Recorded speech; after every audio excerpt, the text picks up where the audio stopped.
No jambalaya I don't know that guy. is What he, about he Jim likes Bob Jones? he likes You know him? beans. You talking about the serial killer, Jim Bob Jones? No, he would never serial kill. We've been over That this. was the meme, though. He chose that name just so people would say that. He's clever. You No, I believe him. fool! You believe I him? believe him. You ever Yeah, played I don't think chess he'd with ever him? do He that. does it very serial killer-ish. What does that mean? So, like, when you do a move Elaborate. and he does one, you go, "Oh, that's a serial killer move." I can No, tell. that's what a psycho would do. Yeah. Instead of winning, he just wants to get as many pieces as And you were possible. gonna say that a way that he would do it is he'd move a piece and go, ah, and then you'd be like, oh yeah, you are crazy. Isn't that a bit too Good obvious, God. though? He moves it nice and slow while staring deeply into your soul, and the psycho music plays background. I think it would be less obvious because I don't know, it just seems like it would throw you off guard, and you'd be like, oh, what a wacky guy. You wouldn't be a psycho making those flume sounds. That should be a movie where it's obviously the guy, and then it turns out it's not, and then it actually turns out it is. What a great... Yeah, I mean that could be something. That's an idea. Everyone should make that right now. Call it The Conjuring. It's always the ones you Oh most my expect. God. Is Conjuring Last Interesting. Rite still in the cinema? I don't know. How much did it end up know. making? Hold on. Too much. Too much. Too much indeed. Probably, yeah. It made last nearly ride. $500 million, so it nearly 10x'd its money. 10 times. Wow. I could actually next watch one. it today in a cinema near me Why aren't you? because I'm here. Hello. Well, that's So nice. basically, you ruined my evening. I ruined an evening that was already yours, so it was ruined, to be honest. I mean, you didn't have to put it that way. That's just really hurtful. Oh, It yeah? is not in the cinema for me anymore. It's been replaced by Black Phone 2. I saw What's like that a movie slew. about? I sent this to Frank actually. It was just a slew of reviews that were all like really similar and saying Black Phone 2 is just one of the greatest horror movies ever made. It's like a spiritual successor to Elm Street. It's blowing everyone away. Ethan Hawke's amazing, and then just nothing about the movie at all. And I was just like, that was fake. Like that, whatever those reviews were, that was just fake. It all you- is did you though, watch like, that you know, movie? it's spot because like all the reviews just use exactly the same lines, and very rarely do they tell you anything about the movie. It's always like, oh, this movie's like the other one that you've heard of, or it looks really great in IMAX, or it has a great soundtrack and the performances are excellent. And then they never tell you also the movie itself is really good. They've just been given like a press release and they just hit copy paste, and that's their job.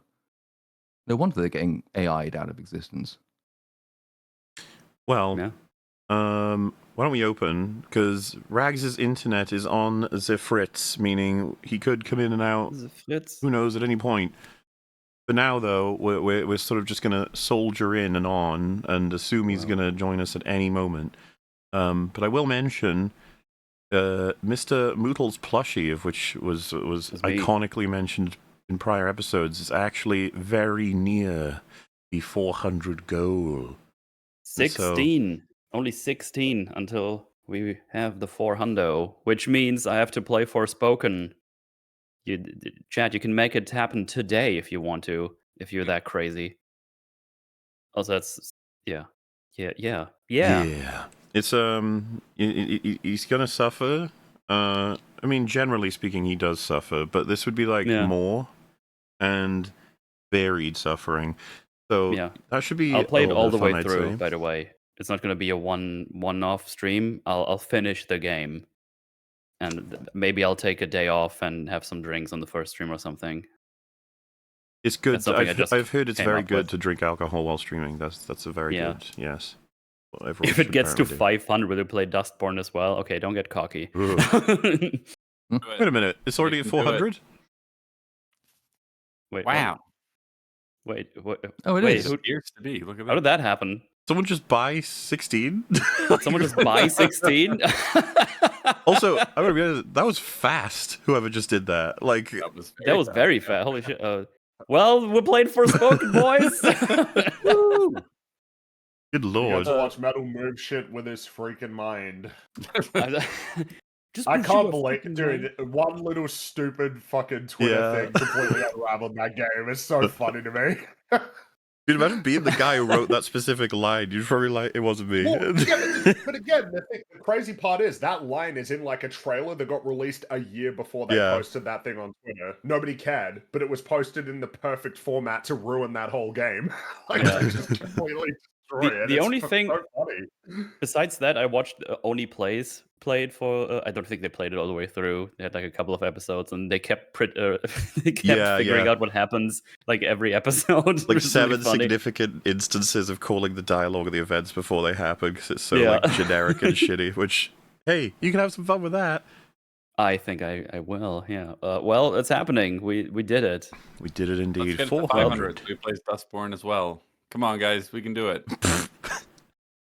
Why do people always do this to So I me? would They just play make that up the game. rules for I me. do enjoy that Mel's sitting there like, no, right? No, we're not doing that. No, that would be We can horrendous. will it into existence. We can make it happen. Nah, there's no way he's gonna get. It's fine. It's fine. Don't need to worry about that, Mel. Don't need to promise anyone that. No. What are you doing to flushy sales? Yeah, it's not going to happen. 1,000? So you can promise it, and you don't have to be. Yeah, worried but about it. I'm not a coward liar. If I would promise it, I would do it. Well, yeah, but it's not going to happen. So why don't you just promise it? Yeah. Yeah. I mean, it would still be, as he said, a filthy lie, even if he, you Yeah. know. Wait, why would it be? Liar. You don't have to lie. You can just promise it and know that it won't happen, and then you'd be fine. Yeah, but I mean, maybe that's not like a outright lie, but it feels like there's some sneakiness going on there. What do You you could call mean? it a spiritual lie because he's like, When you're promising something that you know you're never gonna have to like follow through on, that feels like No, it's it's just still an a bit of a optimistic sneak. sort of in you. thing. It would be nice, but Well, don't you think you might have given the game away by just explaining that that's right here in front of all these people? I don't know what you're talking about. yeah, it's fine. Hmm. Yeah, I would never do this. Well, thanks for the 400. Hell I guess I yeah. have to figure this out now. Only 100 more to go. Only 100 more to go until we definitely won't play Dustborn. You could play them both at the same Um, time. That'd be really cool. Split screen. Now, someone Yeah. in chat says if Metal Splushy reaches 500 by the end of the stream, I'll donate $100 to Metal in the first episode before spoken. Okay, Ugh. you guys are starting to sweeten the deal here, okay? Oh, 401. It looks like it's working. Oh, Creep it God. up. Creep it up. There you go, Mel. Well, like you're Yeah, locked in. I guess I'll set that up. I mean, considering there's like way too many games are starting to finish, it's probably going to be in January, which is also when the plushies go out, I think. So I guess that's kind of fitting. Beautiful. Yeah. Well, awesome. Thank you very much. In relation to games, I just want to, because I know someone's going to tell me anyway, but I'll let you guys know that I know. Look Outside just got its 2.0 release, which is kind of funny because last time I streamed it, I was like, this is probably the last time I'll stream this game. And then boom, is the fucking major update. They added 14 songs. I must listen to them. And apparently it's listening just to shit tons of your content stream. in it, lots of changes, and there's lots of little things in the game that don't go anywhere, but that apparently now all of it goes somewhere. So it's like, oh shit, I guess it's that kind of update. So Yeah. I'll probably stream that more. It's very likely. Nice. What were you saying I about put it on my music wish here? list. I'll probably play it next Halloween myself. I It'll also saw be that they fun. announced Darkwood 2. Oh I yeah. started the first one last Halloween, but funnily enough, again, Silent Hill got in the way to play more. It's kind of funny. I think last year it was Silent Hill Remake of 2. Mm. This year was Silent Hill F, which took even longer. And then immediately after we got Ninja Gaiden 4, I still have to finish Silk Song. There's too many games. When's Resident Evil Next coming out? I think It's that's like March. February, March. February, yeah, something like that. It's called Requiem, right? Yeah, I think so. great We're prob- tagline. Great name, That's yeah. Never heard that one before. we will be forging that as well. We pretty much have that planned already. Beautiful. I assume we'll probably end up playing it because we did Resident Evil 8. That seems to be something that ends up just getting consistent EFAP coverage. Resident Evil's a Resident funny, Evil games. funky series. It is. The last couple of weeks, the forges have been very gaming heavy, which I like. but takes a lot of time to finish those games. Who doesn't love video games? They're so cool. You press buttons and things happen. Like Halo campaign evolved, so exciting. Good times. So, Yay. yeah, it looks great. Doesn't look like Unreal Engine 5 slop. I'm sure they're not going to make many terrible decisions in changing, because if there's any team that's qualified to make changes to one of the greatest video games of all time, it's 343 Industries. Good stuff. Plays they have just like such it a- did 30 years ago. What an evolution! Wow. I'd say it's they have a good track record, right? So you're in good hands, I'd say. Yeah, no, they do. It's not like they've... Man, they're just totality of their failures. It's like surreal. When you think back on it. Remember that time that they released a game that just outright didn't work for 5 months? And even when it worked, it never properly worked. That's insane. Halo the Master Chief Collection didn't work. I bought an Xbox One to play that. And it didn't work for like 4 months. Yeah. That's no good. Oh, no. That is no Anyway. good. Well, yeah, I suppose we'll roundabout get started here. I think I did try to tell people try and get watched the Fly there, chat, from 1986. If you never watched it before, that's got to be quite the experience if you don't know what you're in for. What a movie, you know, and something that has been a bit of a favorite of mine for a long time. So I've been wanting to do some chatter about it, and you know what better format than chill out with some friends to stream and to talk about it piece by piece.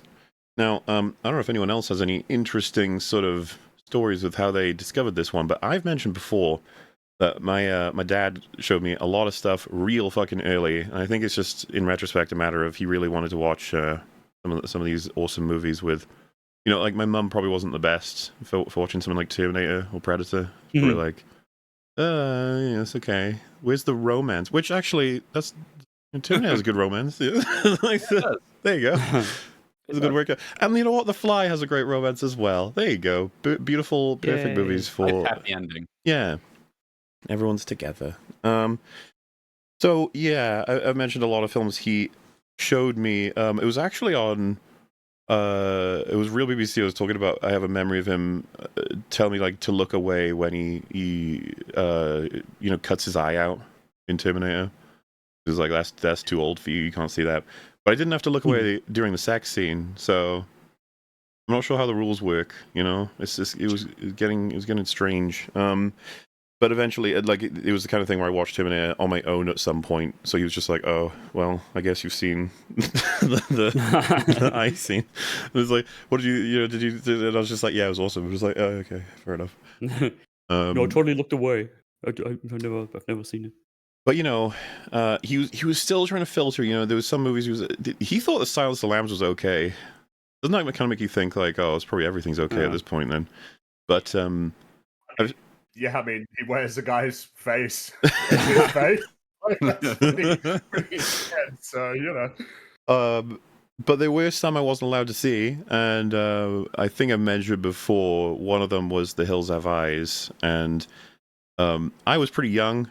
So when I saw the cover that we had on the either DVD or video or whatever, you guys may have seen it before. It's like a stylistic sort of hill, and you can see the eyes are within it.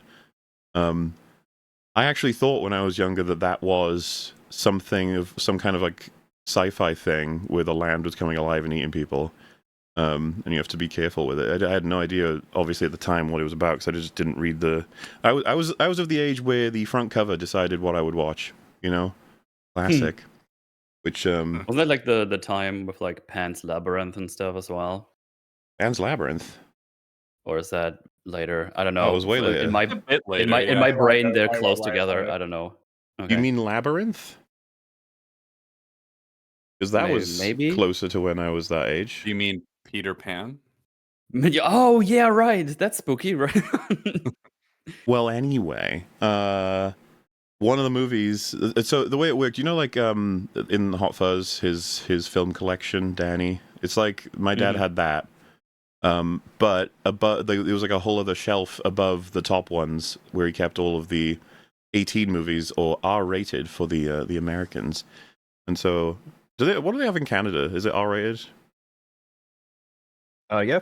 You guys copied America, huh? That's fucked up. You should copy Britain. I always found our system was way more clearer. It's all just the numbers for how old you have to be. Why did Right, you We do have that? numbers too You know, in yeah. Germanheim. But then Right. they add like letters to it to make it confusing. It's like PG-13, Oh which is sort yeah, of. I well, mean, you can watch it, but you may be a bad parent if you Does- do.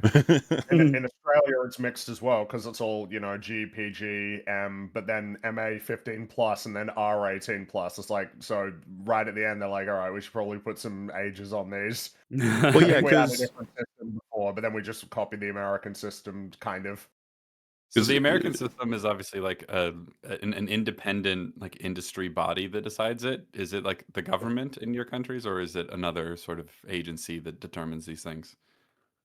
I think it's some kind of quango. I don't think it's independent because it always struck me as really weird in America that everyone just agreed to go along with what the Knights of Standards and Practices say. And it's just like, well, they have no statutory authority, but we'll run with it and we'll let them censor our movies. good Fuck enough. it, why not? It's I the think in Motion this Picture country- I'm talking Association about of the America that MPAA. determines these, right? The MPAA, yeah. Yeah.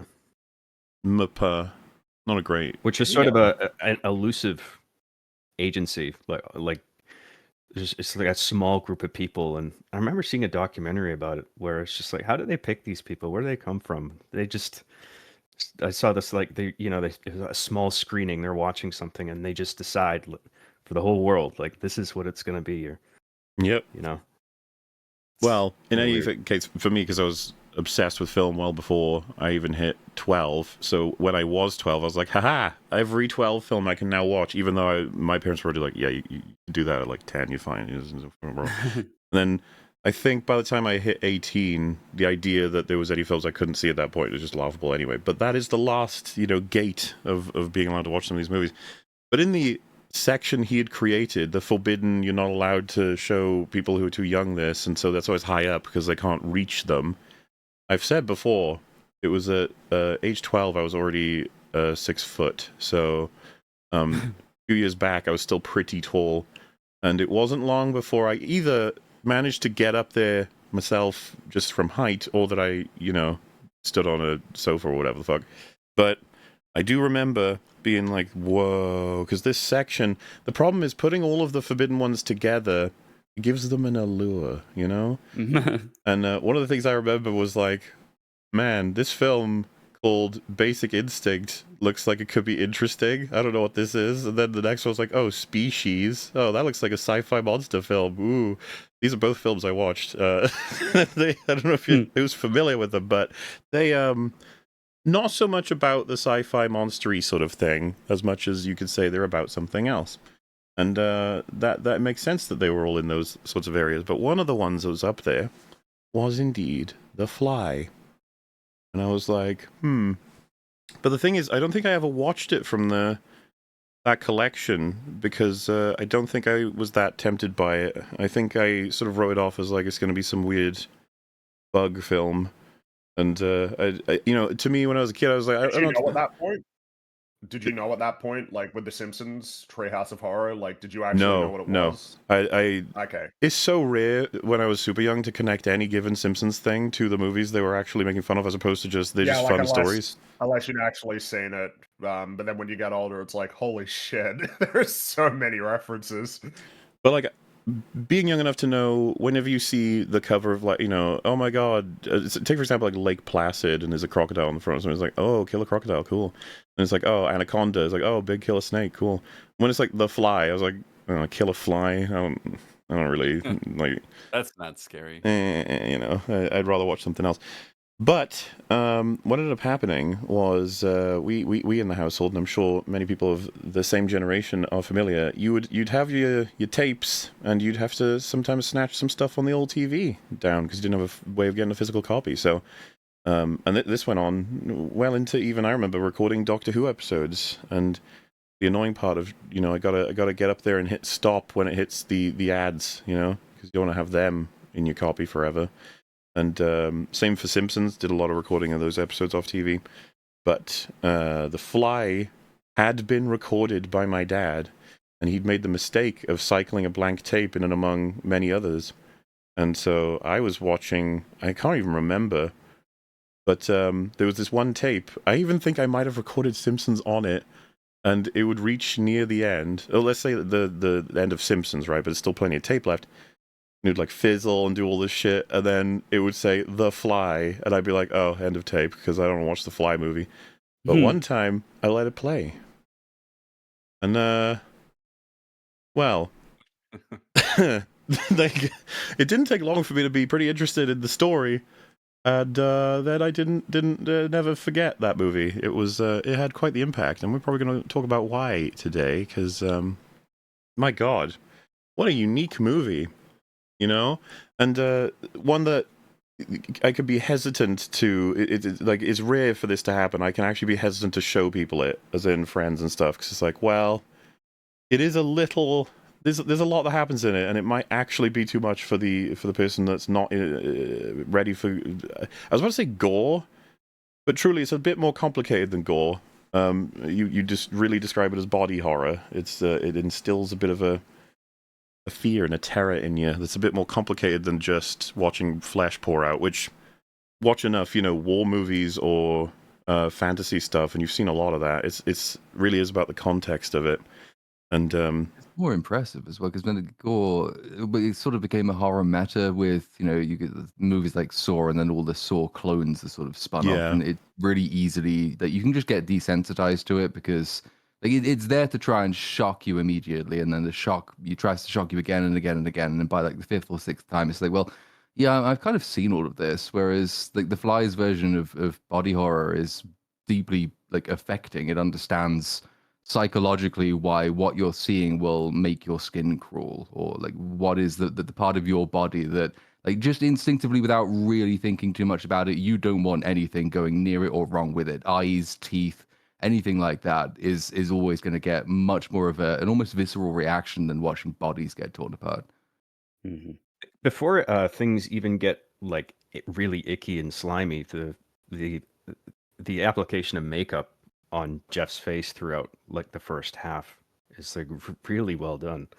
Yeah, I've got the subtle changes from scene to scene. Like, it's a very slow evolution. There's like 7 major phases, and some of them have like A and B phase parts to them.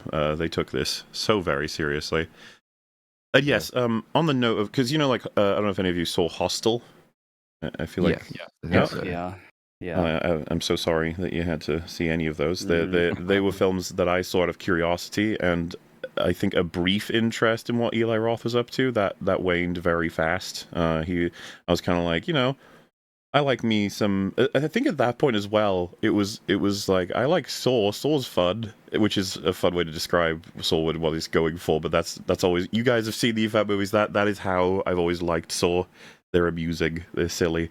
But yeah, Hostel is always my go-to for just, I don't know. It's just flesh and gore for the sake. It's not really that interesting to me. And that kind of reaction can happen with a lot of the violent stuff. It truly is, but you got to get that context, got to get that way they present it, and then, as Platoon said as well, the quality of it, the effects. You can't just splash blood and guts everywhere.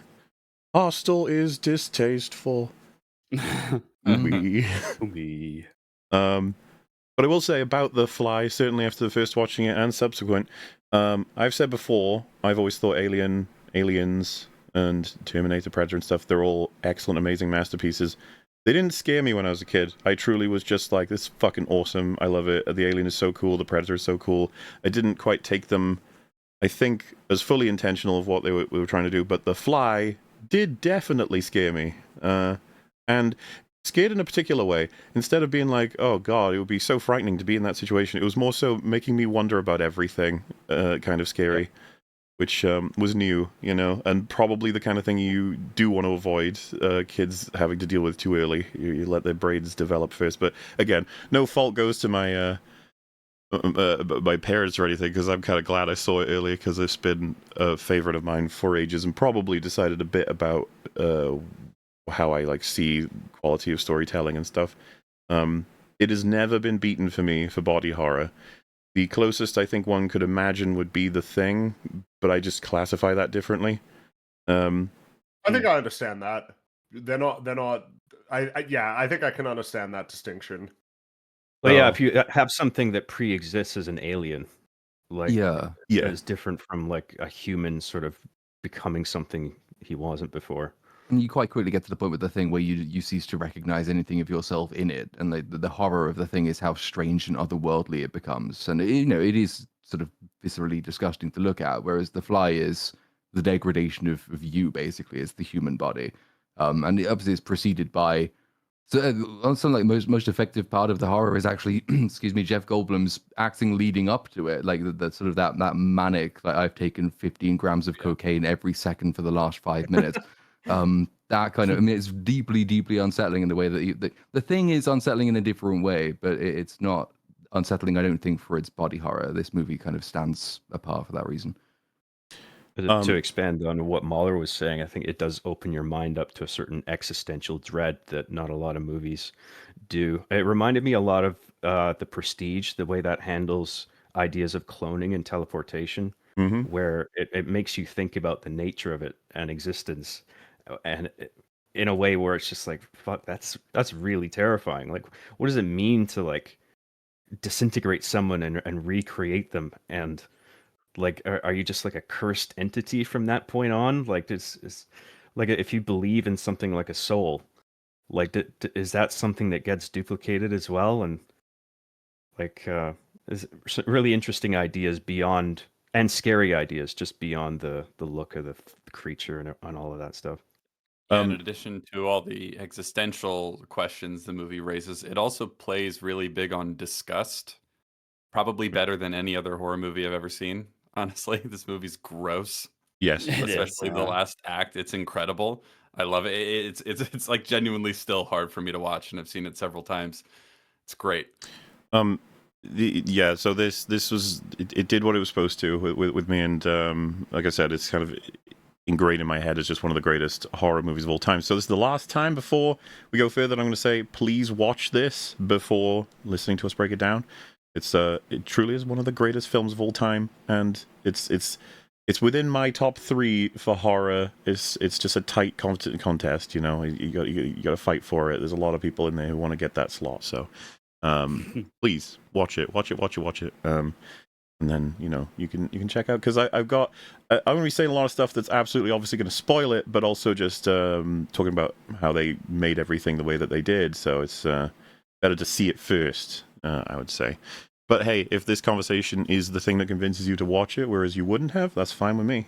As long as you get it watched eventually, because I think it's worthwhile. Now, it's a must watch, absolutely. It was interesting, the mention of Simpsons there from Fringy, because once again, Simpsons have a parody version of The Fly, because of course they do. They have one for everything.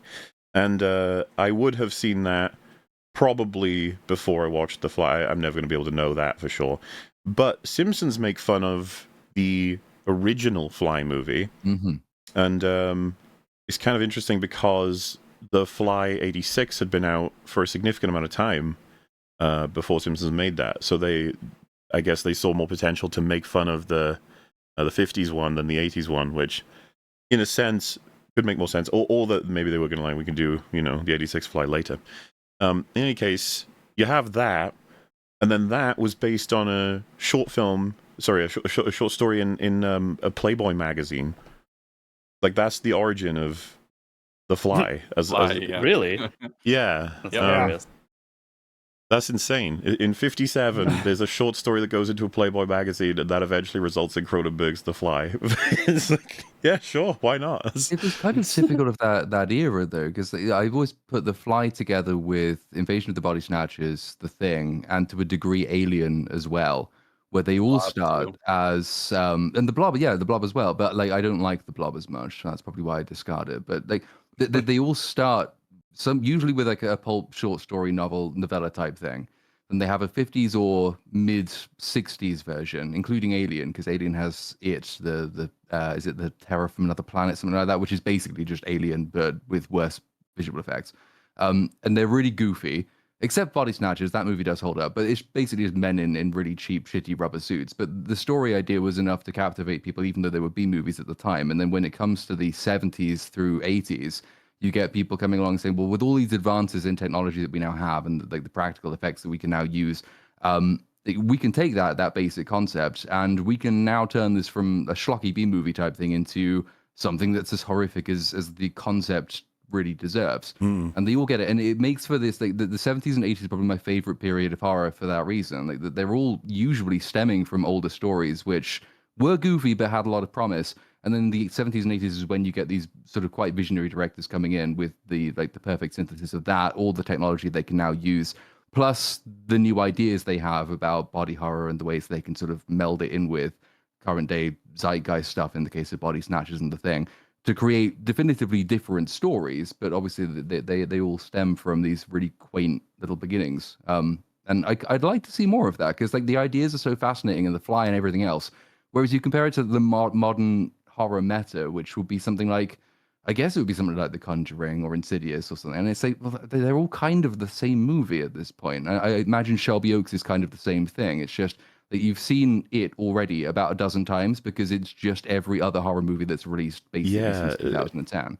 Like The Fly 86 stands the fuck out in its time and forevermore. There isn't like, oh yeah, that spawned a bazillion clones and some of them are pretty good. It's like, not really. Is that, it's kind of speaking to that point. The same goes for the original Fly. It's like, oh, that's kind of like I mean, obviously, it probably stands out as being more unique compared to films now because of the fact that it came out in the 50s, but it is kind of interesting that there was that sort of era where you had like short stories in magazines and elsewhere as almost like a proving ground for ideas that might get translated into movies, and it feels like that can spawn a lot of very distinct ideas. Like even The Thing being based on that's based on a short story as well. And where compared to now, where it's just like, oh, what's the Conjuring? Yeah, let's do that, but with a twist. Oh, that's very exciting. Conjuring, Insidious, Annabelle. There's a bunch of them that like they're all the modern sort of take on horror, which has been Blumhoused into like a ubiquitous slop of it's good enough, and people will watch them once per Halloween. So that's what we'll do. Meanwhile, The Fly like stands the fuck out. The word "proving ground" stood out to me, Fringy, when you said that, because we have so many movies these days when you look at their credentials. Like, I watched a TV show before. Here's $250 million. The Fly comes from someone writing a short story in a Playboy magazine, apparently, and someone liked it and took it upon themselves to make a movie out of it. So I feel like the whole proving ground thing that's kind of gone as well in a lot of instances. Little bit.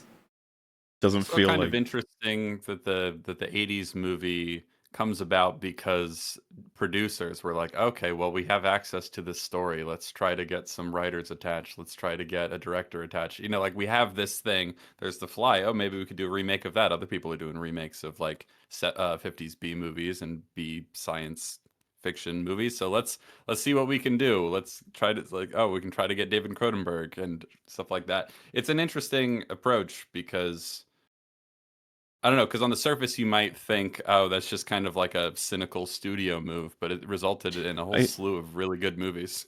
Would it be safe to say that what you're getting at there is almost like the difference between what they do even then is like, say you're in like a game like Minecraft and you're tossing a bunch of shit into a thing and you're like, I wonder if putting these elements together makes anything worthwhile, or maybe this, maybe that. Meanwhile today it's like they're all just using formula that's already pre-established, and then it's like, oh, that didn't work, oh, that didn't work, oh, that didn't work either, damn. And it's like, why don't you experiment? It's like, no, it's too risky, it doesn't make money. It's like, yeah, but the ones you do now also don't really make that much money, so maybe. So the 86 movie was produced in part by Mel Brooks, right? And the original producers who knew people at Fox, who I think it was Fox who owned the rights to the original story. He wrote a script for it, and then Mel Brooks was like, no, this isn't very good. Let's see if we can get a better one. That's the part that doesn't happen today, it seems. Right. I love they greenlight it and they get it into production, and then they keep rewriting the script as they're filming and all that sort of stuff. Really speaks to character that Mel Brooks would keep his name away from this broadly, or at least try, because it's too much associated with comedy that he wouldn't want to damage like the expected experience for this. Oh yeah, that's a very cool thing for him to do. There's a bit more on that as we go, but I was going to say, so the original The Fly gets made. Vincent Price is in it. A classic. I hadn't seen this just at all. I've always known it existed, and I always knew the 86 one was a remake. I just never watched the original. I have now, and you know what? I think it holds the fuck up. It's a pretty solid movie. I quite like it. Huh. Yeah, it Um, is. It is. it's quintessential 50s sci-fi horror. It's so sort of charming in that way. Something I was thinking about was how this is one of the best versions of what Hogarth was watching in Iron Giant. It's one of the sort of things where it's like, oh dear, this has gone terribly wrong. Like, what do we do? But like this, it has stuff to say. It has good performances. It's paced pretty solidly, and you know what the craziest part is? It's pretty damn unconventional in terms of how it progresses the story. Right? You start with he's been killed, like, oh god, murder mystery for sure. And then as the movie keeps going, you gradually get moved into this is a sci-fi horror with a twist that leads to you understanding that it makes sense that a wife would kill her husband. Like, oh. Hmm. Yeah, it's kind of when you compare it to the Fly that we're going to be talking about, Cronenberg Fly. It's kind of interesting because it's like you said, this one, the Fly is like more of a mystery to be revealed compared to like you already know, oh, something's wrong when, you know, the Fly goes into the pod with Brundle. It's like because the Fly isn't even revealed in the original film until pretty close to the end of the movie. That's what's happened. Yeah. Oh, I see. That's what's happened. He's starting to lose his mind. It's like, oh, see, because it's like presenting you with information out of context earlier and then contextualizing it by the end compared to the Fly, where it's like, no, you know the situation. The mystery, I suppose, is what is going to be the consequence of this having happened. That's Of interesting. the mixing of the Fly and a human. That's fun because I kind of want to watch that because it's like this. It's like a thing we talk about when we talk about movies in general. It's like, oh, what would happen if you in this crazy scenario where someone turns into a monster or supernatural? How do you explain that to people so they actually believe you? And I guess they pulled that off from what I hear right now. It Part seems of to what's be pretty crazy well done. to rewatch them in reverse release order, you kind of like you can see the DNA of what Cronenberg uses or changes, and it's kind of just fascinating to know. It's like he clearly was invested in the idea. It's a very different movie, and what's funny is the original is actually pretty faithful to the short story, except short story is more dark in the sense that I almost don't want to spoil it now if you want to watch it, but let's just say more people are dead by the end of the original short story, but this film tries to have a bit of a happier ending, or at least one that has something to say about, you know, things can go very wrong, but at least, you know, not everything is fucked. Like, so we can move on in life. That sounds like the 50s. Yeah. As a decade. And yeah, like, I don't know, I felt like it just didn't waste your time. It's kind of subversive, which is impressive to me for a film this old and this sort of invested in trying to just give you a conventional story. There were things they wanted to do, or at least suggested, and the producers were like, nah, audiences aren't ready for that shit. I will Probably right. Probably right, yeah, and we can go over that when we get to what Cronenberg does instead, which yeah, is a bit different, bit of a different impact, you know. Just but yeah, you know, what I got from the film is it's like it's not just about the sci-fi horror, which you can easily engage with the whole like, the hubris of man to engage and playing as God, and this is what happens, you fucking idiot, sort of thing. You have the good old like work-life balance as well, causing stress in the relationship between the two main characters, and then how that's going to culminate in decisions she has to make, and how much she believes the man that she loves is still there, and you know, it's all like scientific achievement and progress, and then just under the sort of element of, you know, well, how much progress is progress before it becomes unprogress, or perhaps what's the opposite of progress? Deprogress. Regress. That's the one. And you know, I don't. I'm not gonna say it's a great film. It's just that there was enough in it that I was like, huh. I you know what? Yes, I approve. Thumbs up. And it makes sense that this was impactful, successful, and spawned 2 sequels, by the way, that I don't think anyone has seen on planet Earth. I'm not sure. Really? Not a single person. One of the funnier details for me with that is the original is in color, which Vincent Price was actually like against. He said it should have been in black and white, considering like subject matter and how they were, what it was. Like he felt it was more suitable to do in black and white. The sequels were in black and white. and the promotional weird. material for the original was black and white, as in like images and stuff.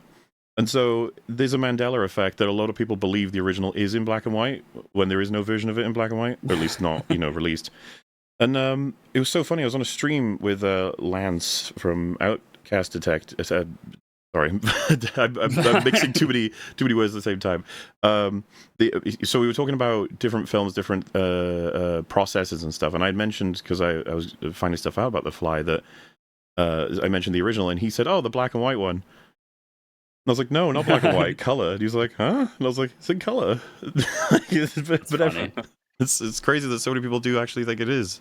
I mean, it seems weird when the original is in color and then they do another one that's black and white. I wonder, did they just do that because the one guy wanted it, or wait, Wait, sorry. Money. Maybe it's. or maybe I misunderstood. Like, which one was black and white? So the sequels. Yeah, the sequels to the original. So I think it's called The Return of the Fly and the Curse of the Fly or something. I was just wondering how that came about, that they decided to make those black and white. If is it just because the director wanted it that way, or I actually don't know how that something? decision gets made exactly, but a lot of the time it will just be considered a matter of, will it benefit the film, even in a sense of style, I suppose, because that's something that got lost, I think, the further time goes on, that black and white is just definitively a downgrade. We have a few films that try to prove otherwise, or even scenes in some films that prove otherwise, right? But like, I think most audiences just see black and white equals old. Old is bad. Old is boring. We don't like boring. Well, it's the same thing, kind of, as these are going to get more and more shocking the more I reference them, I imagine. But like, first of all, 4:3. I've known people who don't want to watch anything in 4:3, which is like, that's crazy. Okay, that's so fucking crazy. Even crazier, I had a friend who outright dismissed any game in 2D. There's no point in playing 2D games. They're 3D is the future. 2D sucks. That is. I think that's more stupid. yeah, definitely more stupid. Well, what do you even do with that? It's like, you're just wrong. Like, I don't know how to help you. And if they said, like, you can't be wrong, it's my preference. It's like, yeah, I guess. It's not a take. It's not a take. You're just stupid. But in the nicest way possible, of course. You gotta be persuasive with people. Get them into this wonderful media that they may have missed out on. So yeah, it is mentioned, I think, by Vincent Price in the film that it's like, sort of the unknowns of science or the universe, and just how a single moment of carelessness can turn it from wonder and amazement and progress into just pure horror. Which, as much as this film is going to get outclassed, I would imagine, in the horror department, I was expecting, when you see him, for it to be a little maybe embarrassing or funny, but I was like, oh, okay. I think the makeup's actually pretty good considering what the challenge is, which is kind of funny, the process. And I'm not looking to spoil if you want to check out this movie, but it's going to be relevant. What happens to him when he goes through the teleporter, the reintegrator, and everything in the original film is his arm and his head are replaced by a fly's arm and head. That's what happens instead of what we see in the newer version. And that's relevant because then his head and his arm go on to that of a fly. And so there are two creatures that now exist that have switched body parts. And the goal in the film, from his perspective, is if you can just find that fly, except it flew away, and we can both go back through, then hopefully we'll both go back to what we're supposed to have, which I'd say is wishful thinking, but he doesn't even get the chance to do that because that's how the story progresses. But there is an iconic ending to this film. I was actually talking to Gary about it, and he said it scared the shit out of him, like, or rather, he couldn't stop thinking about it, right? Like, that sort of scary. And it is referenced by The Simpsons, but it's the kind of thing, and I don't mean to be rude, but I think either you find it really scary because you're in sync with it, or you find it really fucking stupid and silly. It's for those who don't know, it's like the creature that is the fly with the head and the arm of a human is in a spider's web, and it's screaming for help as the spider gets closer and closer, which, again, if you're into it, I do think that is terrifying. Like, as a concept, it's just the scariest shit ever. If you're not really into it, and you're sort of like, that's just so stupid and silly and whatever. It's just like, okay, well, that's sort of the result it has. But I truly don't think the 86 vision ever has that issue. Either, you know, like if someone said like, oh, the 86 vision is silly, it's like, I don't think anyone ever said that. Like, it's just probably pretty unlikely. But it feels a bit dated in execution to watch it, but I do find that genuinely eerie, that scene. Well, and if I show what it looks like, maybe people will understand better what I'm trying to say, because it's Vincent Price said while filming that scene with the actor that plays Inspector Charas that they had to do loads of takes because they kept laughing at the little. They had to create like a tiny animatronic to simulate what they were looking at, and they both just thought it was funny. Especially the sort of "help me." They were like, "Oh, what the fuck." And again, this is what I'm trying to say. It's just like it's so difficult to balance because this worked like crazy for some people, but then for other people, it was like, "What the fuck is this?" So, yeah, this is the moment where it's in the web, and yeah, a bit terrifying for a lot of people and stuff. And that's like the bigger conclusion of the film, and it's just part of why it's very much remembered, and why Simpsons made sure to do their take on this bit. I'm going to try and get away with showing the whole sequence here. I think they're pretty chill with Simpsons copyright, but ultimately, if something goes wrong with it, I'll sort it out in editing. Don't worry. But if I don't know if you guys want to put up the stream as well, so you can see it. I mean, in the Discord call, I'm sure Fringy doesn't need to because he'll be embedded in his brain, 1000%. But yes, it's playing right now. This is the Simpsons version.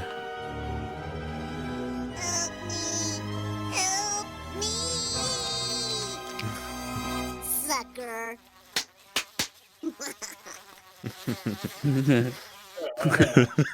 It's something. The spider going like, you fucker. Curse you. You gotta love it. Yeah, the Simpsons version just has Bart basically experienced the exchange. Very chill, very fun. So you know, it's got a huge cultural impact. Even though, like I said, I just never watched it, but I finally got around to it, and I was quite happy with it. I would say even surprisingly so. I was expecting to find it just like a, you know, I understood it or rather, but I did end up just kind of liking it. I was, I think the time passing it real fucking fast, which is nice. You know, so there's a lot of films you end up watching. I'm not going to name names, but you can make 90 minutes feel like 10 hours. This film, I was like, oh shit, it's coming to an end. Okay, sweet. You know, which is as films go, I say it's somewhat of a compliment. Hopefully. So you know. I guess where I'm going with this is like, do I recommend it? It's like, probably, especially if you have an interest in the 86 film. It's really cool to see where it came from, sort of thing. Though the tone, you'll be safe in terms of being scared. No worries on that front. I'd say. I always think about how Psycho scared the ever-loving shit out of the whole world when it came out. But these days, you give the average, you know, audience member Psycho. I just don't imagine it's going to be as effective in scariness. Still plenty effective in terms of like, oh shit, that film's good. Maybe if you have no idea anything about it, you'd find it scary. But I think it's kind of hard to not be aware of the major things that happen in Psycho. It's too gosh darn influential. I love that movie, man. It's so good. That's a great example of a movie that did not need to be shot in black and white, but was for the better. Yes, and it's another film I saw when I was way younger, and I definitely had the thought when I was younger of, this is real old, I don't know if I'm going to like this, and I was like, oh, this is great. And it was cool too, because old, really. I got to do, because I was young enough and I didn't know about like its cultural impact, so I didn't know much of anything about it. I got to experience the whole like, oh shit, she was like the main character, what the hell? Yeah, that's the best part. It's genuinely shocking if you don't know that's coming. Yeah. So, you know, burned into the old memories, that sort of thing. And, yeah, like I said, worthwhile probably for you to see it, but it's up to you if you don't want to. I'd say the funnest detail for me, I'm just going to find it, is there. When you meet the situation, he's already dead, the main character. That's like the opening scene, and you've got to find out why this happened. By the end of the film, as we just showed of that scene, it's a spider that's about to end the life of the alternative The Fly, but the major one being Mr. Andre, he's been crushed by what am I forgetting the word? Hydraulic press. That's it.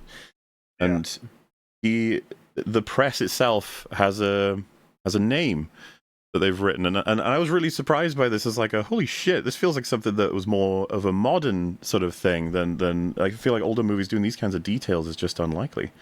But they have the factory press is powered by an engine that has a serial name sort of thing, and it's like it's DC 230 115V 400 amp. It's just like everything's normal, and then there's a code underneath it that says SPI 0. There's a gap and then an R, and when you see it in frame, they have a red lever that goes in front of it, and so as a result, there's a word that looks like it's spelled out by the machine that kills the man fly, and because of the typeface, it looks like spider. Yeah.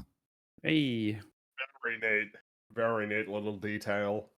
Just like, wow, that's really cool of you guys, because that doesn't get drawn attention to at all. That's a very quick sort of just thing that's in the background. Someone wanted that to happen, and by gum, they made it happen. Very happy about that. Yeah. Yeah, so it was shot in 18 days, this movie. Well, that's Yeah, not a some lot. of these movies made real quick. Not bad. Not bad In at a all. sense, you can kind of understand why, because the scope is relatively limited, which obviously I think the more that time goes on, the more that I'm going to appreciate stories that have a limited scope. Like, one of the movies that I enjoyed this year was The Long Walk, and it's like, yeah, that feels like an instance of, man, you had like a really straightforward, relatively simple premise that doesn't require much and sort of very much focuses in on character. And obviously this is, a much older example of that. I was wondering about Like, that one. Is that worth the watch? I like it. I think it's all right. Like, I it's like it too. solid. I wouldn't say it's great, but it's solid. But I mean, in the case of this film, it's I suppose you could say that it is another aspect that for as many differences as there are between the two films, that it does share in common with Cronenberg Fly is it's actually pretty straightforward. I suppose you could even argue that this one's a little bit more structurally complicated because of the jumping around in the story compared to The Fly, which is hyper chronological, of just like, we begin right here and we follow this at a pretty natural pace, this story at a very natural pace over the next, few days, weeks. Well, it's almost as though the remake is so linear that we can zero in focus on the point of the film, like what experience they're trying to get into the audience. We don't want you thinking too hard about how everything slots together. This isn't that. It's we you know exactly what's happening, and we want to focus on the characters' experiences. Which, again, there's no like in concept. There's no better one to do. It's about what story you want to tell. And in the original, the mystery is very much a part of it. Like it wants you to think about what could have happened, and then you find out and you're like, oh my god. Yeah. In the case of the remake, I think the linearity goes hand in hand with the body horror concept, right? Where it's we're going from A to B. Whereas, you don't want to start with the monster and then it's like record scratch. You're probably wondering how I got here. And then, like jumping around. That's me. That's me. That's me. That's me. I can't think of an example right now, but I do remember like lots of movies that just start in the past, and it's like, anyway, now we go here, and then just to be in the middle of the movie and just catch up. It's like, why did you do that? That didn't really do Media anything. Res is kind of like, unfortunately, it's like kind of a stupid thing. I think it's very much inspired by the shit writing advice of, you need to start with something crazy. Right. And so you just start with the second act low point where something insane happens. Not to say that there aren't, like, Uncharted 2, I think, is a good example of how to do it, because the whole thing is like, how the fuck does Nathan Drake end up on a train in the Himalayas dangling off the cliff? Like, that in and of itself is compared to just like, oh, hey, let's just sort of start in the middle, but like, there's nothing to be revealed really at all, other than, yeah, I guess the story happened and now you're here. Like, yeah, sure. Okay, cool. Whereas, of course, in the case of The Fly, it's very purposeful and deliberate, because the whole point is kind of the mystery. Like, as if you presented the film to somebody who didn't even know it was called The Fly, would they have any reason while watching the film to conclude, he was under the hydraulic press because he got turned into like a mutant human fly monster? Like, I quite like it as a choice. Obviously for its intended purpose in this film compared to The Fly, which is going for something Cronenberg. I like how I refer to Cronenberg Fly as The Fly. Yeah. Cronenberg Fly is going for something different. The Cronenberg fly. Well, original remakes were probably the most straightforward, just to not confuse. But yeah, this original, on a budget of 500,000, at least estimated, made 3 to 4 million. So not bad, especially considering just you could imagine people working on it be like, I don't know if this is going to work out, especially in like there's so many sort of movies like this that get made and no one cares about. And just so many people referred to it as like, nah, it felt different. This one felt more contemplative. It had a lot more to say. It felt a lot more high class, for lack of a better way to put it. The guy who made the Fly special effects in the original movie said he made countless special effects in countless sci-fis after, and it never quite felt the same as having worked on this one for what felt like such a focused vision of what the story was and how meaningful it is to the characters in it and stuff. So, it became iconic for a reason, and it became something that they would want to remake for a reason as well. It's exemplary of like a really justified remake, where you look at the original material and be like, this concept has so much more potential. Like if fleshing this out into a body horror thing was entirely justified, like a slow transformation. Yeah. Whereas, on the other hand, you have like the Thing remake where it's like, I haven't seen it, but I saw some clips where it's just like full of CGI. I'm just like, did we need this? It's like, are we just remaking this because the other one's old?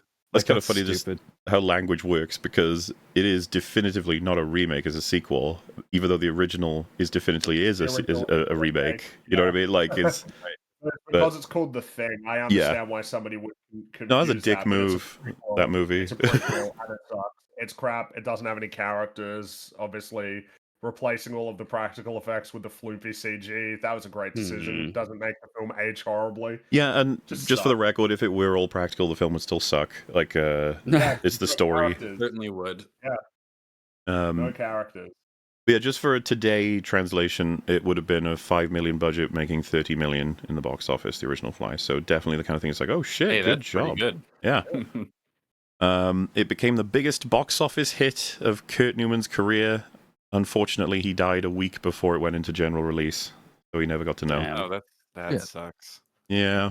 You never like to hear those kinds of fun facts, because they're not fun at all. They're the opposite of fun. Keep it light. What the hell, man? Oh, sorry. Keep it light, Mahler. It Come here for fun, not for death. It did have some criticism, though. Ivan Butler called it the most ludicrous and certainly the most revolting science horror films ever perpetrated.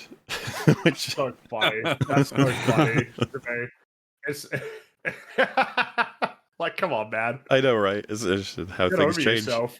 I guess in a way it's kind of ludicrous, but I mean that doesn't mean that's not effective or thought-provoking. Well, it's got to make them think, right? So many people would have been so scared by this and so affected by this and considered it thought-provoking. It's like, well, I guess it's working for some people. You got to figure out why. Also, like, reviews like that are kind of backhanded praise anyway, because evidently it was effective enough to inspire that level of vitriol from the person who was reviewing it. So it left an effect. It's just that there was a very people were pretty prissy and sensitive back then. There are some things like scaring people. It's not really on. It's not polite. It's not the done it's thing. Rude. Don't scare us. Well, I mean, isn't it known that like people were vomiting when watching Psycho? And it's kind of like, really? Okay, damn. Yeah, okay, I guess that's, it's a different time, different sensibilities. Isn't that a thing they used a lot back in the day? It was like they review people that come out of the cinema and they're like, no, that was way too much. I fainted 17 times while watching this movie. They still do that. Some people. Well, what movies? They mostly all suck. They do it for all sorts of movies now. They'll have the trailers where they have the camera, in the cinema. Yeah. And they show everybody go, no. And then they're like, oh, that was so scary. That was such a great movie. And then literally maybe a day later, they're never even thinking about it again. Yeah. When they say a lot is, later. Like dozens of people walked out of the Cannes premiere of this movie. You got to see it. And then you're like, nah.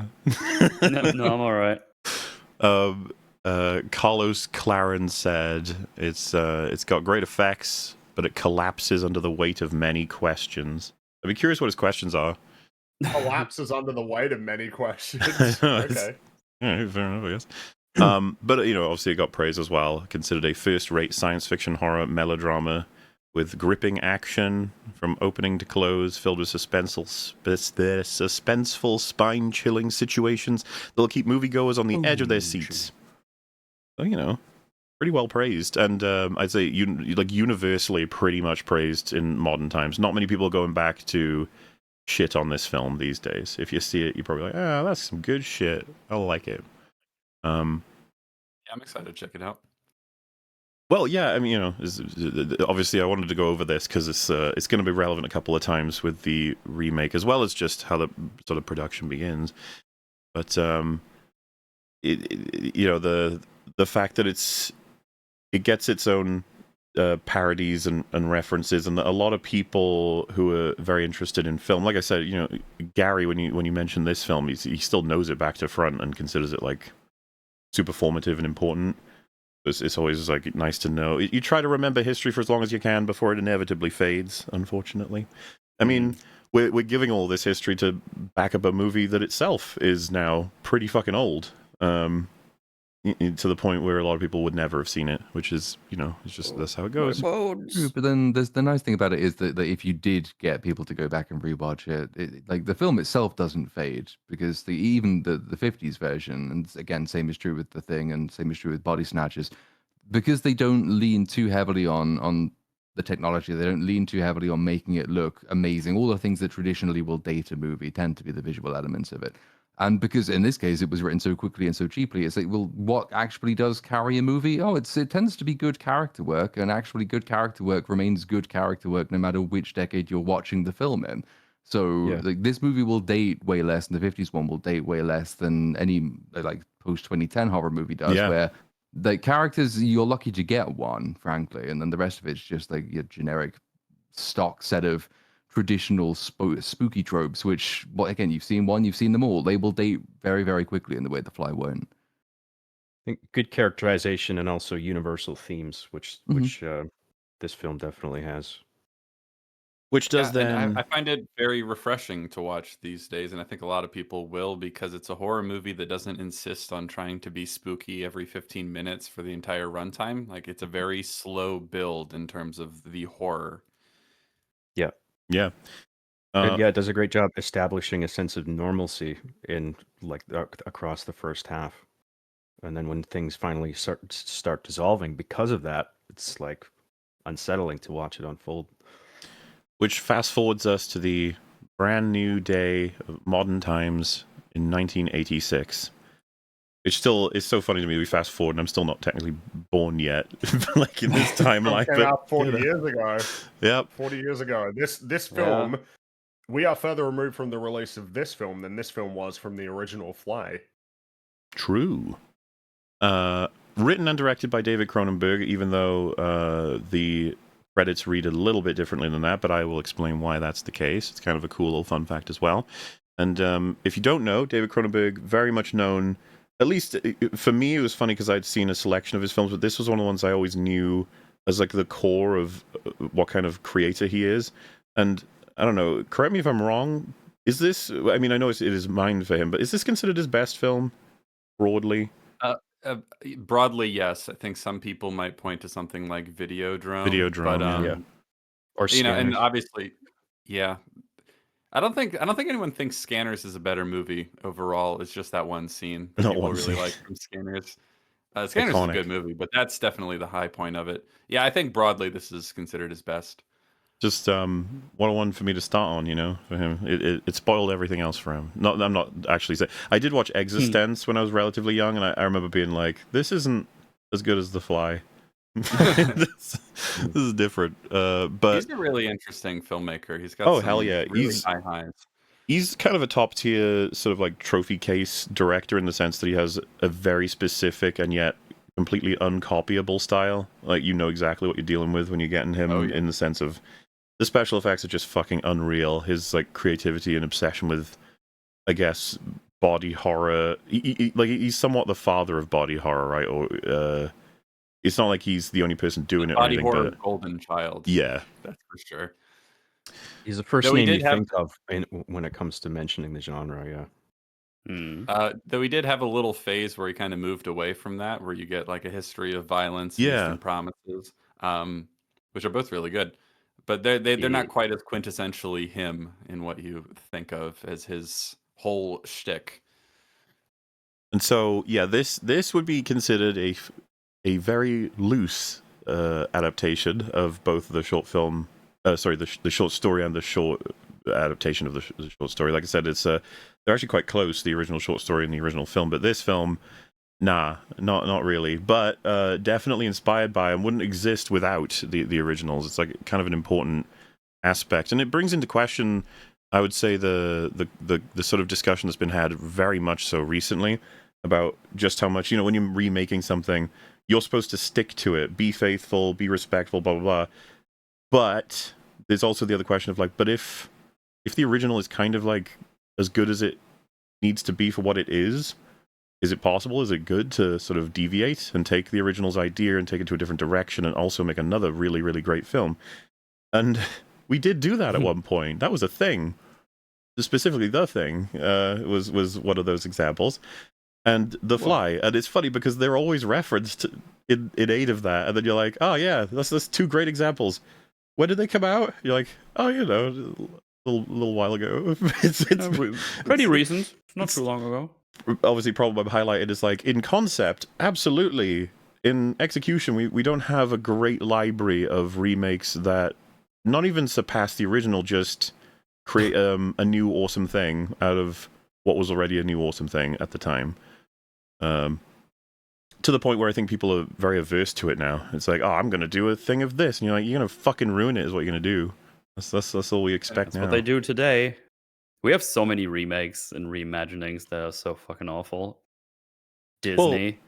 Yeah, because I think there's going to have been plenty of people who love the original The Fly, went to see this in the theaters and were like, what the fuck have you done? What is this? Yeah.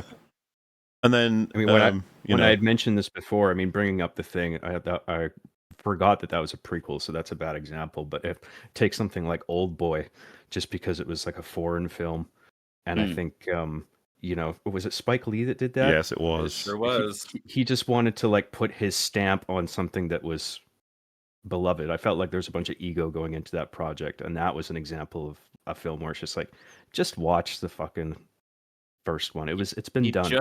He just did it again this year with High and Low. Yeah. He won't. Oh, I didn't realize that was a remake as well. Yeah, High and Low, by the way, the original. Excellent movie. Well, because he was capable man. at one point of making films that weren't shit, right? Spike Lee? Yeah, that's what people say. That's what people say. I haven't seen any of them, but neither have I. So that was an interesting way to put that. It's kind of funny with how time works, I guess. But his remake of Old Boy is just awful. It is so fucking awful. I've never seen it, and I'm glad, I guess. No one should, and it's crazy how that's something that he just did. It's like it's like a committing a murder and just being like, yeah, well, anyway, moving on. What a regret, and yet, yeah, he's still getting work. That's great, good stuff. So, one of the major changes, which we kind of mentioned already, was whereas the original is a binary switch of he was a man and then he became what he became, and the story reflects that. The major interest and change for this one is gradual, and even just with that, before talking about any other changes, it's going to majorly alter how everything's going to work. But before you can even get to that, because that was like something in the script before I think they'd even grabbed who they were going to get to write and direct.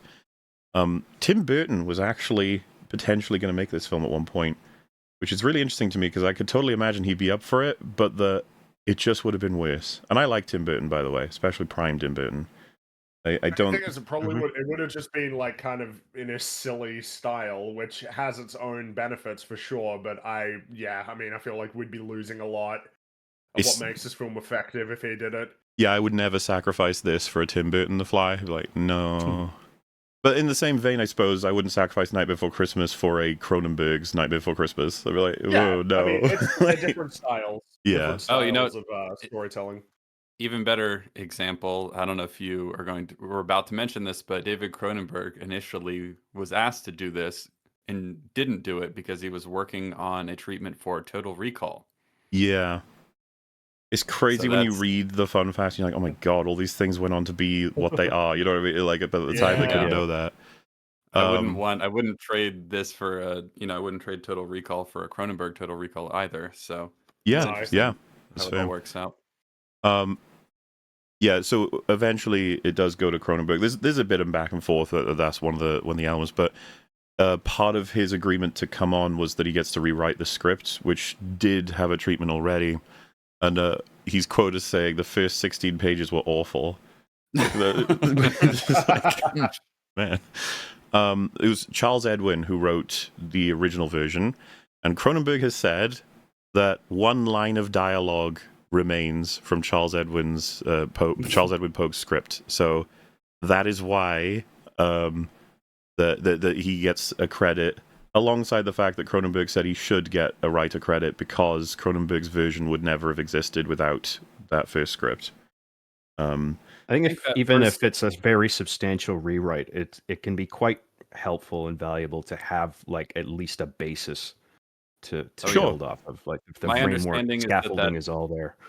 Yeah. Sorry to interrupt. My understanding is that initial script that he wrote had the slow transformation over time. Yeah, that's what So I was saying was one of like the core elements already, and I just think it's kind of neat because I think that's very true. Just the Cronenberg to be like, I could have had the sole credit and it would have been, essentially accurate, but I wouldn't have been here and I wouldn't have created what I created without having bounced off of what that guy wrote. So I'm happy to give him a credit too. And it's just like, cool, that's nice of you. Yeah, it's also just nice hearing someone that's in the field just say something about it. It's like, oh yeah, no, this sucks. Actually, I'm gonna change that now and make it better. And then obviously just going ahead, it's like, oh yeah, but without this, I wouldn't even be doing this. So definitely give the credit here as well. It's also one of those things that only really works if the result is genuinely really good. Like if you come in and you say, I rewrote all of that script and the movie turns out to be fucking awful, then it's kind of embarrassing. Cronenberg, we did Jason X on my channel on Monday. Cronenberg is in that movie. Hey. His VFX guy did a load of the VFX work, and the condition was Cronenberg said, yeah, sure, you can go and do it, but you have to cast me in it in a role for some fucking reason. He wanted to be in Jason X, and as with this movie, he was only in one scene. He rewrote it without telling the guy who was writing it, and then the guy who was writing it was told, by the way, Cronenberg is redoing all of your stuff, and he said, that sounds good. And as far as I can tell, the only line that Cronenberg speaks is something like, I don't want him frozen, I want him wet. And it's fucking awful, but he claimed the credit for writing it, so good on you, Cronenberg. So, Cronenberg had opinions about the original. For example, the human head replacement, human arm replacement with the fly versions.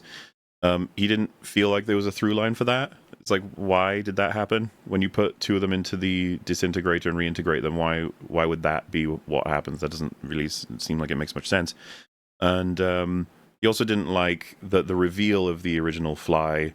You get a POV shot of his wife screaming, and for those who may or may not have seen it, you'll remember it's like a collage of faces, all the same face but screaming. It's quite a shot. You'll remember it for I'd say certainly watching it then. But his issue was like that's not how flies see. He was very much a nerd about it, which I kind of appreciate. He was like, it shouldn't have looked like that. And I'm sure he had a lot more to say about it, but it was just interesting that he's like, he did watch it, and he feels passionate about the story, but he's like, I'm changing things. This is not like, can't be this way, gotta do this. Also, hi, Rags. Hello, Hey, my Rose. internet's back for Hello. the moment. Hopefully it'll stick around. So, Beautiful. Well, we're sort of wrapped on talking about the original when we're moving into the remake, so I was about to say just in time, gotcha. but I guess that's relative somewhat. Yeah, I suppose so. I will say I quite liked the original. One of the things I was definitely concerned about was that a lot of these movies from the 50s and early 60s, they're Dry, they're really bad. slow. They're very dry. They're very slow. They often have very minimal character work. Half of it's World War II B-roll. Really, really not good, a lot of these movies. So I was quite pleasantly surprised. I quite liked the original. Obviously, there's things that I had changed, complaints that I have, but I was like, oh, especially near the end, I was like quite engaged with the actual story and what they would do. So I think that, especially watching the '86 one again, it was like, oh, this is something that we should do more. We should take these old movies and we should kind of like remake these cool ideas with, because it's a 30-year difference between the two. So not just like technologically, what can you do that now that you couldn't do back then and portray, but just the way that sensibilities were different, what people expected out of movies were different, just a whole new sort of take on the idea, essentially kind of swapping protagonists and the sort of point of view. I think it turned out to be really neat. But yeah, I liked the original. Yeah, I did. I guess that's As the do I. depressing thing, though, because like we don't do that, and we probably couldn't do that because though modern sensibilities have updated, modern sensibilities and expectations seem to be, well, just replay the same beats, and the characters are Whoa. optional, and the theme can. Well, we don't need Yeah. all of those scenes. It's like the imagination that goes into the 70s and 80s remakes of 50s movies just doesn't seem to exist anymore. So, like, I would love to see a modern take on one of these things if somebody had a modern take to offer. Yeah. I just don't think anyone currently working in modern cinema has one of those Well, takes. 1986 still seems to be the current take on it, even though that's like 40 years ago. Mm. Yeah, the version of this movie, like especially thinking about the '86 version, I think what would a 2020, let's say a 2027, whatever movie, what would that version of it look like? And I'm like, I don't know. It'd probably be bad. It probably would have terrible characters. It'd probably suck. It Well, wouldn't be as good. first all you have But is just, eh, nah, let's not. don't It's like, well, that's a good sign of the Yeah, times. Touch it. remake movies that, because we've talked about this a little bit before. There's a lot of old movies that have a really neat premise, but their execution is either bad or so-so. The because I would watch a lot of these old science fiction-y kind of movies with my dad a whole bunch, and a lot of them had these cool ideas at the core, but they're like you said, Molly, they're of the time. They were dry and slow and didn't have a lot of characters going on. So yeah, remake those. Don't remake The Fly, especially '86. It's had its times. It's really good. Let it just be really good. So, for the role of Seth Brundle, it was one of the first suggestions Great was name. fucking none Great other name, by the way. than Pierce Brosnan. He was potentially going to be. Really? Interesting. It's definitely the kind of thing that's like, He- man. I hmm. can't see it. I That's can't tough. see him having that level of energy that Goldblum brings to it. Like, just Brosnan is too. I don't know. It's Mellow. I think there's Mellow's one, yeah. I think there's a suaveness to him that Yes. that I see in all his roles that I just don't think would have fit here. Almost like yeah, he's too Goldblum cool. has just a little. Goldblum has just a little bit of, because he's a good looking guy, especially in this movie. He's ripped, but he has just a little bit of scrunkliness to him, if that makes sense. That makes him very Scrunkliness. Scrunkliness. Yeah, he's just, you could believe that he's a super smart scientist guy, but he's kind of like normal, but he's like a really smart guy, like a kind of a weird scientist, but not in a distracting way, if that sort of makes sense. But you're right, Brosnan's too suave. He's too obviously at the time you wouldn't describe him as that, but he's too Bondian, especially. It's kind of now. funny because It's weird to look Yeah. back. Brosnan in Mars Attacks is playing like a 50s scientist that's wacky and ends up in a Oh shit, really he is in that. insane I situation. forgot Forgot about that. So, But Yeah. I think that's really good casting, because a lot of the '50s scientists were often, well, I guess we talk about Andre in the original. He's a very handsome guy. He's got a great looking wife, a kid, happy life, and everything. He very, very like model, apart from the dramatic element of the film, very model citizen-y. The scientist was often tall, strong, slick hair, broad shoulders, chiseled jaw, very much the hero, the progress of mankind, and anima sana and corpore sano kind of type. So he fits that role well. But for what the '80s one's going for, not so much. it's a different era. and requires a different approach. Which I think one of the next ones was John Malkovich. Was potentially, which again is like I don't know that, but he declined. Mel Gibson was considered. He turned it down for Lethal Weapon, which I could see that because he is fucking mad. yeah, So that helps. I actually think he might have been able to pull it off as well. It would be interesting to see all these versions. James Woods was a potential as well, but he turned it down for Salvador, Oliver Stone. I think Michael Keaton was another one, and I can kind of see that. Yeah. Michael Keaton, sort of. I don't know. When I look at Mel Gibson, I found some 1986 pictures here. I mean, you sort of see why. You look at him compared to, Goldblum in this movie, and you're like, I get it. I can get it. Mm-hmm. They made the right call, though. More considerations were Robert De Niro and Willem Dafoe. Willem Dafoe, could he? I mean, he could. Yeah, maybe. Yeah. Willem Dafoe. Willem Dafoe, for sure. Well, to be clear, Willem Dafoe can do literally any role. That's true, yeah. Willem Kenfo. He can. Take your father's trident. Willem No, Dafoe, Willem Defriend. I think another factor was that Jeff Goldblum was one of the few actors willing to act under heavy prosthetic. Yes, that's going to be one of the key parts for why he was ultimately getting the role. John Travolta was considered, but Fox basically just... That one I can't see. They wouldn't allow it because his last film that came out, Two of a Kind, was a failure. So they were like, nah, you have to get someone else with more potential box office draw-y or whatever. But it's just interesting how a sort of shadow ban can happen as a result of the last movie you made. But it goes on. John Lithgow was offered it as well, but he said he found it too grotesque, which was another problem they were having with a couple of people. When you read the script, you're like, yeah, what the fuck is this? And you're like, well, it's a movie. Please.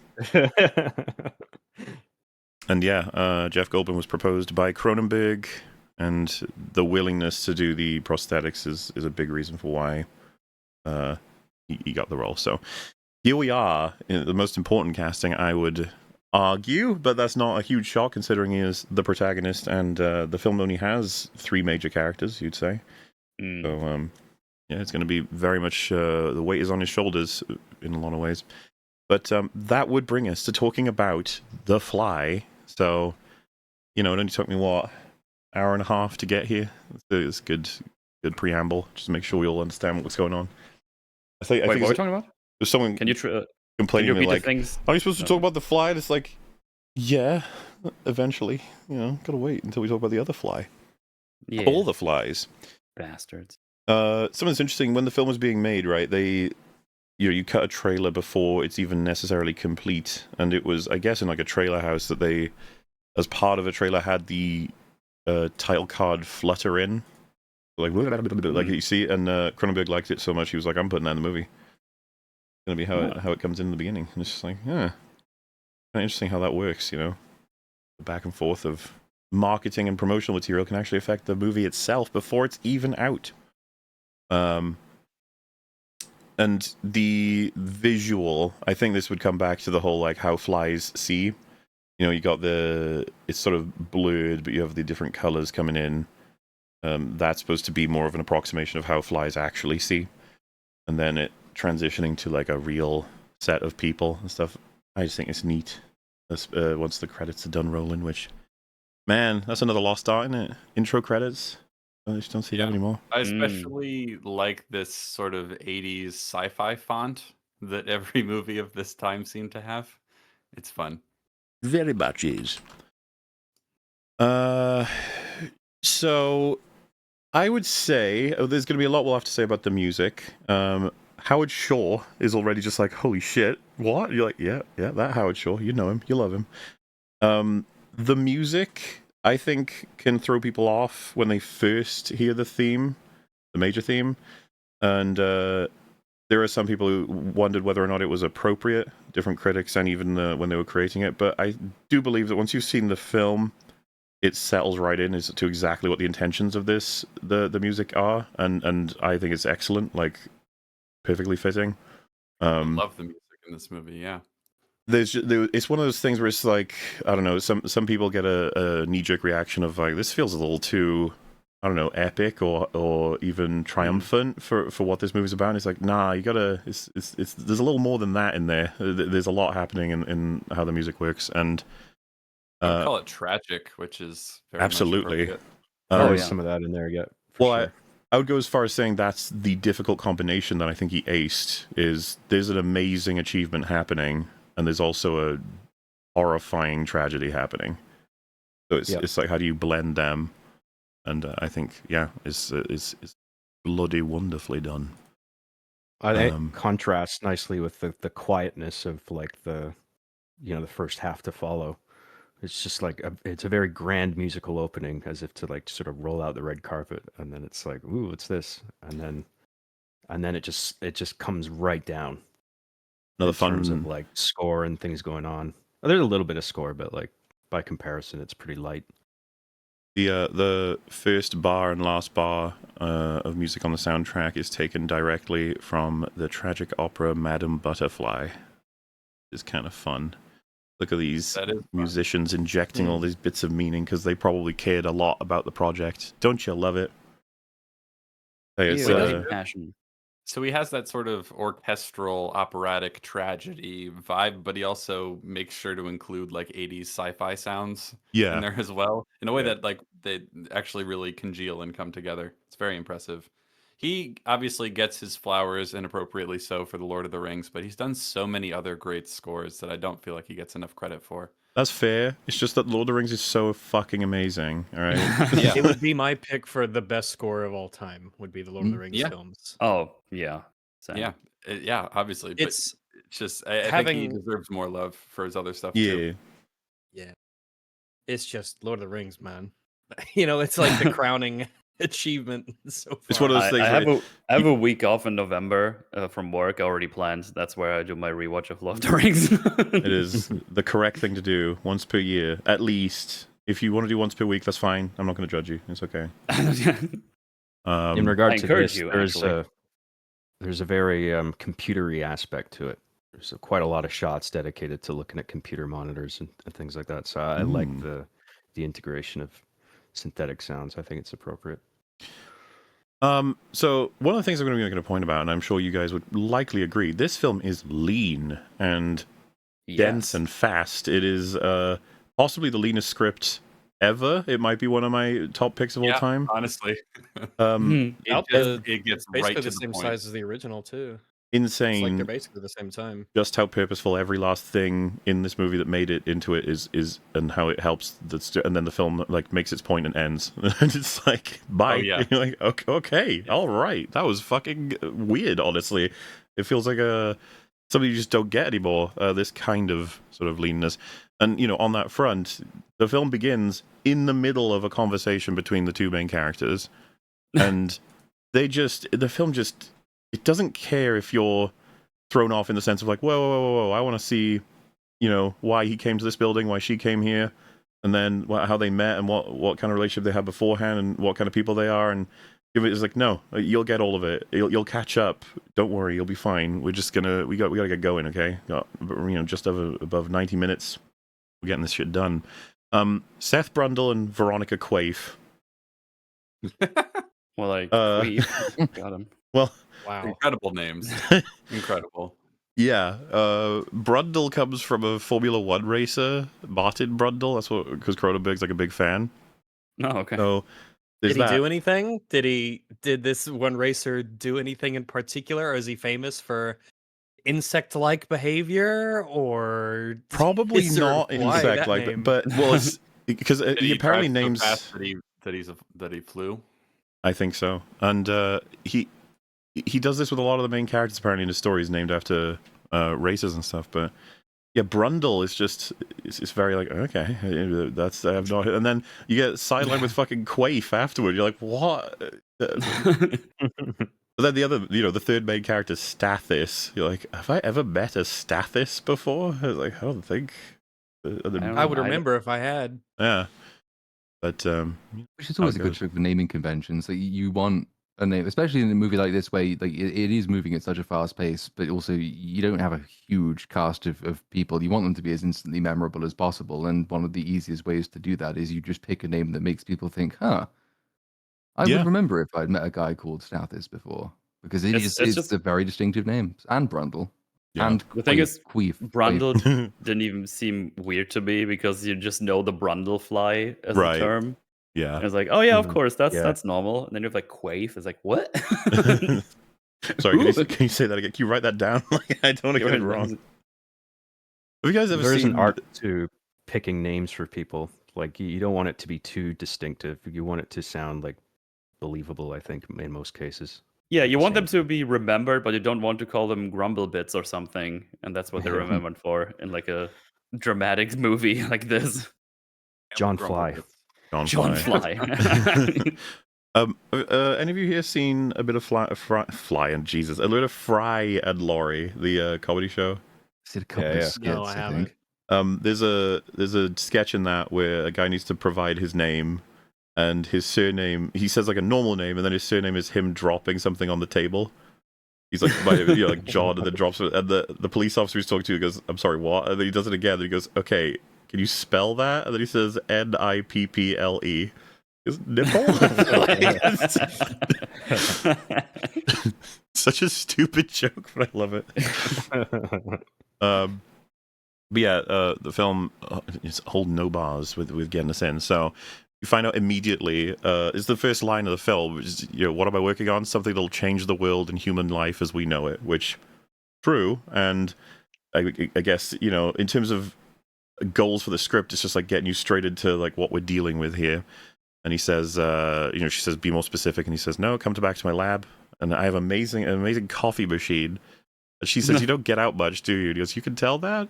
Which, dude, I love this movie, okay? It's going to become very clear very quickly. But Wow, I'm not even kidding. biased. How much fucking things were just achieved in like 6 lines is unbelievable already for character and then just understanding where we're going. So you don't, like I said, you don't need to waste your time with any fluff of like who they are or where they came from if all of it's going to get achieved by watching the movie anyway. And then knowing this is like from the wide shot, this is some kind of like art and science convention. You get from her that she's she's got other people to interview, so that's like the nature of this conversation. Is he's an inventor, he's done something, and she's interviewing him for it. And then also with the coffee machine line, he's like trying to tempt her to come to his place, not just for this amazing invention, but also, hey, I'm kind of an impressive person. I've got a good fucking coffee machine. And then her response, you don't get out that much. She knows he's trying to impress her and that he's not good at it. Like, that's not, I don't care that you have really good coffee machine. That's not, like, what are you even trying to do? Then also, there's an additional line, isn't there? When because he gives the line about I'm making something that will change humanity forever, and she says, "Well, that's everyone here is doing that," and he says, "Yeah, but they're all lying." So it's also establishing that he's basically antisocial. He's a social spastic, but also he does have an ego to him. Like he actually is. He believes it. It gets the audience interested for one thing because he clearly thinks he's onto something very important. But it also tells you something about his character, which will be relevant later. He has pride, he has ego, and if that thing gets wounded, then it might motivate him to do something he perhaps shouldn't be doing. Well, and there's such a nuance to the character. We're obviously going to go over it as we go because everything you just said is totally fucking true. However, he will here and there make statements that you would have thought someone who's protective of their own sort of pride and ego wouldn't make. Like he'll reference sometimes weaknesses that he has very candidly. He's just like, that's just the case, or this is who I am, and this is what I do. Like he's got this unbridled honesty, but simultaneously does truly believe that he is very fucking impressive with what he's done, which, to be fair, he is with what he's done. Yeah. Mm-hmm. Yeah. So, it's a combination. And again, we mentioned Jeff Goldblum. All of the other actors we mentioned, I wouldn't trade him out for any of them in this movie with how well he does this. But then again, considering how borderline perfect I think this movie is, that's not going to surprise anybody with any element. Like, would I switch out anything? It's like, no. Keep it all the same way that it is.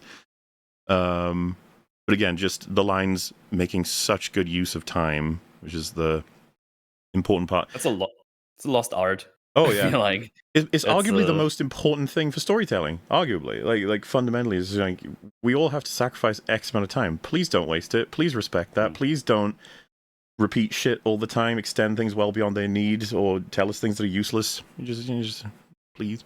Yeah.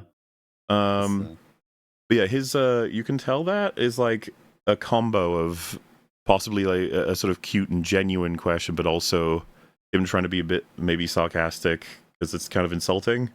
You know, like it's like borderline banter, just good lines to keep you thinking as you're listening to them as well.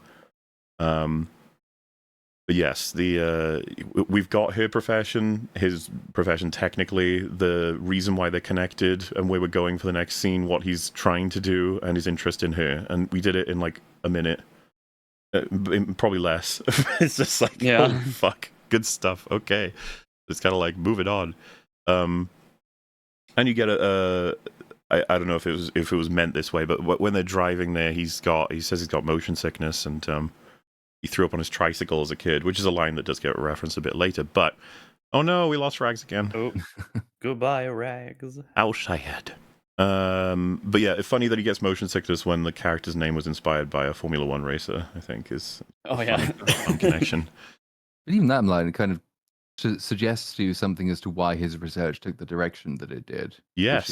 So again, another single line, which is kind of a cute anecdote, and also thematically at some point because it's a self-recognized weakness, something which he is frustrated by that he will look to overcome. So it's like another single line of dialogue that accomplishes quite a lot for his character, but also the way his character is going thematically in the film.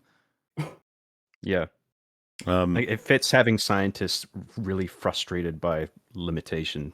I remember Ex Machina did that with Oscar Isaac's character. Man, the creator of Ex Machina takes out that rage in fitness and his attitude and stuff like that. The guy who wrote Ex Machina, I'm sure he's just writing the best stuff after that. That guy's going places. Hell yeah. I mean, I guess he is going places. Yeah, they arrive at the apartment building. She says, "This is it." He's like, it's cleaner on the inside. Cleaner on the inside. I don't know if anyone else has a sort of different take on this, but I kind of took that as it's somewhat parallel to him, as in presentation. You're like, I don't know. She's very.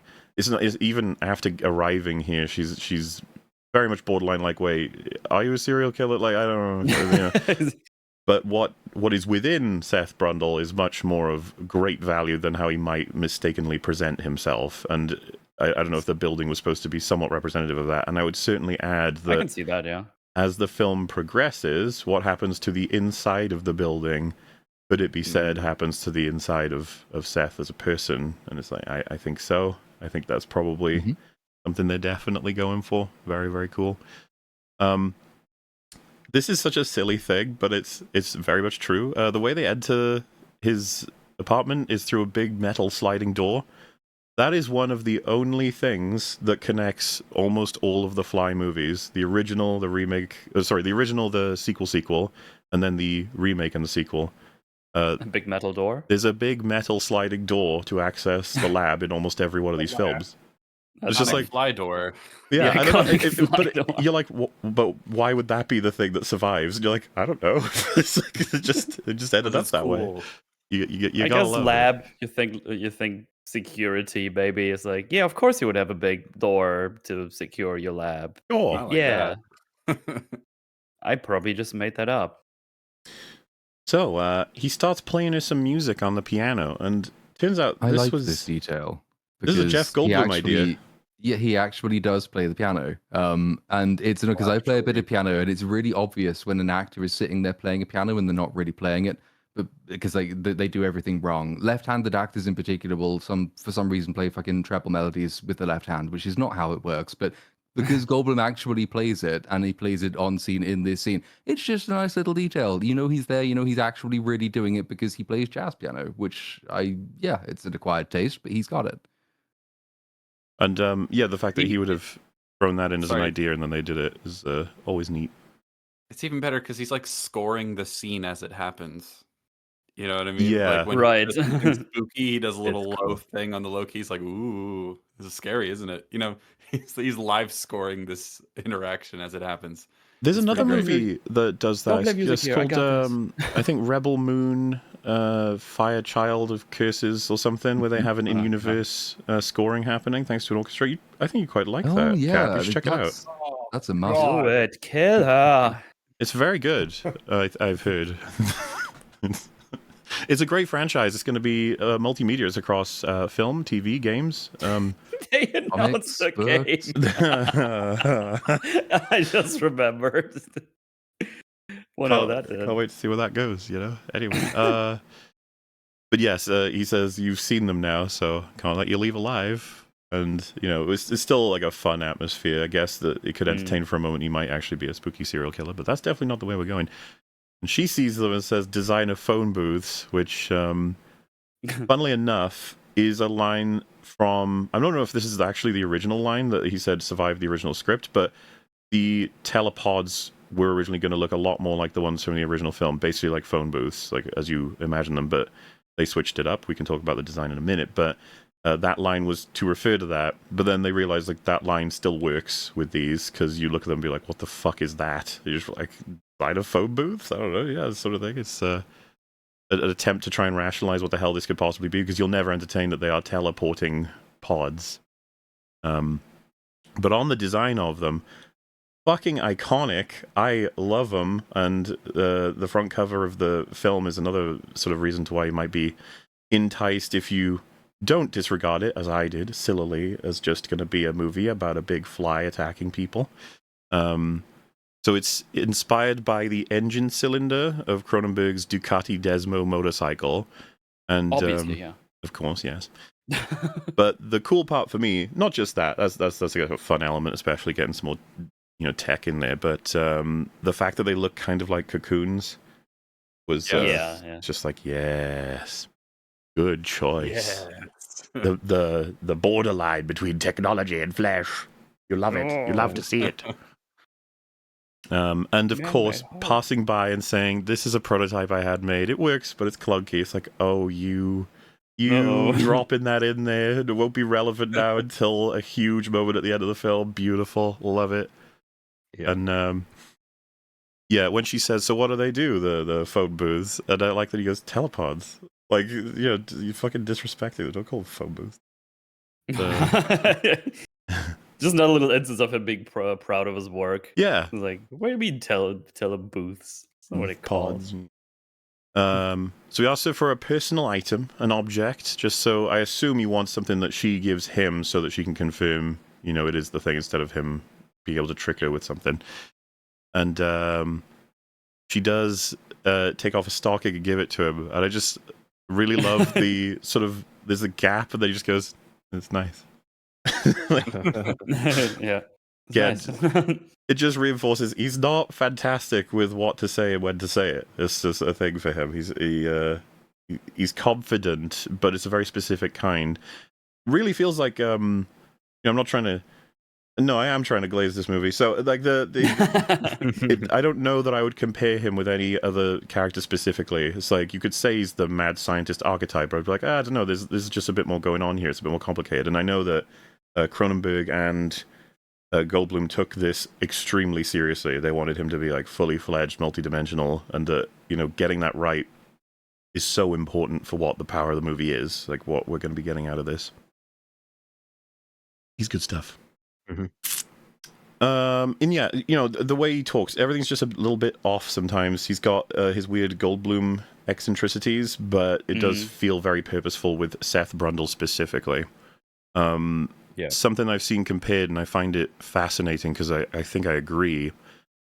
Goldblum's kind of flanderized as an actor these days. It's like you see him and stuff. He's flanderized to be essentially this character. I'm good. Whoa, like he's wacky to do anything. And for the record, I find him fucking hilarious in Ragnarok, but it's that's not like, nobody's gonna pick that as his best performance. It's more of a Goldblum performance. He's doing Goldblum things. Meanwhile, you would absolutely be considering The Fly as his number one. But, you know, it's not, 7 years until he does Jurassic Park. And a lot of people have this sense of, like, it's kind of interesting to compare Seth Brundle with Ian Malcolm in terms of who they are, what they do. And yet they are so distinctly different. Like, there are mannerisms they share, Goldblum-isms, I suppose you could say. But Ian Malcolm is so definitively cool and charming, and has no problem talking to women. He's arguably like top tier at it, while Seth Brundle is a bit awkward. He can do some stuff that works, but some stuff that doesn't. It's like, yeah, and still, both kind of mad scientists in an archetype sort of way. And both No, I have I think He's in very the much more Jurassic like- Park, he's like contemplative mumbling in a laid back sort of way, whereas with this, it's like his mind is moving a mile a minute. I think that this role just requires him to do so much more acting. And Ian Malcolm is more like Jeff Goldblum. He's like maybe slightly more reserved, but I think like, and you know, he's great in the only Jurassic movie that matters. But it's still he's not. I wouldn't count that as anything like as good a performance just because it is so ordinary for him. Whereas this is character acting in a very different way. Yeah. Yeah, and part of what we learn as well for the operation, he's got voice activation on his computer, which is just fun in terms of sci-fi stuff from the 80s, because that's become basically ubiquitous now. All technology can be used with voices. I mean, you know how everyone's phones here, you've got the option to dictate or commands, you know, Google, whatever have you, with your voice instead. Not that it was like a huge, crazy guess that was going to happen. It's just neat to see it as like a thing of like, oh, look, he's got the voice thing. But what's even better about it is that it's not like a superficial, oh, they managed to say that that's what kind of tech we were going to be having in the future, and they were right. It's more so going to lead into something thematically that's super important about how his humanity's been stripping away. It's his voice being recognized in a particular sense, and, you know, the contrast with maybe that not happening in the future. Also, hi, Rags, welcome back. Hello. I guess internet permitting, I'll be around. Of course. Mm. And so we have a successful first teleportation, which there is a notion of definitions here. The original film and this one does absolutely refer to what happens in telepod A is disintegration, and then B is reintegration. So, you know, what exactly does that mean? I think that's what it's... Isn't it? I think that's what it's specifically called in the original. The disintegration reintegration device. Essentially, it's not a... Doesn't flow out. He only says it like once, I think, but that's basically how he refers to it. It's yeah, a telepod disintegrator, feels reintegrator. much more of a marketable name than disintegrator. You probably you don't want to have disintegrator in the name that you're going to be giving out to the public. Would you like to step into the disintegrator? Like, I'm all right. Don't worry, there's a reintegrator. You'll be fine. Yeah, you'll be fine. I feel perfectly integrated, thank you. The sound effects used for that process are bass guitars played backwards, and it's the same effect for the Martian heat rays in War of the Worlds from '53. And it's the kind of, it's a sound that I think, as much as they're not the same sound in the original to the remake, it feels as though it was inspired by, like they wanted to keep a sort of notion. It hits kind of jarringly and loud and sort of like, what did it do? Oh, what's happening? And they keep that sort of on your edge of your seat, wondering with it, but I like it.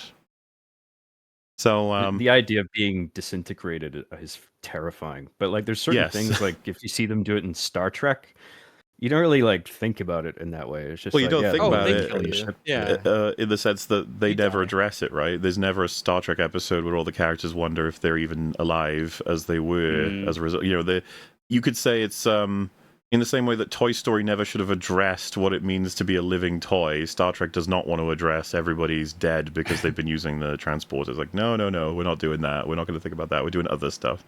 But this movie definitely brings it up as a form of a topic, and it's a reason why if ever this technology were created in real life, I ain't fucking using it. No way. Nope. I will walk, don't worry.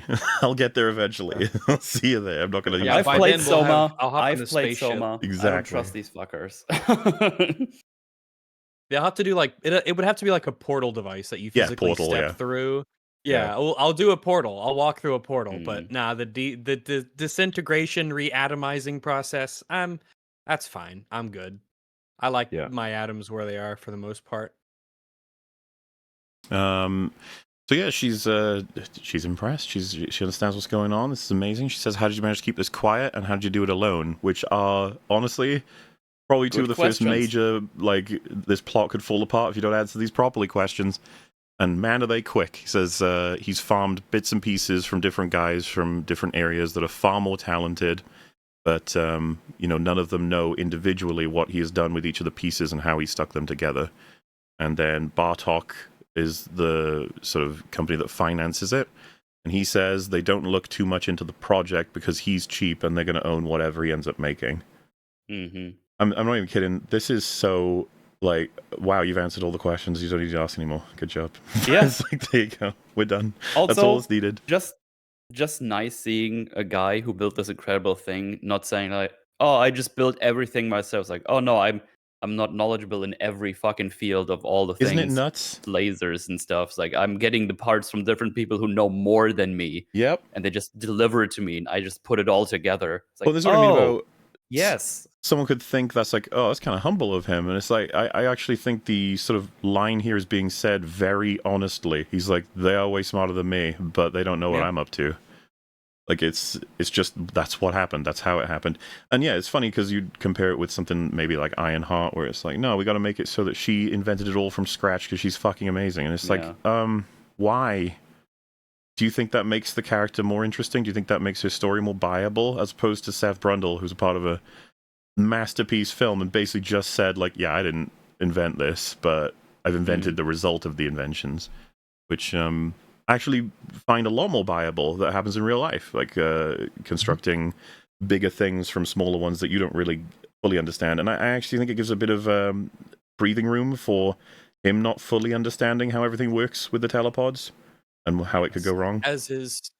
There was a line I recall from the original that this might be specifically referencing, where Andre says it's almost it's I don't want to say it's mysticism, but I think it's a nod to this element of him specifically saying he doesn't even know how or why some of the process works, and he still has a lot to learn, and he's very he's almost like he looks at the universe and man's place in it, and so he's got some lines where he just looks at the sky and things, and so might be a little bit of a nod to that, where he didn't specifically do it all himself, but yeah. Yeah, she's. You mentioned like how efficient those answers are to those questions. David Cronenberg is always really, really good at that in my experience. Like answering the practical questions that you would expect. Like he'll take the time to acknowledge them without like dwelling on it too much. But he's very sort of practical and analytical. You can tell in the way he writes things. He's like, well, people are going to wonder this, so I got to make sure I address that. When I feel like a lot of writers don't even bother. Well, and a lot of writers would tell you they shouldn't address that. Nobody cares. Don't address that. Don't waste your time on that. Look at the fancy action scene. He didn't fucking waste his time. Look how fast he did that. It's insane. It's done. Yeah. It's all done. It's locked in. I mean, that's the thing we keep saying. It's like, oh, you could have just explained the questions we have here in like a line or two very easily. Like you just got it from there, and then it's like, oh yeah, that makes sense. Instead of just the horror to getting the audience to actually think about what might be going on at a molecular level. And then it's just like, oh, that's creepy. Well, I will say, would I step into that pod? I don't think so. When he does the first teleportation that we see, and we see the screen, it says teleportation successful. That is one of the examples in this film of like, yay, what a happy, and the computer's done it, woohoo. And I, you know, as far as I'm concerned, everything is fucking deliberate in this film. There are going to be times where we scan to that screen and it'll say something, and it's one of the scariest fucking things it could read. You know, it's just like, oh god. Which, yeah, we'll get to. Or before we move past it, there's a nice little moment when, you know, the teleportation happens and she's like, I don't think I get it. What happened? And he says, oh, you got it all right. You just can't handle it yet. Yeah. And then he explains it to her. It just all feels very, very natural. It's great. Yeah. So she's started the recording and she's needed to flip the tapes or whatever just to get a new one. She says, you want to get the quotes right? And then he's like, whoa, no. This was personal. You can't write about this. And you can't write about this. This would be another great example of the kind of person he is. Now, there's a mistake that gets made from some people about this is he didn't know she was a journalist. Like, no, he did. 100% knew. For sure. The mistake he's made is that he thought that this would become not even remotely a journalistic thing. He's impressing the hell out of her to the point where she's just going to be invested in seeing how this goes and hanging out with him. And like journalism's not going to be even considered. That's what he thought would happen, but obviously the reverse has happened. She's more invested in the journalistic side of this than ever before because this is a breakthrough. This is amazing.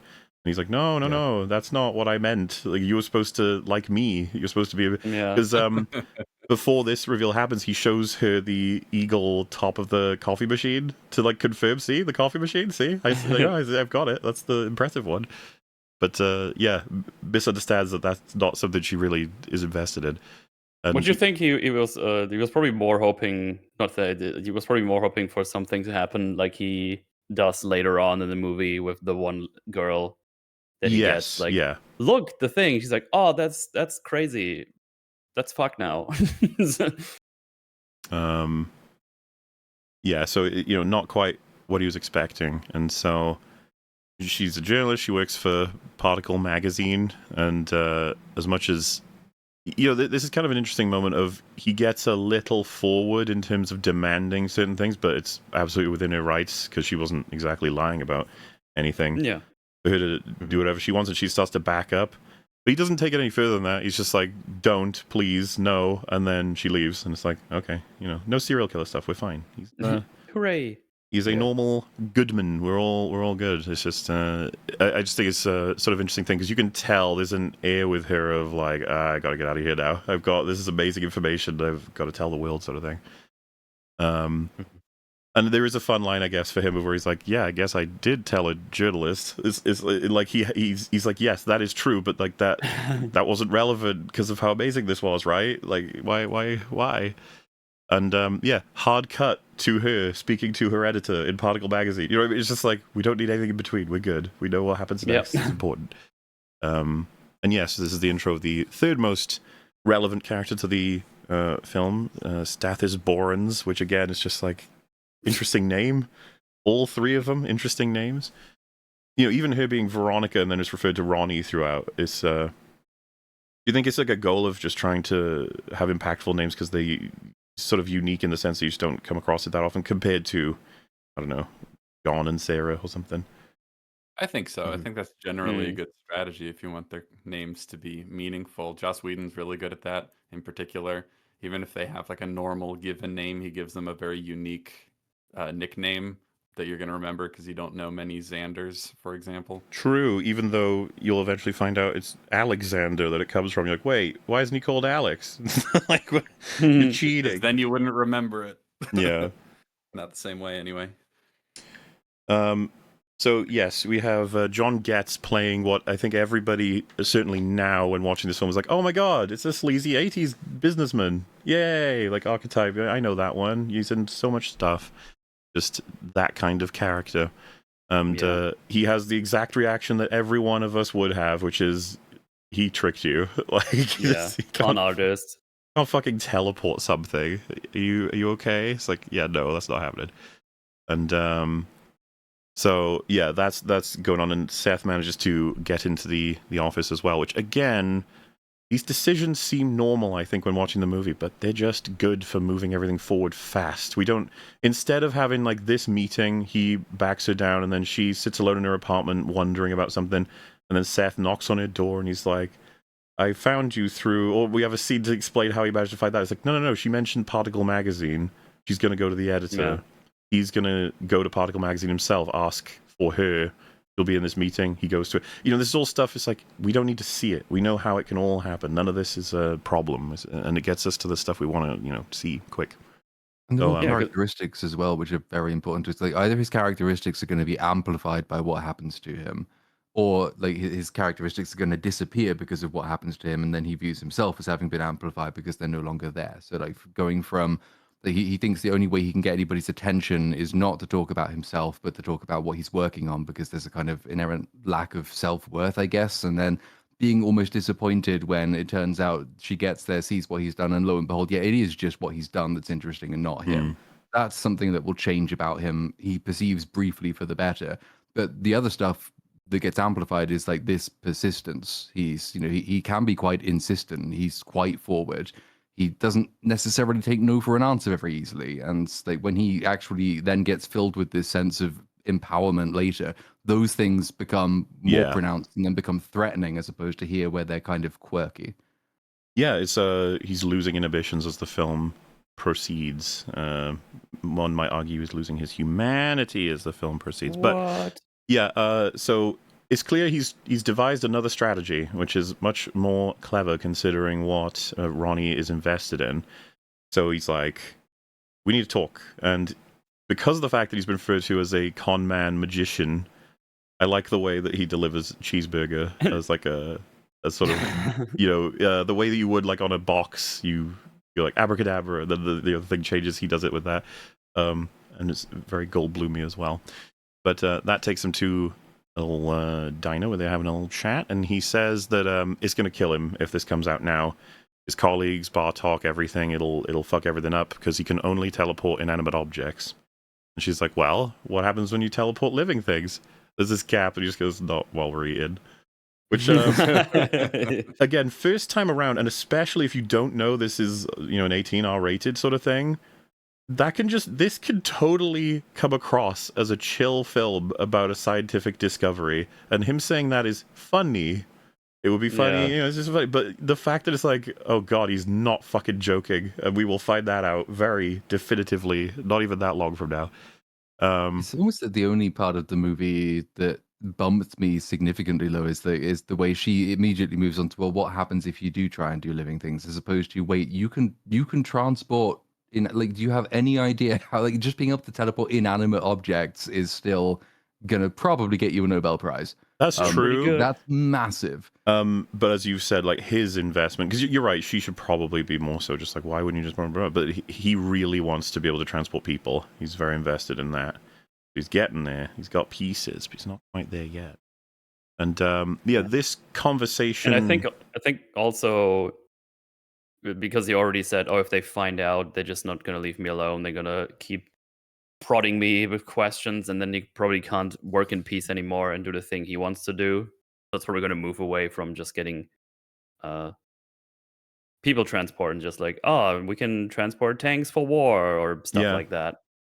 Well, again, so you could remake this movie such that, I mean, you start to lose the fly elements, but if you wanted to focus on more so the consequences for society and civilization to actually successfully create this machine and have it be in use, it's there's so much to use, of course, with a teleportation device. Absolutely. Yeah, they had this scene was done, and it was one of the, I think, last things they wanted to film was more of this scene, with the interest of adding more to the character of Seth, because there's pragmatism to this scene in terms of how we're moving these two on and what's going to happen next in the plot. So they decided they wanted to like alter a couple of the conversations to add more about him, which he references a decent amount, that he's alone and has been for a little too long, but that what he's on the borderline of is gonna be incredible. And there's, as I said, like he's figured out a way to appeal to it, which is that you can run the story as is, or try to, with the evidence that you have, which isn't going to be a lot, or you can come with me and do the entire thing and write a fucking book and be like super duper popular with it. And then he's gotten it that time. It's like, that is actually something that will work with her. She's like, yeah, okay, well, it's gonna be them two together as like a team. And yeah, I just like the idea that it's something it achieves his goal of getting her more interested. It counters the nature of her possibly revealing stuff too early that can get him in trouble.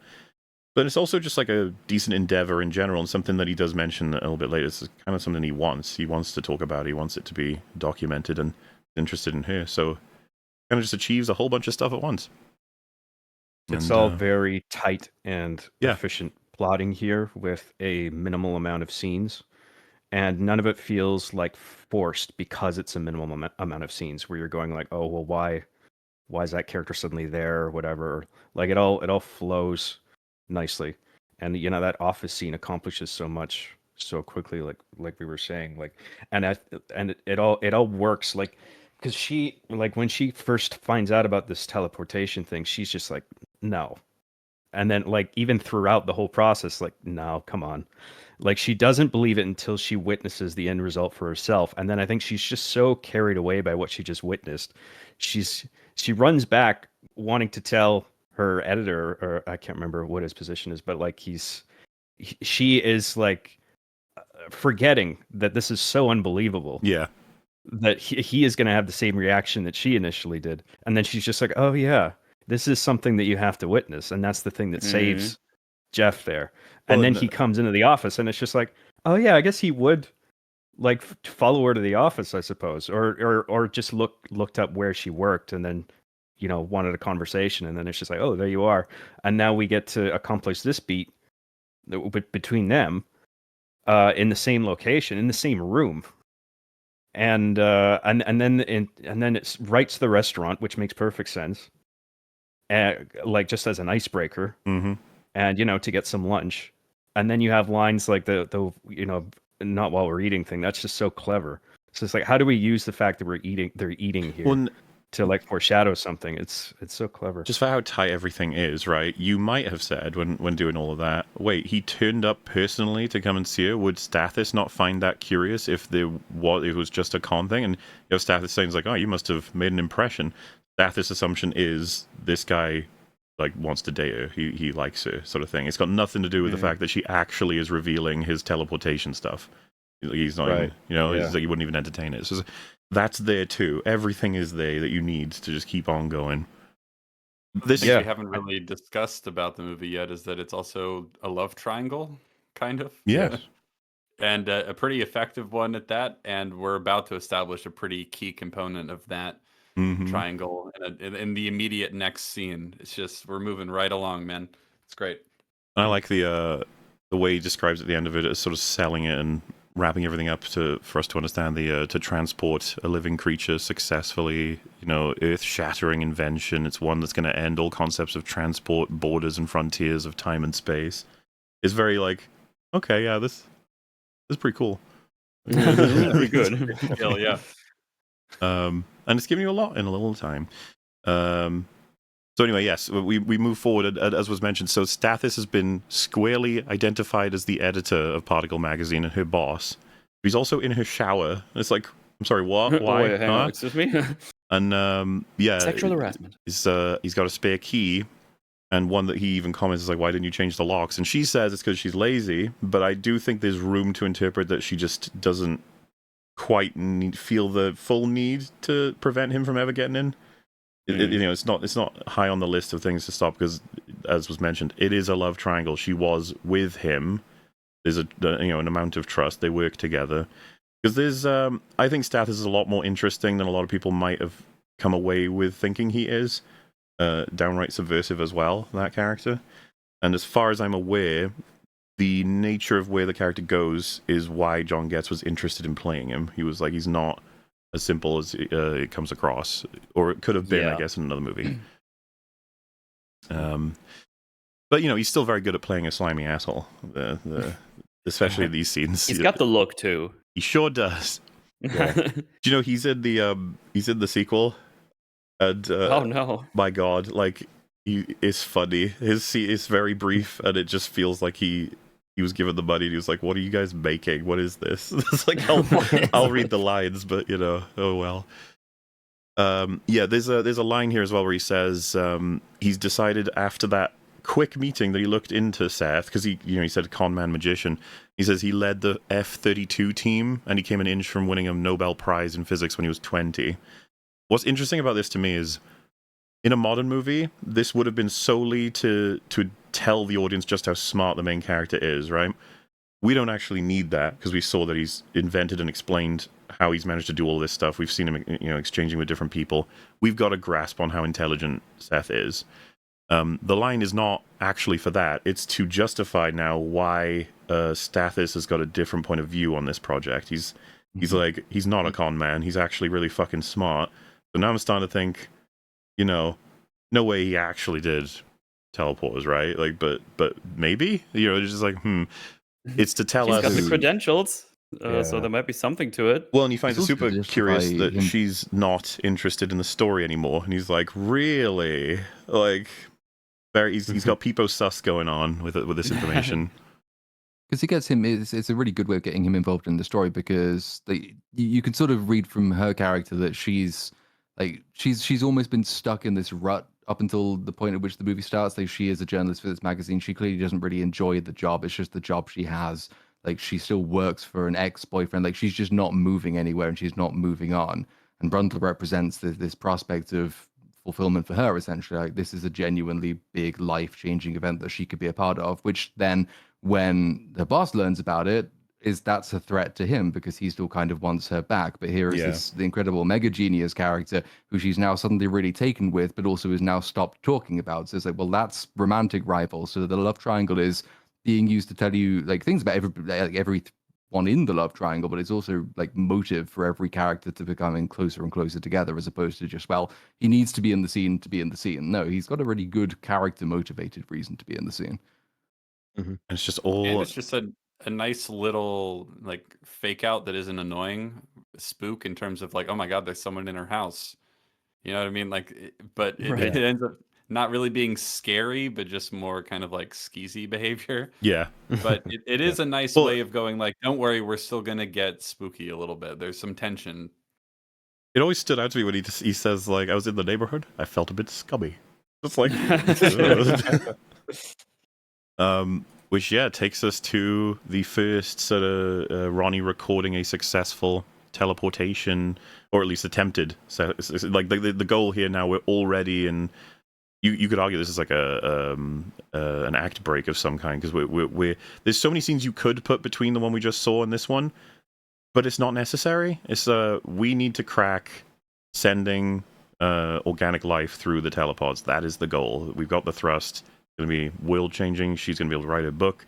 Everything's moving. It's like just keep fucking going. We got this. And what I find interesting about this is Cronenberg has a push-in shot on the telepod as the baboon, phases out. This is 86. So it's difficult to achieve a lot of these things, whereas it wouldn't be as much anymore. And so the way they do this is just two shots, one where the baboon is in the machine and one where it's not. And then you have to, do the syncing for the effect in between. And he described, because it was this early tech trying to get this right, that the way they had the camera on the track to make sure it's aligned with, computer level accuracy. He said the tracks they used for the camera were like railroad tracks, like they were insanely thick and, just to make sure it's aligned perfectly. I just kind of like stuff like that with this. It's such a, if you're a studio head, you'd be like, dude, just have a fucking static shot. You're like, no. Yeah. Mm-hmm. That's not as fun. Looks way better. It's way more convincing. Now, this is where the tone will change. So, the teleportation is successful in the sense that material is moved from one place to another. There is a problem that takes place, and I will say this is a strong memory for me in this film, because I was interested in just seeing what happens next as a kid. Seeing the effect they made, or what I can only describe, and I think everyone can, since he does, is an inside-out baboon. This thing is fucking horrifying. The effect is amazing.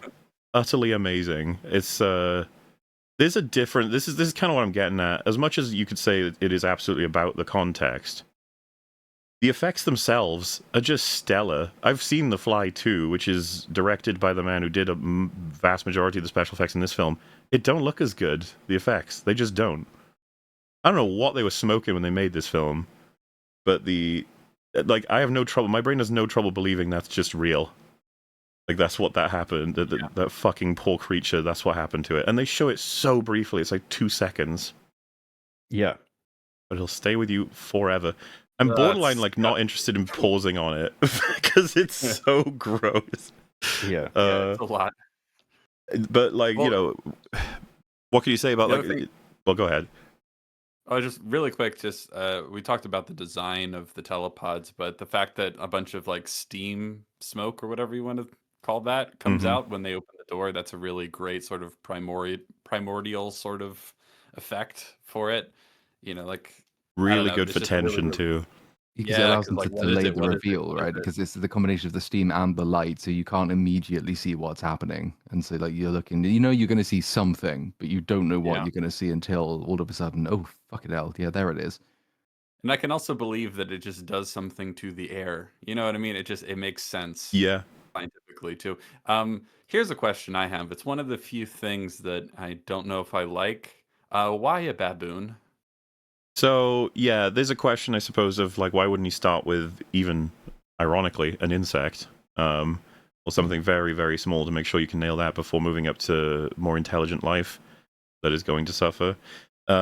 You could call it an element of the hubris that he is pretty sure he's cracked it. and he wants to teleport something that's very sort of an analog to man. Wants to get going as soon as he can. He needs to crack it as soon as he can.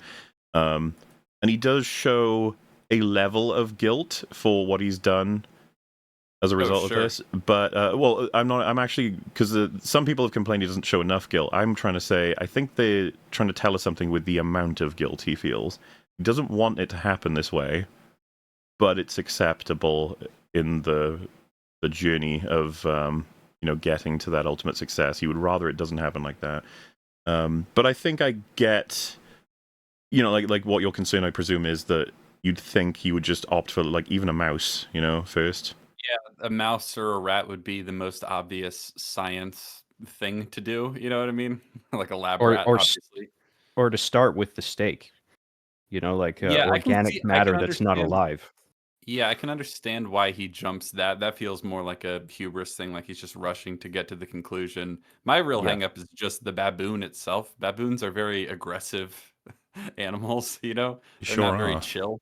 And so that seems like it's just an odd choice. I think thematically I can get why they went with a primate, Yeah. 'cause he's going to regress in some ways from a more civilized person to something more bestial, but a baboon? It's just kind of a... Well, and it was like, it's not even, the reality of a baboon was a problem on set as well. The baboon they used for most of this is called Typhoon. He's very famously the baboon in Shakma, who may or may not anyone knows about that. It's a movie where he's running around killing everybody. He's in a couple of different movies, but this is one of them, obviously. You need... They had a wrangler for him, and Jeff Goldblum was, like, told he needs to be, like, strong and make sure he maintains... Because he's a tall fucking guy. I think he's, like, 6'5" or something. You need to impose sort of alpha energy on that baboon, because it will be a serious fucking problem otherwise. There's even a note from Cronenberg that, like, the females on set would not have been safe if Jeff Goldblum didn't inspire within the baboon that he is the dominant, guy in the room, sort of thing. And he did. Yeah. And it's cool because that gets somewhat incorporated, right, when the baboon jumps on him after he's teleported. Yeah. Cool. So you get to have, because 86 again is fucking old, so you can't CG and trickle this shit. You have to actually do it, and it really makes for a fucking awesome experience thinking about it. But yeah, it was, what I'm trying to say is that they knew on set that they had to worry about this stuff, and you'd think, like, well, then wouldn't Seth, the character, be like, I'm probably going to opt for something not as aggressive and unruly. But major point, just that you watch this film, if you don't know what you're dealing with, everything up to this point has been very straightforward and sort of a drama, if not a sci-fi drama. You see that, and you're like, okay, well, that just cranked the film from, like, a fucking PG all the way up to R-rated immediately. So, just that one shot. Interesting. Good stuff. And, it just gives you a bit of a warning of what's to come. When they had that sort of thing there, they needed 2 puppeteers on the creature itself, the design, and then I think someone on blood. And they all had to wear raincoats underneath the floor because it was just fucking raining blood on top of them from having, like, created this thing. And the funny detail is that when they would break for lunch, everyone forgot they were down there. So they were just like, guys, are we still doing stuff? Hello? Yeah, it happens. But yeah, the scene following immediately is Ronnie's encouraging Seth to talk about the experience because people are going to want to know what he thinks, what he feels. And the performance in this scene is so good too. Yeah, so good because we don't see this side of him up until this point. The defeated sort of, like, racking his brain, like beating himself up for what happened. It's just a totally different demeanor than everything we've seen from his character so far, and he just pulls it off so well. Yeah, you get a full... been taken out of his sails. He's been very confident up to now, even if he makes the mistakes of, like, the social ones. But this is more of a scientific one, and it's just like, fuck's sake, like, it's supposed to work a particular way. It ain't, and then it just makes him feel probably that he's collapsing the potential of it all in general. But you get the line: "The computers are dumb. They only know what you tell them. I must not know enough about the flesh myself. I'll have to learn." Which I like as a line. There's a lot of lines I like in this. We're going to go over that. But they only know what you tell them is arguably a super important line for how this story is going to progress. Yeah, absolutely. This story is not going to be about AI. It's very much the computer is a process. You tell it what to do, and it'll do it. It's a very good line for an AI story as well, though. No, of course I don't want to, because yeah, it just felt relevant to a lot of things happening today, I would say. the story. Yes, actually, that's a really good point. Because in Soma, the WoW, and I'm going to remain spoiler free here, is it's definitely an AI gone wrong story. But one of the ones that drive me nuts, the most common AI gone wrong stories are, you told me to make life better, but life is made worse by humans. I'll kill you all. Like, okay, well. Or like Tron Legacy. You told me to make the perfect system, so I became a fascist. It's like, okay. No, I agree. This is Nailed like it. a really sort of interesting line, and particularly like I think what's cool about it is it's clearly like a theme line but like this is a plot line. This is essentially the explanation for why everything's going to go horribly wrong. Yes. But like you wouldn't know it at this point. You wouldn't know at this point that the line of like machines are dumb, they only know what you tell them is. So when like the computer is essentially presented with like an unknown variable, it's gonna do the best that it can to reconcile that, and that's gonna create a human fly hybrid with all of the different like It's kind of permutations and craziness that comes with it. This is why I was saying, because when I think true AI, like you've created an intelligence versus what AI is used to describe these days, which is a fucking clunky ass robot being told to do things and then it awkwardly does them. I really am trying to focus on like that's kind of what we're dealing with in this film, the latter there, and as what you just said, like it's going to do its best. It's like, well, it will do. It'll do what it does. It's it will essentially do what it does, but it's our interpretation of it that's going to be the thing that's horrible, kind of, which could be said to tie into a bigger thing of well, actually I think it's a line that's later in the film, so that might be a better opportunity to talk about that in terms of like man's relationship with technology and progress and striding forward, and all the dangers that go along with it. I like that it's a subtle reminder for the audience that the definition of success and failure here is hinges on the way the machine is built and the boundaries of what it's capable of. And so it's like when you see something on the screen that says teleportation successful, it's like, was it though? Well, exactly. Yeah, like I said, it can go Are from you being sure a about that? cool, I moved happy it from there to there. Yeah. I did what you asked me to do. the cool, happy, good, yay, we did it sort of notion to what the fuck do you mean successful? Like, why'd you say it like that? Also, referring to it as the flesh is the most Cronenberg-y thing ever. There's so much talk and like ranting about the flesh in this movie, which is a thing that happens in a lot of his movies. Yeah. Well, yeah, that's probably worth saying, by the way, for anybody who doesn't know or is not more familiar with Cronenberg's work. This is probably, and again, I haven't seen all of his films, so maybe I'm out of line, but I don't think I am. This is probably the most conventional of his films. Like, it's the most straightforward and consumable. And you're like, what? And you're like, yeah. Very simple. He is wacky in terms of what you're supposed... Like, Naked Lunch, I think, is consistently one of the most... Like, films people will watch and be like, what the fuck was that? And you're like, well... You have to maybe read a guide on it, but The Fly, you don't need any guide for The Fly. You get exactly what it's jumbo right there. Yeah, the limitations of technology. It reminds me of the Chernobyl series. And there's like they have these dials used to measure radiation, and they're looking at it and going like, "Well, it was at the maximum, but that's all it was." And it's like, well, it can't actually. It's not the mechanics of it aren't capable of measuring what the amount of radiation that's actually there. So you're relying on this like it's gospel, and it's not. It's interesting because Cronenberg described this movie. Initially, he wasn't sold on doing it because he didn't want to do a remake of something else. But then as he sort of like really engaged with the material of the original and the potential, he like found it was like perfectly right up his alley of all the things he normally does, because he writes a lot of his own movies, not all of them, but a lot of them. But he was like, oh, this was more me than anything I had written completely from scratch, which is fascinating to me. Yeah. So then we get the next scene combining like progressing everything, but also their relationship, which is going to be a bit important. And I think they do put an effort into when he's describing how he feels about all of this, that Ronnie's becoming more and more interested in him as a person. Like, there's really more layers to him. He's a lot more interesting than maybe she thought. And start talking about his clothes, which is kind of funny. Platoon, you're going to have to confirm, I suppose, because I haven't read it. But in Jurassic Park, Ian Malcolm wears only black and grey, like the same outfit semi-regularly, because he doesn't want to wonder what to wear when waking up, is something that he says. So that's kind of an amalgam, because I think that's one of Einstein's lines. I think like he always wore the same thing to avoid having to think about it. In Jurassic Park, the book, Ian Malcolm wears the same thing because black is incredibly. It's partly that, but it's also because black is like incredibly efficient as a like vent of radiation or something. It's like the most effective thing to wear in hot weather.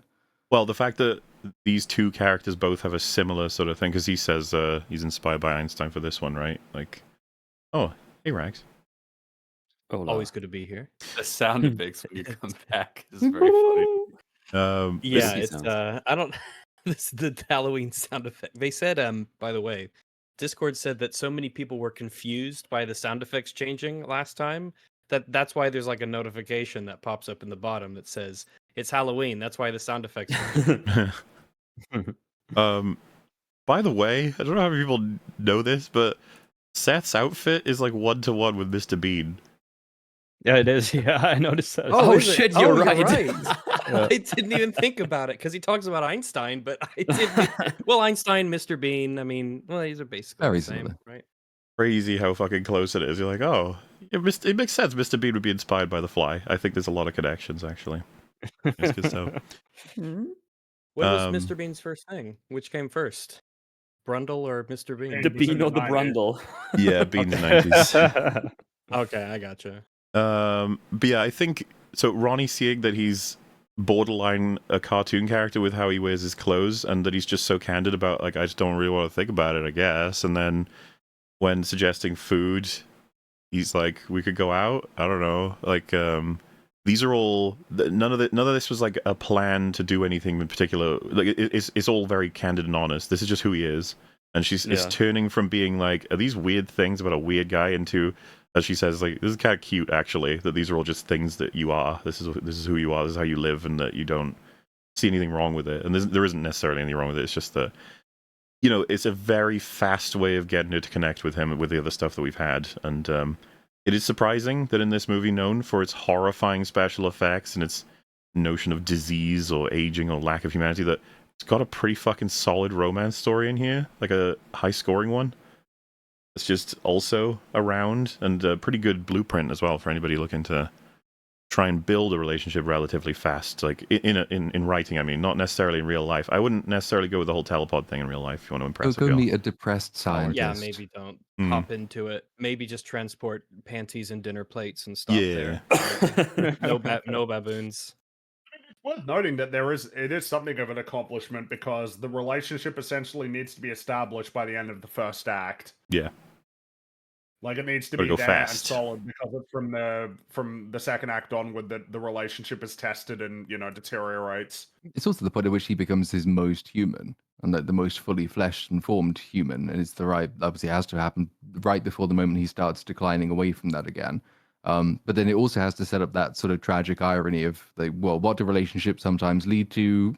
Babies. And what is one thing that you can strip away from reproduction in nature is actually humanity, because all of nature has its views on taking care of babies and children. And so like it's setting this up to twist it in a pretty powerful way later. So yeah, this is like the right time to cap that off, and it does it very effectively. Yeah, and it's important that he has a sexual experience that starts getting him thinking about like the pleasure of being like a living, you know, organic thing, and like sort of the beauty of life, so to speak, where and he's just like, that's what my computer is missing. Yeah, like I need to find a way to put that in. Right. So they sleep together, and Seth actually lays back on a little like microchip thing and digs into his body, which so on theme, right? You see that, you're just like, I like it. And then, of course, it's not just that. It's that wound is going to become very relevant as things start to progress. So yeah, we move on to the Steak teleporting scene. Because he's had an idea. Again, the leanness. We're only at 25 minutes, by the way. Well, Steak's not that lean. It's that's a bit marbled, but Steak's not that lean. I don't think that joke works. no. Okay. All right, no, it's got a bit of, I feel like steak is what you immediately think of when you think of lean meat. So well, but you could see that it's got the bit. It's fine. It's fine. The real fans will get it. So, yeah, he says, clearly the most important and iconic line of the whole film here, eat this, I need an objective opinion. There we did. We did it, boys. We did it. Thank you, The Fly. Get destroyed, objectoids. The Fly agrees with me. Yes, it does. Seth Brundle would back me up. He almost won a Nobel Prize when he was 20, so... You should... Just saying. He's got the smarts. You all should also be Brundle-pilled. Exactly. Yeah, Brundle-pilled. So I find it interesting that putting the plate in with the steak, because the machine might interpret that as two different things. But then, in the case of, I guess if it's two organic things, then it'll splice them is the logic. But if it detects an organic and an inorganic or two inorganics, it'll just duplicate things as is. I mean, it's just a small. No, yeah, I think it's fair you mentioned that. I guess they were like, it would be unsanitary to just put it down in there. You could clean it. Yeah, because they show later on when he teleports himself, he takes his clothes off. So clearly, that's in the future when he does that again, it does the same thing. So they wanted us to be thinking about it. So it seems fair, right? She says it tastes synthetic, the telepoded steak. And he concludes, and the computer's giving us its interpretation of steak. It's rethinking it instead of reproducing it. The computer isn't made crazy by flesh. The poetry of steak. So he's got to start teaching it. Which the steak. Obviously, there's going to be a line they cannot cross in terms of actually trying to justify this in science fiction. Like, what the fuck do you put into a computer to tell it? Like, like in ones and zeros or whatever. Just flesh. It's crazy, man. By the way, steak tastes really, really good. You have to make it good. And the computer's like, I got you, good, taste. yes. Yeah. But he just typed in, include the poetry of steak. and then it works. Brock, write me a poem about steak. And that's why it's always a better choice to not show us what he's typing in and to not, just give it, it's like, leave it to the imagination. Because, I like the way it's described, and I think that's the best you should be doing for a film like this. Is like, it's the poetry of steak, the craziness of flesh. Okay, gotcha. The little bits of the actual text we see, teleportation sequence, encode, decode, and voice, like the little stuff, they give you a little bit of the computer to let you run, to let you extrapolate mentally. And they use it really well, the parts of the computer we get. But for the horror... I actually checked because in one scene you see the CPU usage in the top right, but they don't show that again. Because I checked, I was curious if it goes like to 100% when the fly is in there and confuses the computer. I think it would be a neat detail, but they kind of zoomed in the next scenes we see the computer terminal. So you're not allowed to see. You can. So then we get the crazy ex-boyfriend scene because we got to crank up Stathis's jealousy, this sort of stuff, and he was following Ronnie, and now he knows what she's up to. It's as he suspected. He is unhinged. He is coping. He is seething. He is molding. He is very angry.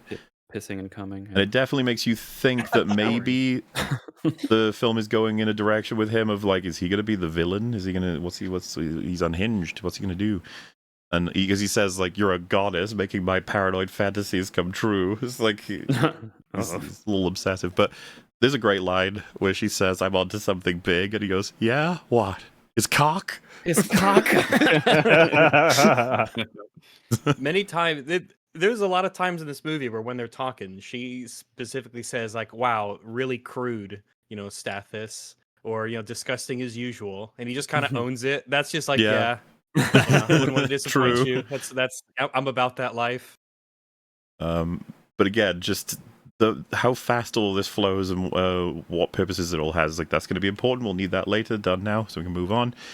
And we see the first successful. It's so funny to think about this, especially when it's been a little bit of time since I've watched it. It's like successful baboon teleportation at half an hour, and I'm like, dude, the major stuff I remember about this movie is Seth's transformation, and then as in the teleportation, and then the transformation.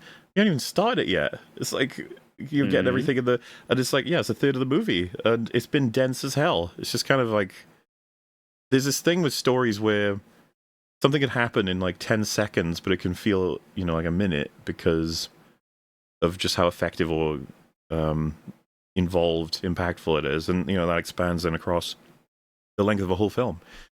And they're pulling it off pretty well here. We get the successful baboon. He's all happy, he's running around. They did it, and it's time for champagne. Holy shit! Champagne. I like how they have how the baboon's just like, get me the fuck out of here. Yeah.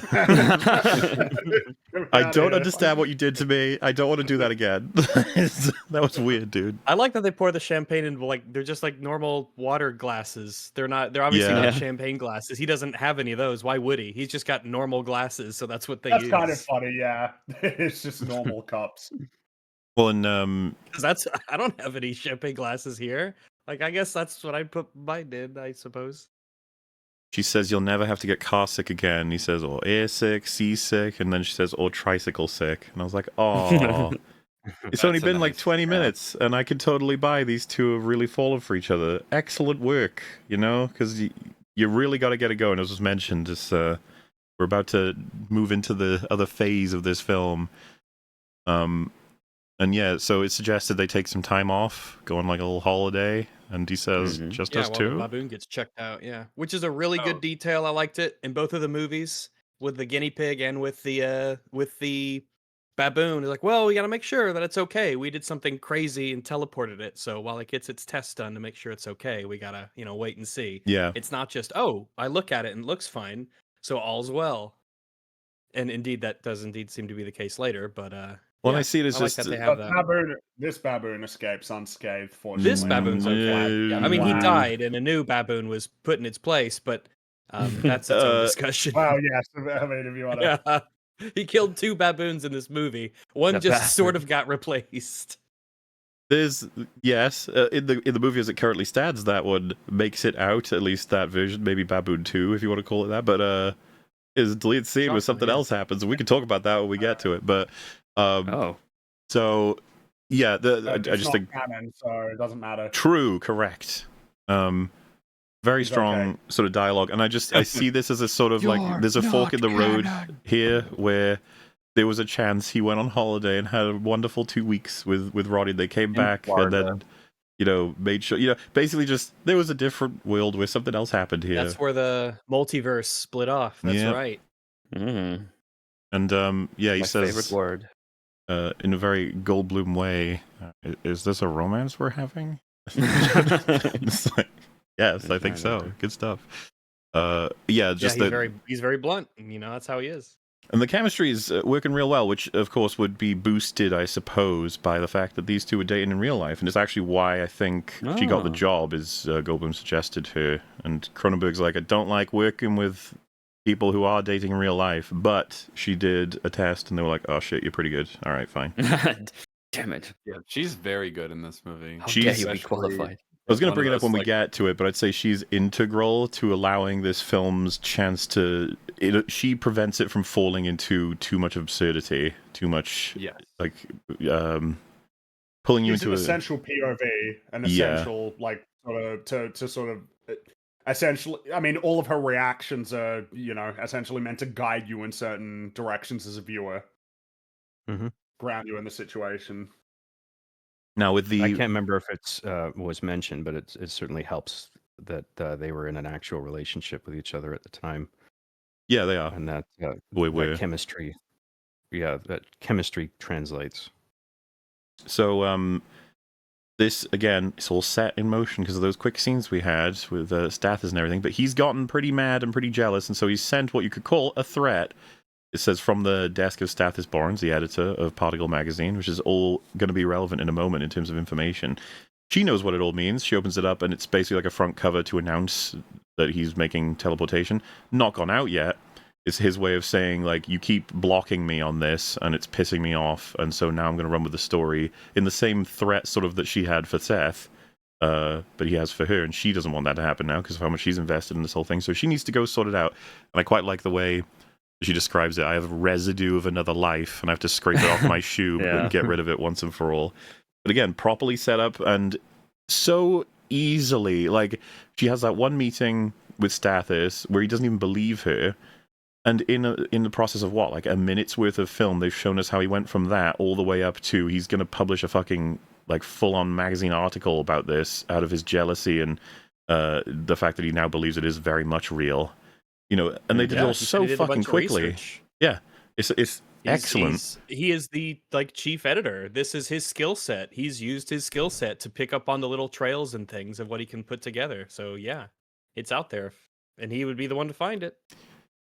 And so yeah, we then cut to her seeing Stathis, because why wouldn't we? That would be the next interesting thing to happen now with everything that's set. So yeah, he says, you know, you were sent to the party to get what you could find, and what you found is mine. It's like, that's how it works.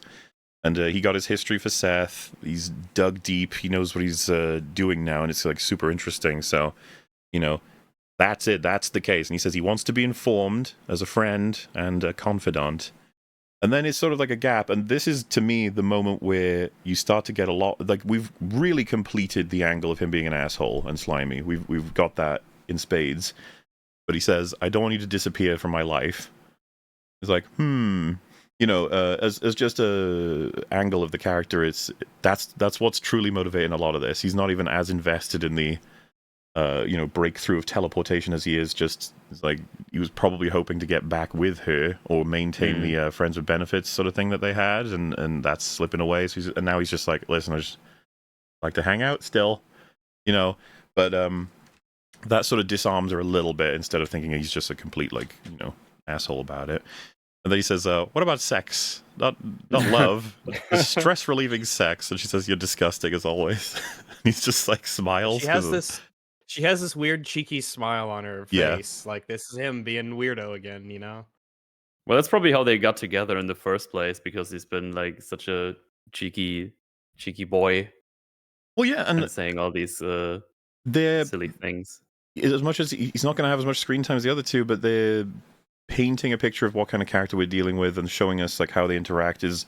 He's just much more human than the archetype that he's built on is in terms of, you know, you probably know someone like that in real life is a little bit more complicated than we've seen scenes that would make him seem unhinged asshole. There's just a little bit maybe more going on. Obviously, I'm working with business guy.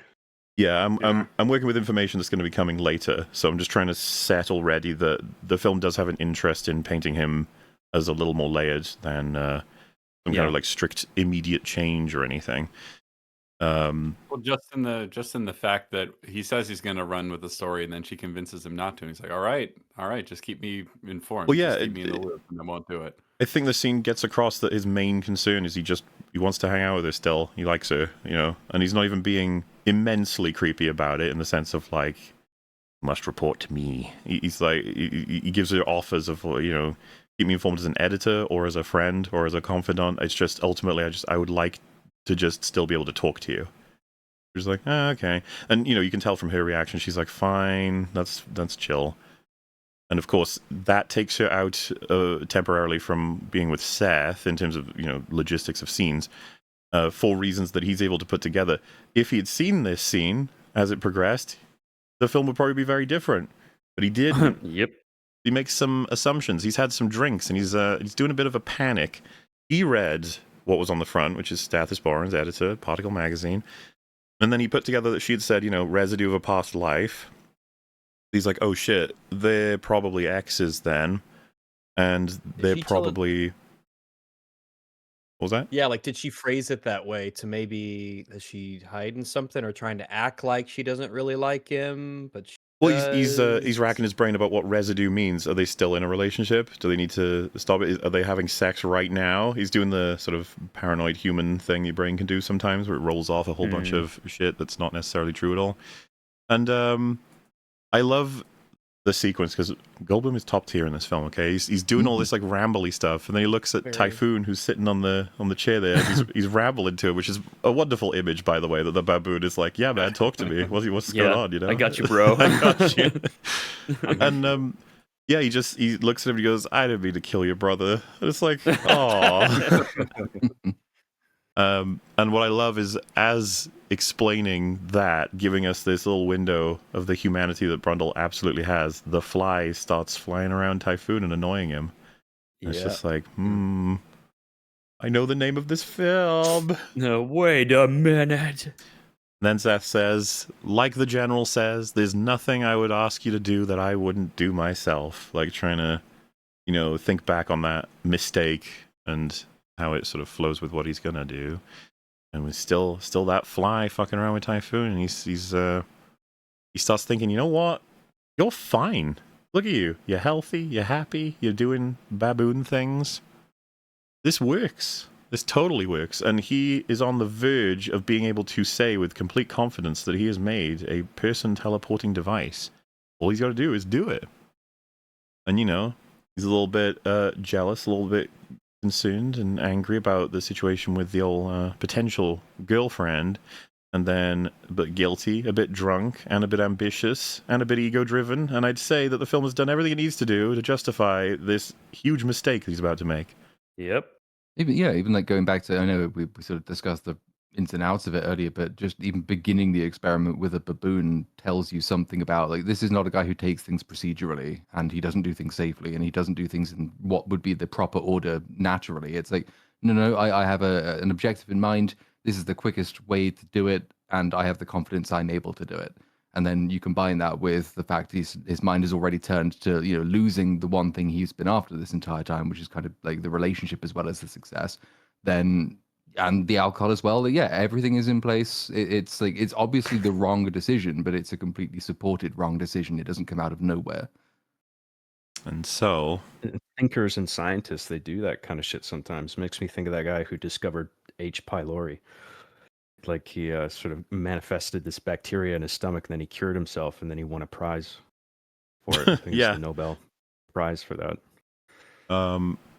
So this sequence, as it's beginning, the music is swelling in a sense of being like, I'd say somewhat, he's hopeful, and it's like, this is cool. He's like, maybe it'll work. Yeah, this could go well. And then the camera pans over, and the fly is in the pod. You're like, wait. No.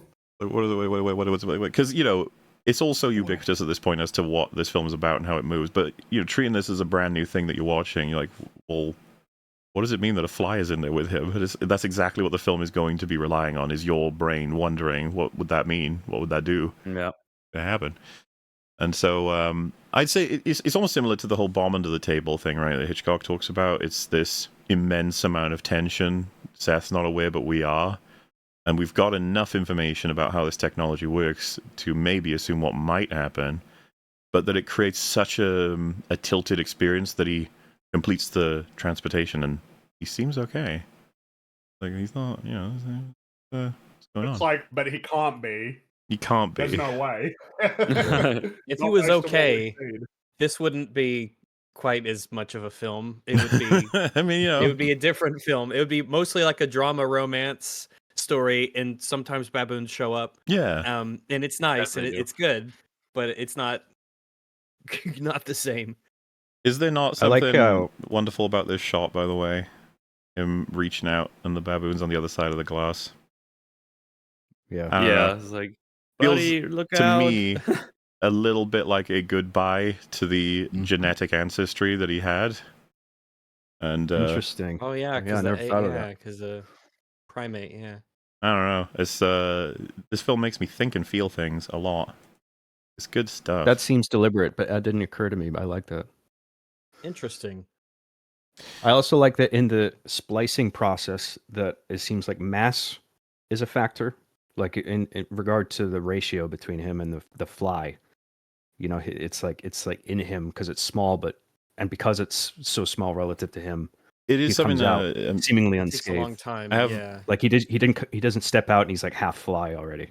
You know, like like the original. But right, yeah.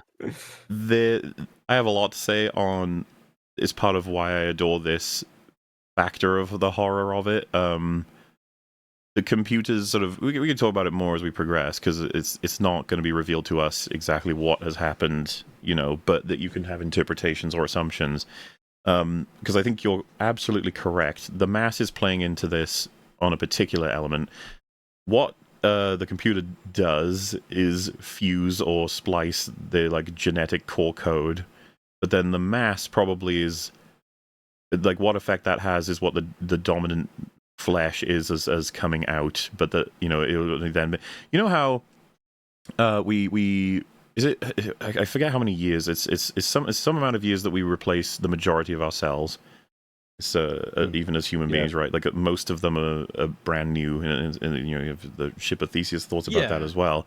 But the fact that the body it's like producing what we see on the outside always as a result of what core code it's got to work with. It's like you could think of it as a big warehouse full of blueprints, and little creatures run in and go, this is what the arm is, this is what the leg is, this is what blah blah blah. A lot of people are saying 7 years. I don't. And obviously, I'm not saying you replace every single cell. It's just that a lot of them get replaced, regenerated. It's not brain cells, but it's a lot of the other ones. And so, if his core DNA is changed, then it's like it could. Again, this is probably not how it would ever work, but I think it's intuitive enough and fascinating enough to think about that. The regeneration of his cells, or the output physically of what code he has within him, is like it needs time. If the blueprint got shifted mid-life. And so since he's the dominant mass, the fly is basically invisible. We don't even know that it's a part of him, but it is no less significant at the core code chain of DNA to the computer than Seth's is, like at the fundamental level. Like that's all the same, but the amount of mass means that he definitely absorbed it in that sense, and that the results. Do you understand what I'm saying? Like the two of them are equal on a DNA level, but they're not in the mass level, and that would explain why we see him the way that he is now, but we're not going to remain that way. And he says, is it Memorex or the real thing? Which is kind of interesting, again, as another line, sort of like, well, Seth is dead. This is something else in the sort of Star Trek transporter way. But it's a great line. I mean, not only is it humorous, but it's just like, like this is a recreation of what was previously disintegrated, and to what degree is it synthetic? I mean, she even says like the steak tastes synthetic, right? So it's just like, what am I exactly? It's kind of like, how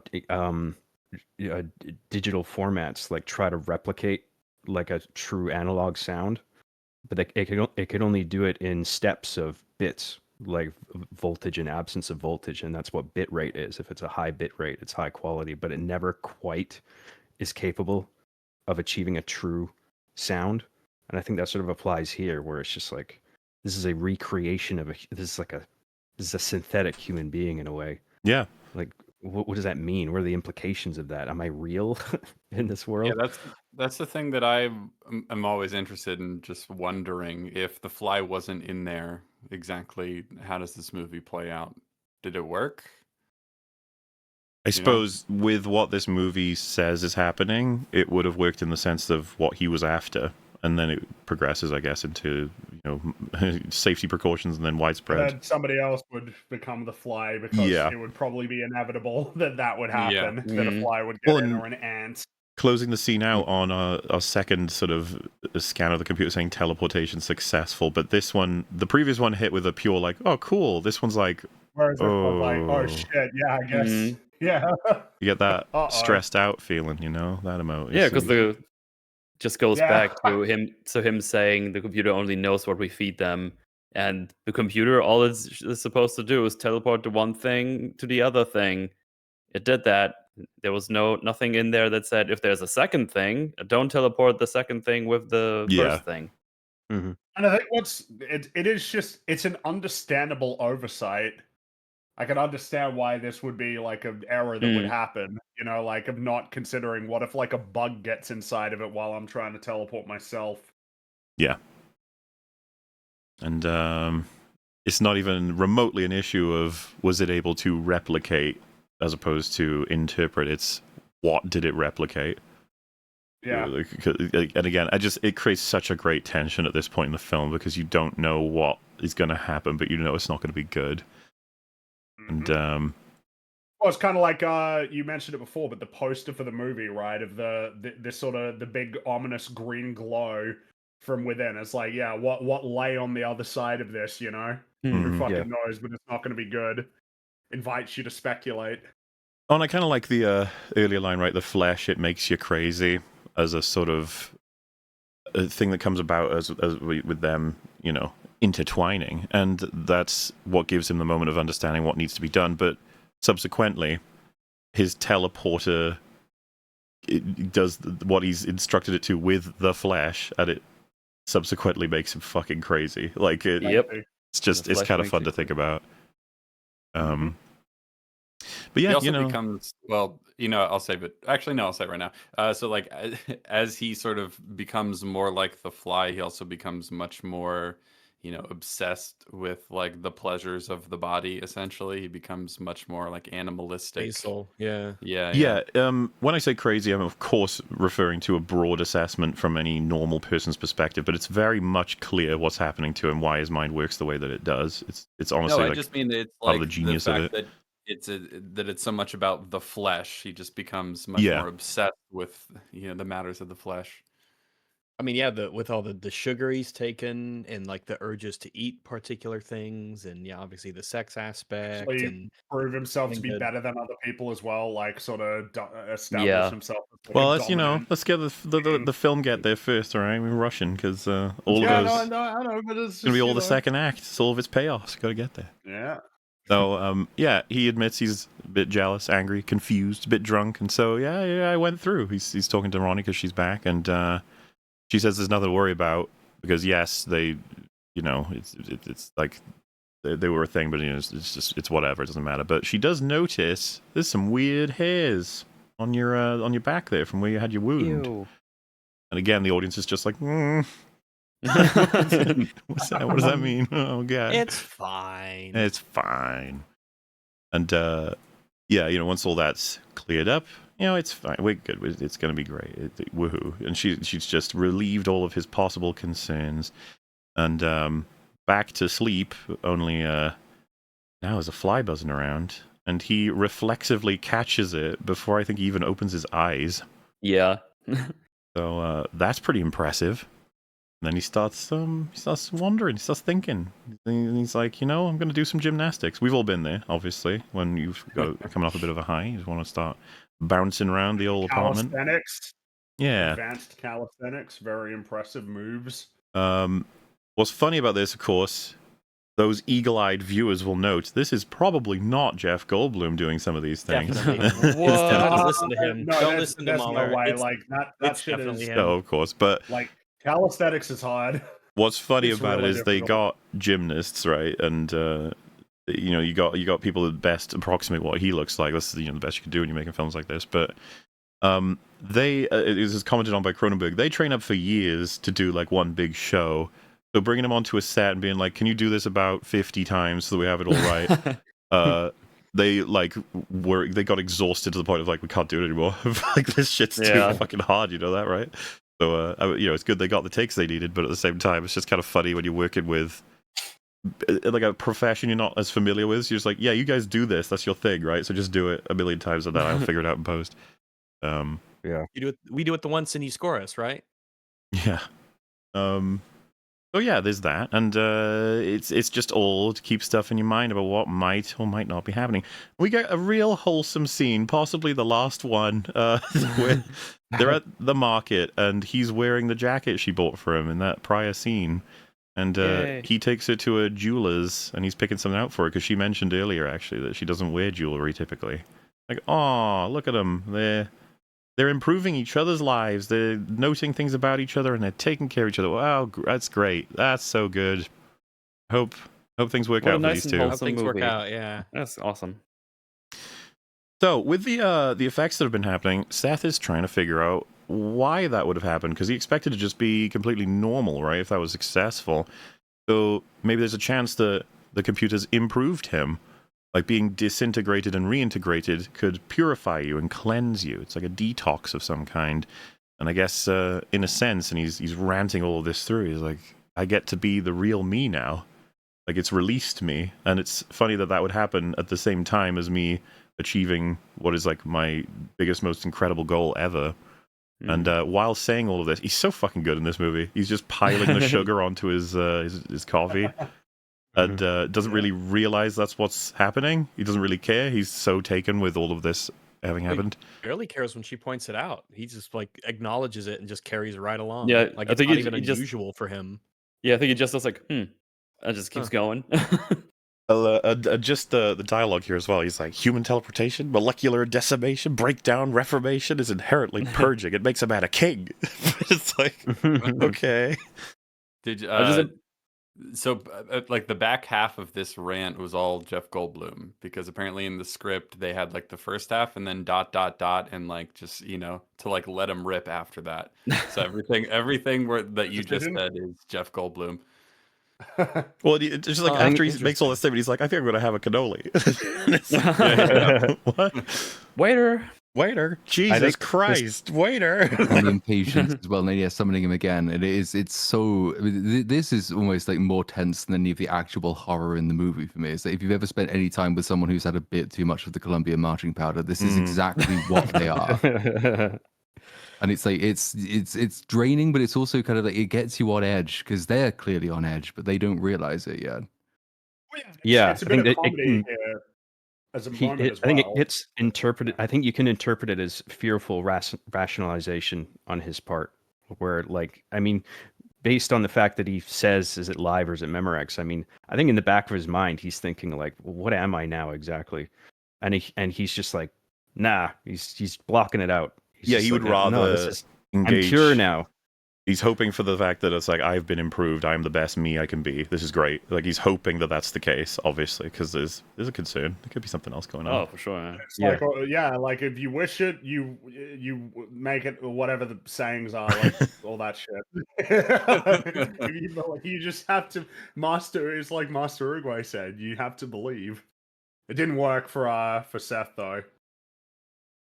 There's an interesting thread here about like purity and purifying, because at this point he thinks that what he just went through was a purity, like purifying, cleansing ritual. But then the whole purity thing will come back later when it's flipped on its head. It's really interesting. Yeah. Well, and saying that he's purified when literally the opposite has happened. Everything's been fucked. Everything's literally tainted. Yeah.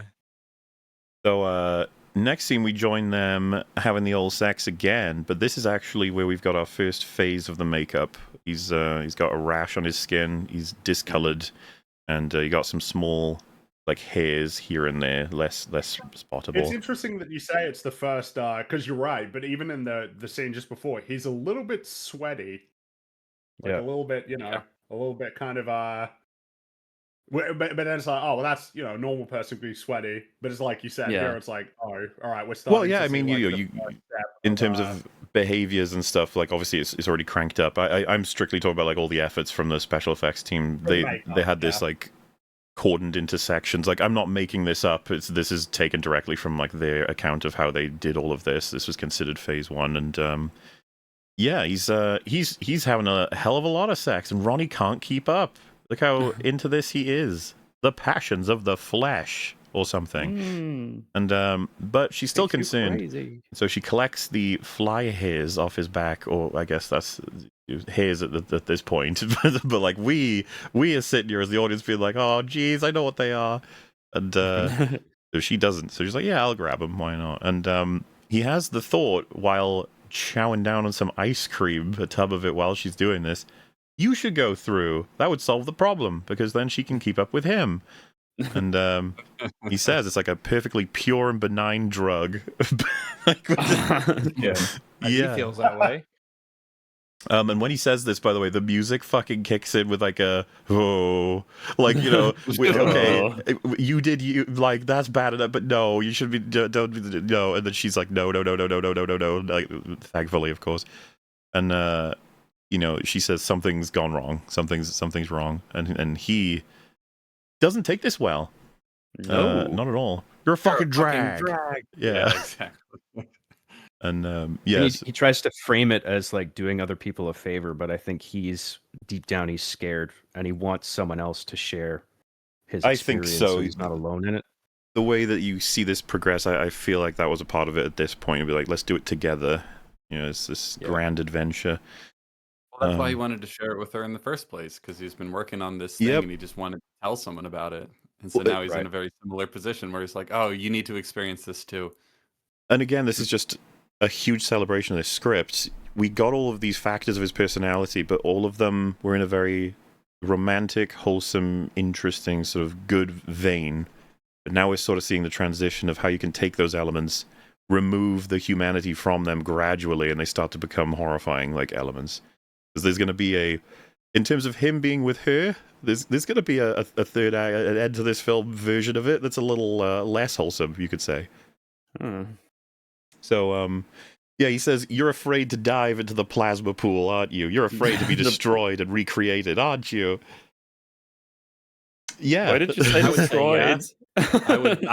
I'm a bit perturbed about the plasma pool jumping. Yes, it's true. Yeah, and you saying destroyed, it doesn't really give me confidence to go in there now. Well, because I want to be unstroyed. And you know, all of us this way might be of the perspective that we would never go into that transport, but I'm sure there's plenty of people on Earth that would still. They'd be like, I'll do it. Yeah, but it's just like, dude, it's like, how are you not thinking of the Star Trek thing? It's like, dude, that might, like, in all likelihood, that is killing you, you know, like going through that. Right. So he says as he's leaving, drink deep or taste not the plasma spring, which is a reference to a quote from a book by Alexander Pope, an essay on criticism. And the quote talks about the nature of like gaining information, basically. It's like you can have, if you have a superficial amount of information or a portion of it, it can be intoxicating, like, and leads you to potential like a bad behavior or a judgment or a position you might like. If you can feel really good about having this, happens all the fucking time. It's actually a really awesome quote where you become somewhat informed about a thing and you suddenly become a god. You're like, I'm amazing at this. So, like, kind of the Dunning-Kruger effect. Kind of. I was thinking about that too. And so the full picture is the truly sobering part of like information, as in it's what he's actually saying, right? Drink deep or taste not the plasma spring, as in get all of the information or none of it. Get all of the experience or none of it. You don't want to be going, it'll fuck you up if you're going anywhere in the middle. And of course, that's super fucking ironic for him to say. Yes, it's like, because he actually doesn't have any idea yet of what's happened. Or rather, it's not that he doesn't have any idea. He's got some idea, but it's only a partial idea, right? Yeah, and it was intoxicating. Little knowledge is a dangerous no idea thing, what is the axiom. Origin of the midwit as a concept is that essentially, yes, you've read a little bit of Nietzsche and now you think you know all of philosophy. Oh my god! It is funny, like the notion that like you will never be as confident as you were when you barely fucking knew anything, even when you know so much. You will never feel so self-assured as that first time. That first little bit of insight. Andre says this in the first movie. He's like, it's the paradox. The more I learn, the more I realize I don't know as much. Yeah. Well, Seth thinks he's on top of that. He's got it all, and she's the one that needs to go further. She's the one that's fucking up here. Which I love this little monologue at the end because he uses a lot of like religious language at this point, which is really fascinating to me when he's talking about piercing the veil and all that sort of stuff. He's like a true believer at this point in this cult of one. So yeah, well, if he is scared, I think he's sort of at least subconsciously hoping that a higher power will save him. Like if there is something that goes wrong, because he's got no one else at this point. Clearly, their relationship is now having some trouble, and he decides to leave. He's gunning down the street, eating a chocolate bar, because of course. I mean, for anyone who, like me, probably at this point would have seen Men in Black before this. There's a big, he loves his sugar in that movie, and he's a big old insect. So you can already get it. You know what's going on, and as he's going down the street, the soundtrack is fucking yelling at him. It is, I quite love it. And what's funny is when recording it, Cronenberg remembers Mel Brooks questioning whether or not that was too much. He said, like, when he's walking down the street, there's a guy walking down the street. Maybe you shouldn't have the soundtrack, going that crazy. And so there's confusion as to whether this is what I meant about like the Howard Shaw's sort of thing. And the response was, no, that guy is about to meet his destiny. Like that's holy shit. This is extremely important, and the music is perfectly suitable. And it's just like, oh, it's so interesting how perspective can completely switch when you're just like, he's just walking down the street. It's like, oh, he's everything's falling off a cliff. Every decision he's made, everything up to this point, he is about to experience like all the consequences of it. And this is the end of Seth Brundle, so to speak, right? Like this is the journey's about to turn into something completely different. So yes, music is there for a reason. In fact, there was a song that they had commissioned for, I think, to promote the film. It was called "Help Me," which is appropriate, and it had footage from the movie. The song, like people liked the song, and Cronenberg said he liked the song, but it was just inappropriate for the film. And so what's kind of fun is that it doesn't turn up in the places they expected to use it. Instead, it's the background track in the bar. Okay. That's where it ended up, and you can still find it. It's just kind of interesting how that sort of stuff happens. You obviously be like, I still want to use it though. Don't let it go to complete waste. And I remember hearing a bit of it, and it tonally it doesn't mesh. I don't even think you can use it in the end credits. Like, never mind anywhere in the body of the film. Like, it still doesn't fit.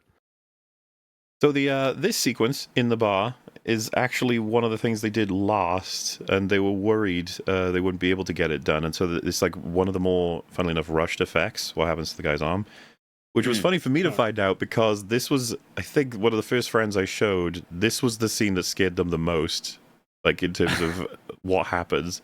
Seeing that arm break, I remember them being like, wow, what the fuck? And I was like, oh. That could be me. Yeah, I guess that is kind of it, right? It's like very relatable. It's very relatable. So much more reluctant to engage in an arm wrestle for the rest of your life. Yeah, I remember thinking, because I think I saw this when I was quite young as well. And like I hadn't seen it for a long time, but that is one image that just sticks with you. So like, then you go off to university and everyone likes doing arm wrestles for some fucking reason. It's like, yeah, but I've seen The Fly. I'm not sure I actually want to do this. Well, I'm pretty sure I've seen like just a real life instance in the video where this happened. It was like, oh. Like, not like this, but the arm, dude, breaking. One of the ones that I've never forgotten was there's a UFC fight. There's a guy just moving around the ring, and he steps wrong, and he just fucking crushes and breaks his ankle, and it's just fucked forever. Yeah. It's like, what? Yeah. Like, that's not supposed to happen. I have one from wrestling, actually. Psycho Sid. He was going from the top rope and just landed on his foot, but the foot just goes to the left, where it's not supposed to go. It's just completely fucked. Yep. I'm just thinking of an arm wrestling. Look, all right, I know we've already done our. Wasn't there didn't Homer he got one arm really, really strong, and basically the strategy was to lure people into arm wrestles against Homer. Against his shit arm, and then he's got the huge arm. Yeah. He was a massive arm, and every time he wins, you hear like a bone cracking sound every time. Oh no! It's an effective strategy. Homer occasionally goes to the gym and gets good results, but he's never consistent. That's his biggest problem. Yeah, but consistency's key. That's it is. Yeah, it is. So the cloudy sweat is a small detail, but I find that distinctly creepy. Like he's secreting this stuff. Yeah. Because again, it just makes us wonder, what the fuck is that? What does that mean? What does that do? It's like almost Why are you so gross? Spit or a pus or something going on there. Right. What would be the texture of it? Is it like slime, or is it just like cloudy sweat? So, in an effort to try and grab himself a girl who can keep up with him, he's found this lady, but it's not going to work out because she's with someone else. So he's like, oh, well, just beat him in an arm wrestle. The quintessential way of ripping off a fucking arm, nearly. Back in the Stone Ages. That'll sure impress her. There is a thought about whether or not her reaction to this is anywhere near human as opposed to terrified. Yeah, because she sees it and she's like, yeah, sure, I'll go home with you. You win. Oh, that's hot. Maybe she's on some kind of drug and she really did interpret it as like, wow, you're buff. I like you. You know, instead of, oh my god, you tore his fucking wrist off. Oh, that's disgusting. But, you know, because you do get to say, it's like, you're a bodybuilder? And then he says, yeah, I build bodies. I take them apart and put them back together.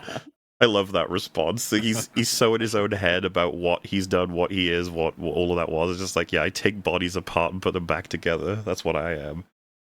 Like, ugh. But, yeah, so, they head back naturally, and she's having trouble getting up the stairs just to his apartment. And he's like, "Nah, I'm gonna carry you up there." He's very energetic. He's got a lot of pizzazz, you might say.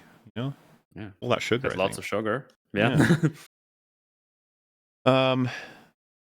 And yeah, impresses her with the teleporting. They continue their antics, and you know, things are just progressing here, and you see that the hairs on his wound are actually a lot more prominent now as well. Something I really... when Mahler says impresses her with the teleporting, he teleports himself again while she's sitting there watching on the chair, and they just instantly get right into it. I suppose the irony is that was probably an actual successful teleportation. You know what I mean? It's just like, yeah. It's just what it copied was kind of like fucked. Yes. So. And something I quite like here as a small detail is, you know, he's touching his head, obviously feeling the bumps and being like, something's not right here, but he's also scratching a part of his lower abdomen, which is going to be where two, you know, on each side is going to be a little like leg that's going to come out of each part. But that one's more relevant, the scratching, because that's actually going to pertain to a deleted scene where that something does protrude out of it. We can talk about that a bit later, but it's just these tiny little details, which I'm sure they told him to do because they were like, this is what we're planning, this is where it's going to go. So start setting up that these little things are happening, which is, again, a part of the whole phases of makeup is unbelievably good in this. Yeah. Not only you have like the major stages, of which there's like 7 altogether, like, but like even just in the makeup phase, there's a gradient scene to scene. Where it's just like very subtle, where it's just like he looks slightly spottier and more sickly. Yeah. In the scene, in a scene that follows another scene. It's really well done. The continuity on that is great. So he decides, hey, this girl could go with the telepod. It'll be great. Let's do it. Let's go. And then she's like, whoa. I don't know about that. And then we find out that Ronnie is actually here, and she says, because he says there's nothing to be afraid. There's no need to be afraid. And she says, be afraid. Be very afraid. Which... that was on the poster. Tagline. It is the tagline. And I think it's actually possibly the craziest fun fact of many about this line, that this is the film it comes from, and yet it's all over fucking culture. It's everywhere. Be afraid, be very afraid. A lot of people don't even know it comes from this film. And what's even more interesting, potentially, is according to Cronenberg, it was came up with by Mel Brooks. He said when they were discussing the characters that should be the broad understanding of what people should think of him even at this point. Like, it should just be pure fucking fear. And he said that, and then they're like, eh, well, I kind of like that. We're going to put that in the movie. Which, again, we were mentioning how much he said he didn't want people to know he's a part of it because he's comedy man, and this is definitely not a fucking comedy. Even though there's some funny bits in it, you know. It also represents a turning point for Gina Davis's, what's her name? Veronica. Yeah. It's a turning point for her because, like, you know, she was worried about him before, but now it's like, oh, he's dangerous. Yeah. He's very dangerous, actually. It's interesting that there are parts of this movie that are scenes that are harrowing, but I find myself chuckling a little bit because I think Jeff Goldblum is just naturally kind of funny in the way he rambles. And he can be, yeah. Like, I shouldn't be laughing at this, but it is kind of comical how he's like flying off the handle. No, and the way he delivers it as well. I totally get it, and I do think it actually kind of, even in that aspect, can add in the sense of like this is who he is, but he's going a little further with it, and it's like why? Yes. And like, well, we know why almost. You know, and it makes it that much more interesting in the phases of it until it gets to actual potential scary, serial killer sort of stuff. Yeah, I don't think it's a detriment to the tension. I think it still works. It's just a funny thing. So on the Mel Brooks thing, when people found out that he was a part of it, he decided on the premiere that he was going to hand out dealy boppers for people to wear, like to sort of play into it. Which they're like a headband. You've seen them before. They're a headband with like little. You could have like an alien one or a fly one or whatever, where it's a headband with like little things that are attached by springs, so they go back and forth on your head. So Healy bopper. Oh, I Oh, see. that's what they're called. Okay. I just think that's hilarious that he Healy tried to bopper. stay hidden about it. It got found out. He was like, "All right, yeah, it is me. I am producing this movie. Here, we're a dealy bopper." Like, cool, thanks, Mel. I imagine they slowly took those off the more this film progressed. This isn't the vibe. But yeah, also the fact that Mr. Bean's outfit is exactly the same, and it's the tagline for Mr. Bean's first movie is "Be afraid, be very afraid." Because I mean, in a sense, it's apt. I mean, God, could you imagine walking in and finding that painting with the fucking face? Whistler's mother is fucking brilliant. Oh, God, mother of God, Jesus, Joseph. That was funny. It's super funny. Tagline: we got the suits, I don't know what it the is. It's outfit. the faces that he makes, like when he's fucked it up. Just sort of this, like, I don't know what it is. It's like the way that he's like flailing at the painting, like he does. Yeah. Just completely doesn't know what to do. Ah, Mr. Bean, much more wholesome. Yeah, a bit different. A little bit, yeah. Yeah, he's like, "Why did you chase her off? Jealous?" It's like he's super unhinged at this point. Bro. Says Jesus. You're changing. Everything's changing. You look bad. You smell bad. And it's like, damn, go shower, dude. Wow. And he just says, "I've never been much of a bather." So this is where I'd say we could start with what the purpose of this is, allegorically speaking. The fact that, like, Cronenberg's intention being this is disease and decay with age. Like, this is what obviously not actually supposed to be appealing to people who actually gene splice with a fly. It's supposed to be something you can kind of see elements of for real life. And we go over more of the details of what the intentions were, but starting out with basic changes like hygiene of someone depreciating is the fact that it's still in the scripts is still very important. It's just I like that despite this being such a fucking lean film, we get all of the things. They're all in here. Because, I mean, wasn't that long ago that these two are having like a peak part of their relationship. Now they've been torn to shreds and he's going insane. It's like, oh yeah, that was fast. Like, yeah, it was. But it doesn't feel rushed. It's you got all the stuff you need in the time that you get it. So yeah, he's definitely in hyper denial mode, probably panicking because he knows something's not quite right at the very least. And when you have someone who is dealing with something like that, you easily, it's the stages of grief, right? And it's like people around you, the ones you love, can sort of suffer in that way, and you have the paranoid sort of lashing out, I guess is the way you call it. And this is like that phase of that before we're gonna be moving to the next phase soon, and that's the one where it's like, oh shit, like this is catastrophic. Because at least this is a rash, you can recover from a rash. Yeah. Just a slightism from the teleportation. That's not too bad. And but before we get there, she says that she had the hairs analyzed, and he's like, oh. Yeah, that's a strange thing to do. Like, analyze hairs. And she says they're not human, in fact, very likely insect hairs. And then again, he's like, you're jealous. I've become free. I've been released. And you'll do anything to bring me down. He's not liking these comments, He's not going to accept them. And that's the thing, right? With who he was, he would have been incredibly curious about these results. But the thing is, it's been committed to, this action, It's no longer like a gather information to see what to do. It's more, it's been done, so it is the thing that's done. It was the right thing to do, and you must be doing this for something else. You're being a mean old person who's mad that you're not as cool as me now. It's all sort of, I think, just completely in character. But even though it's a change of character, it's all in there.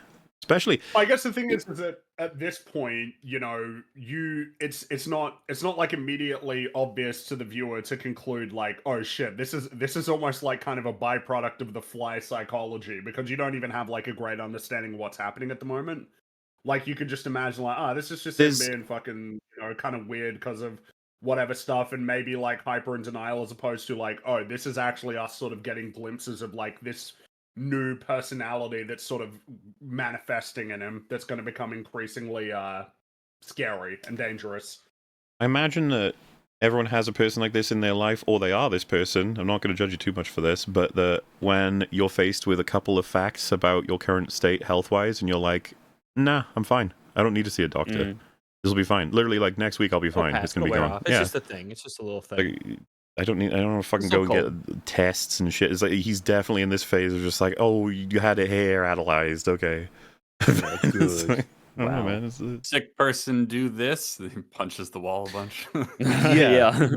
Which, by the Yeah, way, it tears I fucking out love the the effect corner. here. It's so cool. It looks Yeah, I wonder just what they did. well. So it's is- like a hollow material that looks like wood, but they've also, and this is the part I was just like, really, they've got a mini explosive planted into the wall that's set to go off the second his hand touches the thing, like to make it sync up and look like a What? powerful hit. It looks fucking great, dude. Yeah. That looks Incredible. Yeah. yeah. If Because they I did was it when I now, was it wouldn't watching be it, I was like, how real. do they do it? No, it wouldn't be real. Yeah, it'd be CGI, and it looked terrible because you'd notice it was CGI, and you're like, oh, I've noticed it's CGI. Whereas this has got me thinking, wow, that's how do they do it? Do they have the wood equivalent of sugar glass, or what's going on here? Definitely that kind of material for like for sets and things, like the sort of breakaway, kind of like those chairs that just like collapse immediately, but it's like Mola said, the extra lengths put into it to make it even more dramatic is super cool and It must have been a appreciated. pain in the ass to time though. I feel like. I Yeah, wonder Oh, if yeah, they yeah. did it and how many takes that took. It would have been an enormous pain in the ass to make this film, but they did it. Oh, I mean, yeah. And But here we that's are why it talking about fucking it holds up 40 years today. later. It's so done yeah. forever. Yep. Still looks That's fucking right. great and everything. But yeah, he says, deals off, I don't need you anymore, which is an overt severing of what would be the sort of business relationship. And then the physical connection is gone as well. He's locking her out of the apartment door. And this whole scene was the emotional relationship is fucked as well. It's all gone. And how quickly, anyone would have the interpretation of like, you couldn't have done that all in like 20 minutes, like build up their whole relationship, develop it, and then tear it down. It's like, well, found a way. It's really fucking good because you can track it all. It's pretty impressive considering this film is 90 minutes thereabouts. It's like that is not long. But a lot of these movies aren't long. We talked about The Iron Giant a month ago. That was like 75 minutes or something like that. And now it I don't know. It's just this inflation, this willingness to waste time has definitely. Oh, but the EFAP, how could you say that? It's like, no, but for real, like it's the same with the a lot. It feels like streaming is partially responsible for that as well, with like television shows that are entirely comfortable with wasting your time. It's like, well, we're not limited by, a 45-minute runtime that we would have for like commercial television, so we can have it be an hour, simultaneously be bloated while achieving less. Because the amount of time doesn't necessarily correspond with the content, particularly when you're looking at a film like this that is hyper efficient and just expeditiously written. Just to get a sense that lack of budget constraints will allow them to do it as well. It's like it's costing you a huge amount of money to have fucking Ahsoka standing there with her arms crossed for 45 minutes of an episode. But if your budget's big enough, you don't necessarily worry about that. Like you don't have to be in and out of a set within a period of time. You can afford to waste your time, and there's less of an incentive to go back and redraft and tighten things up. And then you're left with a situation where 2 episodes of Ahsoka is the length of this movie. Do you think that they're even remotely comparable in terms of And they haven't done fucking anything. The same amount of things happen in those 2 episodes. There's a lot of action scenes, sure. I still wonder what the Mando's character is, and we had 3 seasons of that motherfucker. And we're about to get a movie. No, you're right. Yeah. You're right, Friggy. Say what it is. It is season 4. It's just that if they had made a season of TV, they would have extended that movie into 8 episodes or whatever the fuck. And they're going to be biting their nails to see if they can make money with Star Wars movies. And the answer is probably going to be no, they're not. Dude, so many of these franchises are actually like fucked. It's insane. It's amazing that this is even possible. Like every superhero franchise is probably permanently not profitable anymore. Star Wars is permanently not profitable. It's like, God. Anyway. But then the ones that are the horror movies, which unfortunately have many of the same problems, but they still, because they generally are cheaper, they can kind of escape it and still make the budget back. But If you compare any recent modern horror movie, like you don't even need to name one specifically because they all fucking do it, in which you've just got a long panning shot or a long walking scene. And it's like, okay, I mean, you could also be using this time to learn something about the characters in the movie, to learn more about what's going on. No. What is more tense, looking at someone wandering around aimlessly, or watching Jeff Goldblum in this having a mental breakdown in the space of 30 seconds? It really And is learning worth about him. emphasizing that up to this point in the film, that none of these scenes are superfluous. You Nope. cut any of these scenes, you lose something of value. There's that sort of writing advice of, oh well, if it doesn't achieve anything, cut it, which feels like we need to clarify what the hell that means, because you're probably going to always lose something if you cut material. But it's more so that if you were to remove any of the scenes that we've had so far up to this point in the film, you're like losing actually essential meaning and context in one way or another, whether it's developing the relationship between our two main characters, or sort of establishing one of many different sort of avenues that you could go down in terms of theme, or just even like a necessary understanding of how the technology works. And it's like a really good balance. And again, dude, you'll notice in these movies, they try to pay some attention to whether or not the story makes any fucking sense. Don't let people tell you that shit doesn't matter. All the films that you like that came out like before 2010, they cared somewhat about making sure that things made sense within their own established rules. Don't let people convince you that No. doesn't fucking matter. It This does. movie is a really good example of that. This movie has a really difficult job to try and make you invested in a story where a teleportation machine can turn a man into a fly. Like it's a weird premise for a story. And it has to do a lot of work to earn that and to make it seem less than weird and goofy. It evidently succeeds in doing that. Regarding how lean and efficient the movie is, you mentioned that basically none of the scenes in this movie are superfluous at all, which is really interesting because there are a lot of deleted scenes for this movie, like more than average, I think. Yeah, and we got to see a lot of them too. They cut a lot of deleted scenes. They cut a lot of additional dialogue that was ultimately deemed to be not necessary from existing scenes. So they really, trimmed the fat, and it shows. Well, because like I said, we'll get to them maybe after we've talked about the film in full, all the deleted ones, but there's rationale for each of them being deleted, and it's like stuff you're just like, oh my god, you guys knew what you were doing. You really did.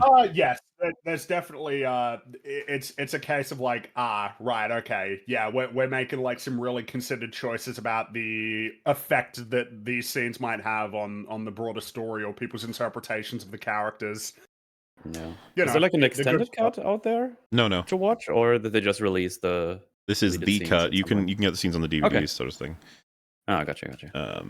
So as part of the more hairs on his wound on the back, this is considered phase 2's makeup. So it's further discoloration, more lumps, more warts, pimples, and stuff. And then the fly hairs on his face are now much more prominent. You can see them for sure if you just freeze frame sort of thing. But another part of this phase is him going to the bathroom and looking at his hands and being curious about his nails. And this was it's so funny to think in retrospect, because I know it was impactful, the baboon getting turned inside out, the arm breaking for me as a kid, but the first significant part of this movie that freaked me the fuck out was him just tearing his nail off of his hand. I remember being like, oh my fucking god, what the hell? Coming out.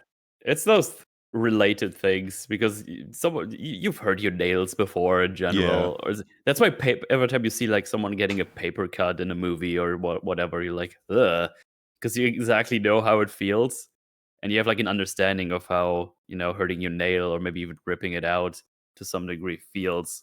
So there's always this kind of feeling. It's like, oh yeah, I know how that is, so that's extra gross. That is proper horror for me as well. Even just describing it and talking about it now, my skin is crawling. I hate the idea. And it's in the movie. I think it's probably why I haven't rewatched this movie all that often, is actually because it is so effective, as opposed to other movies, which I will rewatch more, but actually will do less for me. This movie really understands how to get under my skin. Yeah, it comes right nails, off, if you will. And as was mentioned, he squeezes his fingers and that fucking goo juice we saw earlier comes out, and it's just like, whoa. I think, because it comes up a couple of times in this film, they called this, I think, fly juice, and it's like the substance they created. Yeah. The fun names that like they come up with for these movies, for these horrifying things, it's just like, oh yeah, that's the fly That's juice. that. So yeah, so he, after all this, he sits on the bath and says, oh no, like, am I dying? Is this how it starts? Am I dying? And, you could consider that pretty overt or possibly even unnecessary dialogue, considering what he could portray through, like his expressions and stuff. But the reason for this is it very much wanted to be definitive, because Cronenberg said that this is kind of the core of the film, the realization of your own body not necessarily betraying but failing you, or you're gonna, the flesh mech you're piloting, the reliable bit of tech that you've moved through your whole life with, is falling apart, and there's not much you can necessarily do about it if you don't understand why. And he was saying that, like, many people's first realization of dying is going to be in a bathroom, not necessarily because that's the death room, but it's because you check yourself a lot in there, be it cleaning your teeth, going to toilet, shower, whatever have you, mirrors. You'll spot stuff in there more likely than you will in any other part of your house. And so he wanted a lot of the, like, horrifying realizations to be in bathrooms. And you remember when Ronnie has her horrifying realization, she's sitting in the bathroom for that. And it's the room where our body's limitations can sometimes be accentuated or we're made aware of it. So really important that he wanted that to be the particular way that it is. And so, there's that, and that's enough for Seth to actually, like, come out of his denial stage. He's like, so something's very wrong. And so we see him using the computer now with gloves, because his fingernails and fly juice is coming out. Yeah. And this, to me, is the flies equivalent of the crew expendable scene from Alien. It is just as fucking excellently done, as far as I'm concerned, with how everything has been understood. First of all, he's like, okay, when I teleported, like, give me a full rundown of all the information you have as to what fucking happened. And the computer does, like, a estimation and projection of, there's multiple forms of, like units of life in there, and then it eventually shows him that one of them was a fly. There was a fly in the telepod that moved with you. And the way it's revealed, obviously we know about it already, but for him, that's what this scene is for. And well, we also get to know that it's like they're bound on a genetic level. It's not like he has, like, some fly bits on his back or something. Like, his genetics are changed. There's specific language they choose, and I adore it, right? So it's like, you were the primary element. It's like, okay, what's the other one? What's the secondary element? And then it's like, non-Brundle. Yeah. And it's like, what? And then, of course, he sees the imagery, and so he identifies non-Brundle as fly. And he says, if it is fly, what happened to fly? And the answer is fusion. Which, again, is just like, what? And then he's like, assimilation? Did Brundle absorb fly? And the computer says, negative. Like, like, oh no. And then fusion of Brundle and fly at molecular level, which is fucking terrifying. You have been fused. And it fades to black, and it really does feel like you could actually have a short story horror thing ending there, as in, like, so that's what happened to him. Twilight Zone-ish. It's a really interesting filmmaking choice, because there are no other dips to black anywhere else in the movie. But it's like that's the moment, right? And so it's like a chapter break. Yeah. And of course I think this is the biggest time jump, right? Yes, I think it's like 4 weeks or something here. Yeah, I think so. Which obviously is the one. It's probably a very good choice to skip us here. Like, again, because what's insane to me is, like, we've already got half an hour left. You got to get going. This film's got to have a bunch of other things happen now. And despite all of this, and there are definitely ways you can chip at it for criticism in terms of the sci-fi of it. It's insane, crazy nonsense. What's happened? I just think they do such an amazing job of making it viable. Like, I follow everything that's happened here in terms of, I know it's a story, not real, but with how everything is supported, I'm happy enough to just be like, okay, yeah, he's a fucking half fly, half man now, and what I'm seeing makes complete fucking sense. It's just yep. Which is, it's funny, we're just talking about making things make sense, like on a plot level.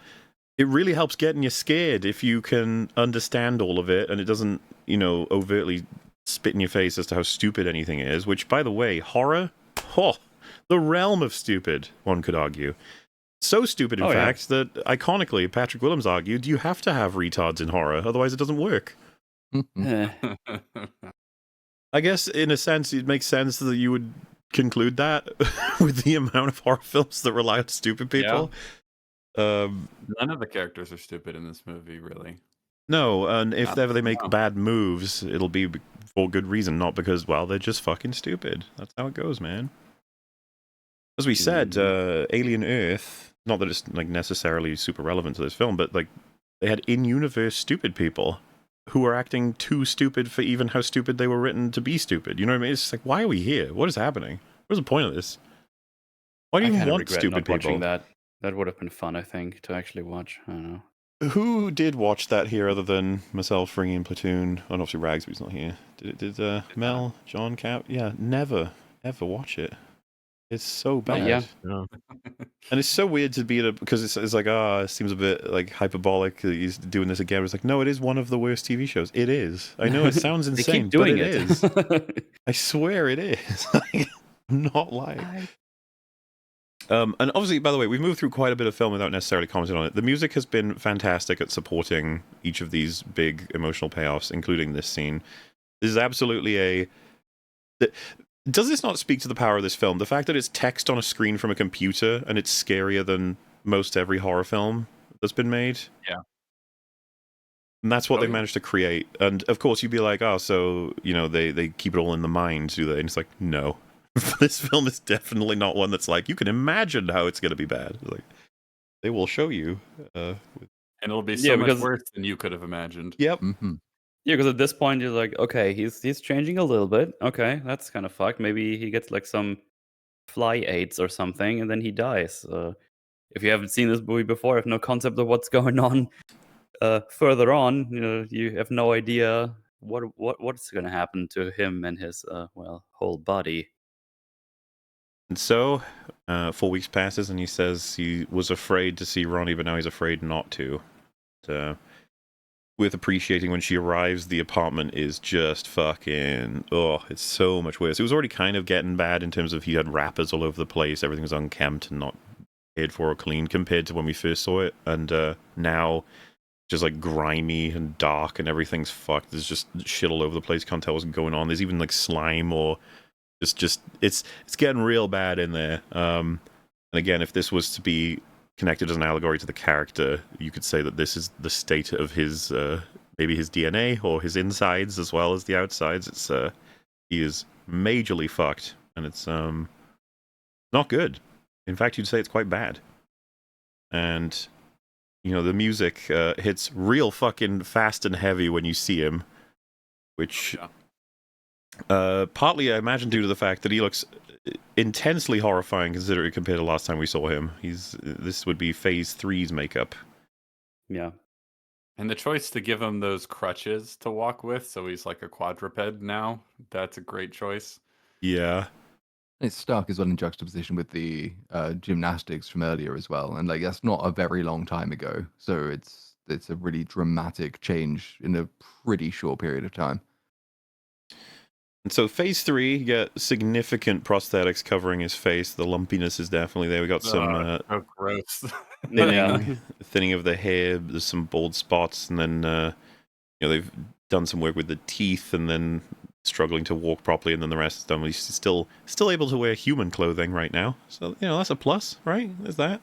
I mean, they're all puzzed up and disgusting, but yeah, he's still wearing clothes.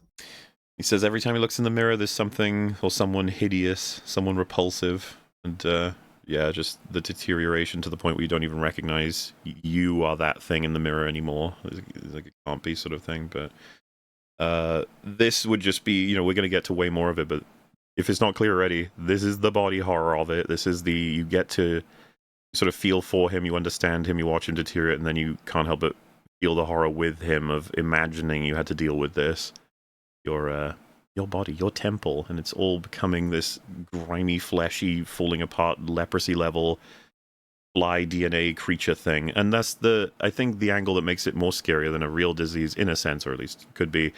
You have no idea what's going to happen. At least with and I know that I say this as though it's a fucking positive, obviously not. At least with diseases, what we know, the doctor can tell you what's going to happen. With this one, though, it's like, we don't know. It could be anything. No clue. And also, I guess you can now also mention the whole apartment he's in. It's just completely fucked. Wow. I guess because Rags isn't here, someone's got to rare do the metal Biden. Yeah. Oh, shit. Oh, God. Oh, no. Well, Biden, sir. No! So, where's my I know news? Cronenberg intended like a metaphor for old age, but even with old age, you know where you are. You know, like, you know what's coming. But this, it's like all you can do is wait for it to unfold, and it's completely out of any doctor's hands. They'll just be like, it got a lot of I don't know. comparisons. I don't know if it was intended or not. Obviously, with the AIDS outbreak, that was really big at the time the movie was being made, and it was relatively new, and there was a lot of unknown about it, and it was kind of destroying your body from the inside via processes that weren't particularly well understood. So I don't know if that was intended to be a model, but it was. Cronenberg has said it was somewhat a surprise when he found out people thought it was AIDS related, and he was like, oh, it was supposed to be, because as much as it's applicable, it was supposed to be about aging and disease because that's a fundamental human thing, as opposed to AIDS, which was a bit more specific, but still, he was totally fine with the idea that you would connect it that way, and that it does make sense. This is something I think he reflected on in the audio commentary made way later. And somebody says in the audio commentary is, he's like, this film is a lot more disturbing than I remember. It's like, it's actually pretty fucking horrifying. You're like, yeah, it is. I would have to imagine it gets dampened when you're working on it because of the nature of the tone of the set and everything. And you, the fly juice and the silly names for everything. Well, in the process of solving problems, it's like, oh, this has got to look horrifying. Make sure it does. Okay, that's good. That looks horrifying objectively. You know what I mean? It's like versus watching it as a film, we're just like, which is a perfect thing to mention with what's about to happen. But before we get there, one of the things Seth says is, I know an old lady who swallowed a fly, perhaps she will die, which is, it's like an old folk tale, and it's about a woman who's swallowing animals over and over again to counter the ones she's swallowed prior, right? So it goes fly, spider, bird, cat, dog, cow, horse. Like she, keeps getting progressively bigger. And obviously, nothing in this movie is done for no reason. So what could it mean? It's like, well, it's not just to reference the fact that it's a little thing about a fly or a woman eating a fly, like how he's consumed or fused with a fly. It's I'd say it's more so about how issues are solved, right? Like to counter where you're currently at, you do something that then puts you in a far fucking worse position, and it just keeps developing until getting worse and worse and worse and worse. And it's like in Talladega Nights where they try to get the one knife out by sticking another knife in. Exactly that. In fact, I think that was inspired by this film, so that's kind of cool. Definition of madness, isn't it? Doing the same thing twice and expecting a different result. And he is going mad, and because his solution is to try effectively to do more of the thing that got him into this position in the first place. The part I found most fascinating to think about was, if we take what Brundle did with the fly in the telepods as the equivalent of the woman swallowing the animal to, solve a problem, what then will he choose to swallow, so to speak, in order to try and counter the problem he's now experiencing? Like, by the logic of that reference, it would be that he's going to try and do a telepod again, would he not, with something else to maybe counter what the results of the previous one were, and that would be incredibly fucking reckless to think that would solve your problem. But, as with the old lady, you do it out of desperation and assumption that, hey, I'll take the gamble as opposed to whatever I currently am, but maybe that's actually very bad logic, Yeah. It's all very, very interesting. I'm a big fan of this script. So he says I was not pure, which again we did say came up before. It was a purifying process, but he was not pure. The teleporter insists on purity. A fly got into the transmitter pod when I thought I was alone. The computer got confused and spliced us together. It mated us in the flesh. We hadn't even been properly introduced. Oh, that's so good. That's such a good line. The whole purity thing is really, really, really fascinating to me, because at first he's like, "Oh, this purified me. I'm better and stronger, and I'm the alpha Chad man now. But it's also like he approached the holies of holies without being pure, and it destroyed him. You know what I mean? Mm-hmm. It's like it's a literal thing, obviously, that a contamination in the transporter pod is disastrous, but also it's like oh, I tried to approach this technology without being pure of heart, like, and it was it overwhelmed me and it corrupted me and all that. And I kind of like the line too. He says the teleporter turned her into a gene splicer, and a very good one. Like he's actually kind of commenting on it's like it's pretty fucking amazing what it did, even though obviously it's like that's the reality of this. It fucking sucks, but man, what a piece of tech. Yeah. It's not a transporter, it's a gene splicer. I made a really good gene splicer. And he says, I am the offspring of Brundle and Housefly, which, Brundlefly. Brundlefly. I like that he calls himself Brundlefly. Yeah. Well, it's interesting because so much of his own identity gets thrown into question as a result of this, and he's like desperate to like make sense of it. So he starts calling himself Brundlefly. Yeah. And he says, I think it's presenting itself as a bizarre form of cancer and general cellular chaos and revolution. Which is, again, the words do so much work for helping us understand the situation, which again is something they were doing earlier in the scenes, right? Like how do we understand what the computer's doing? And he says, the flesh makes you crazy, the poetry of the steak. It's like these are very few words to give us plenty to work with in terms of what we think might be happening. And cellular revolution, Yeah, man. So, it's safe at this point to assume he's going to deteriorate and die. And that's, again, if you don't know anything about the film and you're watching it for the first time, you might assume this is going to be a tragic sort of, he's just slowly going to die. And it's going to be a bit of a rough movie, but that's what it's going to be about.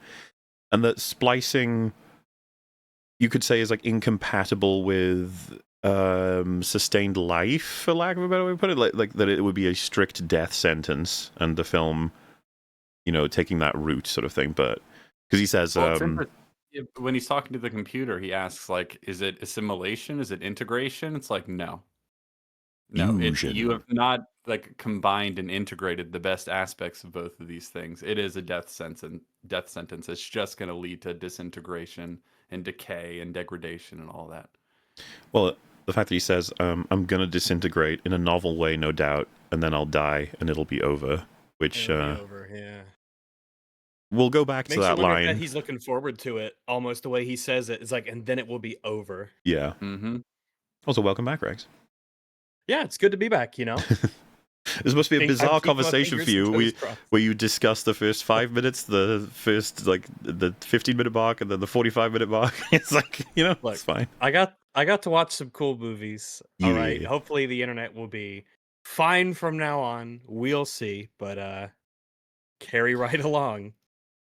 There is a question that needs to be solved here. Another one of those potential plot ones. Why has he not gone to medical professionals? And she says, there must be someone we can go to, someone that can help. And he says, no, I won't be another tumorous bore talking about his hair falling out and his last lymph nodes.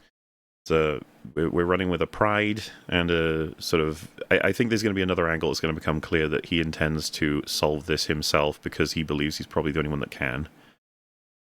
There's also the rather obvious. I think this is where we get closest to the cancer allegory, because it's that thing a lot of people have if they get cancer, where they're like, I don't want to be on chemo and just be weak, pathetic, and have everyone have to take care of me. I'm going to go out on my own terms. It's a very common reaction, and that's kind of what this is.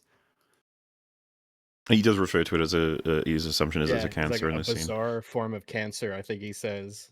I think just all the cellular restructuring going on. And the lymph nodes is another very obvious sort of cancer allusion there.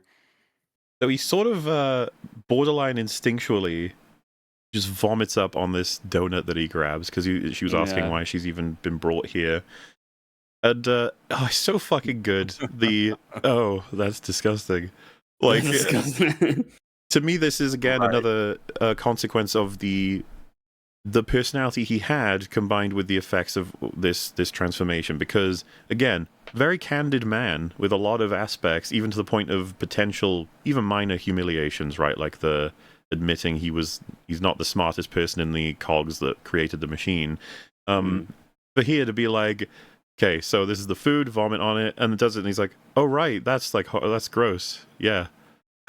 Like that's what that is, you know. And it's like, yeah, it is fucking disgusting, and really works again for a lot of audience members. That little moment of just like, oh fuck, he just vomits on food, and then we don't even get to see necessarily what you can assume what happens next. If you know anything about how flies eat, by the way. Well, the way that I think this is supposed to be the first time that, well, it's kind of implied by his reaction that this is the first time it's happened like this, because on the front of his shirt he's got like the vomit and stuff on it, but in this way he seems surprised by it, and his facial expression and just See, I what he read says it I got implies the this is the first opposite. time it's happened like yeah, this. I read it like he does this. He's been doing this for a while, but and like it's normalized to him, so he forgets that it's disgusting. So like when he says, "Oh right, that's disgusting," he's talking to her because he's like, "Oh yeah, for you this is disgusting, but for me, Okay, this is just maybe. normal." Okay, I guess so. It's like surprise is for her, not the thing itself. Like, oh, she's here He looking sees at her this in a reaction, then way. looks down, and he's like, oh right, Okay, yeah, yeah. that's disgusting. I remember. Okay, yeah. Again, someone about in chat the made a good. I was just going to say real about the quick, someone in- inhibitions, real quick, that would match in terms of he's forgotten a little more now about like normal social skill stuff, even though he was already kind of wonky on him. It's even more so, just like, oh yeah, humans find that disgusting. Of course they would. Why wouldn't they? Someone made a good point in chat. An additional motivation and justification for why he doesn't go to the doctor is that like the fly part of him wouldn't want that. Like there's a competing sort of thing, like Yeah, that's Yeah. fair. under the surface that like has its own goals and its own intentions that will eventually subsume him completely. So yeah, then his ear comes off. It's just like, oh fucking hell. It just falls right off too. Yeah. That's new. That one's new. Yes, that's new for sure. And then she hugs him right up against his ear. That always like I'm like, why would you do that on that side? Do you know the so it was the ear that comes off was not a mold of his own ear. It was someone else's because, and this was said by the head of like special effects, that he didn't really truly want Jeff Goldblum to be cast beforehand. Not for anything to do with his performance, and obviously not to do with the fact that he was on board with doing prosthetics. He said he's got the kind of face that makes things difficult for special effects, which is the kind of thing I never expected to even know. But then in my head, I'm like, of course that makes sense.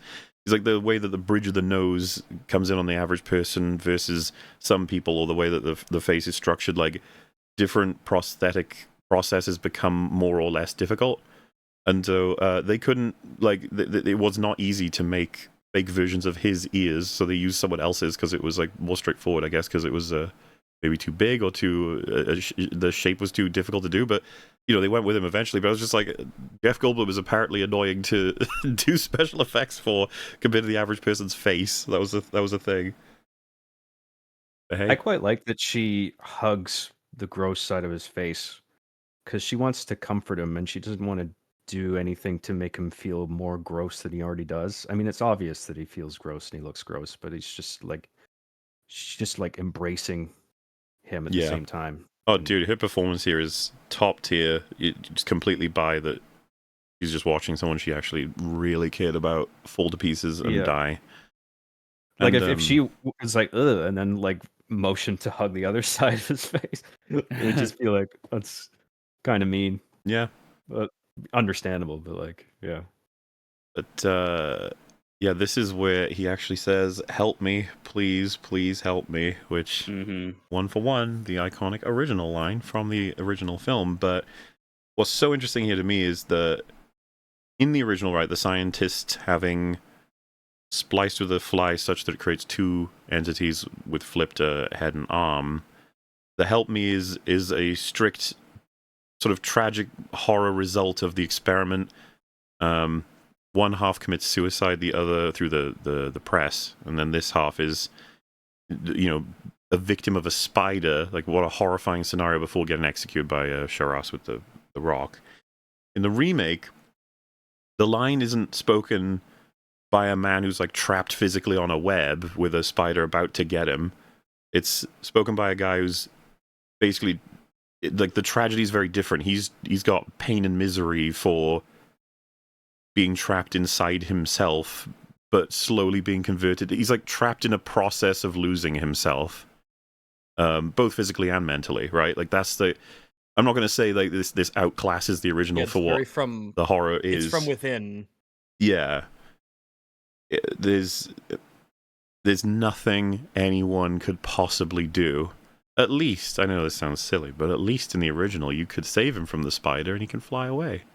In this, what the fuck can anyone do for you? And nobody knows what's going to happen. All we know is that it's the worst thing ever. It is one of the truest begs for help to the universe you could ever have. Nobody knows where you're going except that it's horrifying, painful, completely uncomfortable, and gradual. It is slow, and you lose not just your abilities to do anything that you enjoy in the world, the body that you're inhabiting, but your mind. With every second that goes past, you're losing you. It's the quintessential experience of being helpless. Hence, help me. I don't really know what a better expression of that would be. And we're pretty far into the film now, so I'd say, yeah, this is it's just so fucking sad, and it's all come from this mistake. So, back over to Particle Magazine, where she's having a little meeting with Stathis, and he says, don't go back, it could be contagious, which is a fair concern, I guess, 'cause you have no idea what this is. Mm-hmm. And she says, you should have seen how scared and angry and desperate he is. And Stathis says, well, yeah, I'm sure Typhoid Mary was a very nice person when you saw her socially. Which Actually, she wasn't. Typhoid Mary was a terrible, horrible person. I don't know much about her as a person. I just know that she was a carrier, right, of typhoid. So they didn't identify her, and she was a cook. So she basically refused to stop doing the very social things that she was doing, and she kept going back and forth against orders that would end up getting more and more people infected. So, there's a lot of connections, I guess you could make, but obviously it's just a fair comment for Stathis to make. It's like, I'm sure he's a very great person, but like we got to be a bit more practical here, and threading it along his character here. That's a like, it's not an asshole thing to say, but depending on how the actor can deliver it, he can still sort of maintain the. It's certainly it's a prescient and intelligent thing to say based off of what you've just been told about what's happening to this guy, and because he cares about her, obviously he's like, hey, you could get what he's got. Well, and he says, I don't want you to go back there, and she's like, I don't care what you want. And he goes, okay, and he backs up. And again, I just feel like the movie again is trying to be like, he's not being super crazy or imposing. He's just trying to reason with her. He hasn't said anything unreasonable here. That's for sure. Yeah. And he's not preventing her from doing anything. He just keeps saying what he thinks she should do or shouldn't do. He's voicing his concern in a very rational way. What's kind of funny is, if you note him in this scene on the, I think one of the first ones, he holds his head a whole bunch, like keeps his hand on his head here and then. It's because he was having a migraine when filming this a lot, so he was having to move through it while acting. But the problem is it created a body language that when they were doing some scenes at the end of filming where he no longer have a migraine, he was no longer doing those little elements, and Cronenberg was like, do you mind, can you have a migraine again? Like, because we're going to get you back in that character mode. But, it works anyway, because it gives off a sense that he's very stressed out of this whole situation. Yeah, he's stressed and thinking about it. He's got a lot on his mind, obviously. And so he says, you say, if only I saw him. So tape him, show me, and let me think about it. I'll come up with something. So, again, he's just, like, this is peak of reasonableness. He's like, give me more information and we'll figure something out, because this does sound really fucking bad. And, yeah, so she's going to head back over to see Seth. And this is where we get a new phase again. He's crawling along the walls. He says, I've gotten pretty Incredible good at it, huh? how Jeff... pretty good, Jeff, after all the calisthenics and him swinging around, and now he's walking on the walls and stuff, this guy can act. All right, the amount of preparation that he must have put into this role seriously is absurd. I mean, thank goodness they went with him. A Love lesser actor wouldn't have learned to crawl on the wall. Yeah, or turn into a fly. That's crazy. Exactly, but he did. Yeah, what a guy. What a lad. The follow-up line where he's like, what's this? I don't know. It's like this part of his body growing the fuck out. It's like, what? What is it? Yeah. So there's a definitive sense that since he's now got mobility back, even some extra moves he didn't have before, he's feeling a lot more positive, not strictly deteriorating, right? Like there's a bit more of a complex thing happening here. Who knows exactly what it is? And the fact that he's got something he doesn't recognize and he's just not particularly too bothered about it, it's like, well, this must be a result then of the fact that he's moved from I'm definitively dead to I'm doing something that's not dead. I'm something else. Well, it seems to be a phase in this transformation that's not like as disgusting or painful as the ones that got him here. Yeah, So sure. maybe now he's just like, way that oh, he's- you know what? I could go on walls and stuff. There's like I don't feel agonizing pain right now. So hey, maybe I'm through the worst of it. Maybe I'm fine actually. Well, Maybe and he I'm just says, Maybe little this is something new. I Yeah. seem to have been stricken Yeah, by I a mean- disease with a purpose, wouldn't you say? So he's Maybe he's- not such a bad disease after all. maybe. And you wonder how much of this is just like the physical, like he's going through these changes and it's like his body coming to terms with it in its own way. He's more definitively becoming something new that seems a bit more purposeful. But also he mentions like one of the first things he says is as he's climbing on the wall, he's like, it's becoming second nature to me, where it's like he doesn't have to think about a lot of this stuff.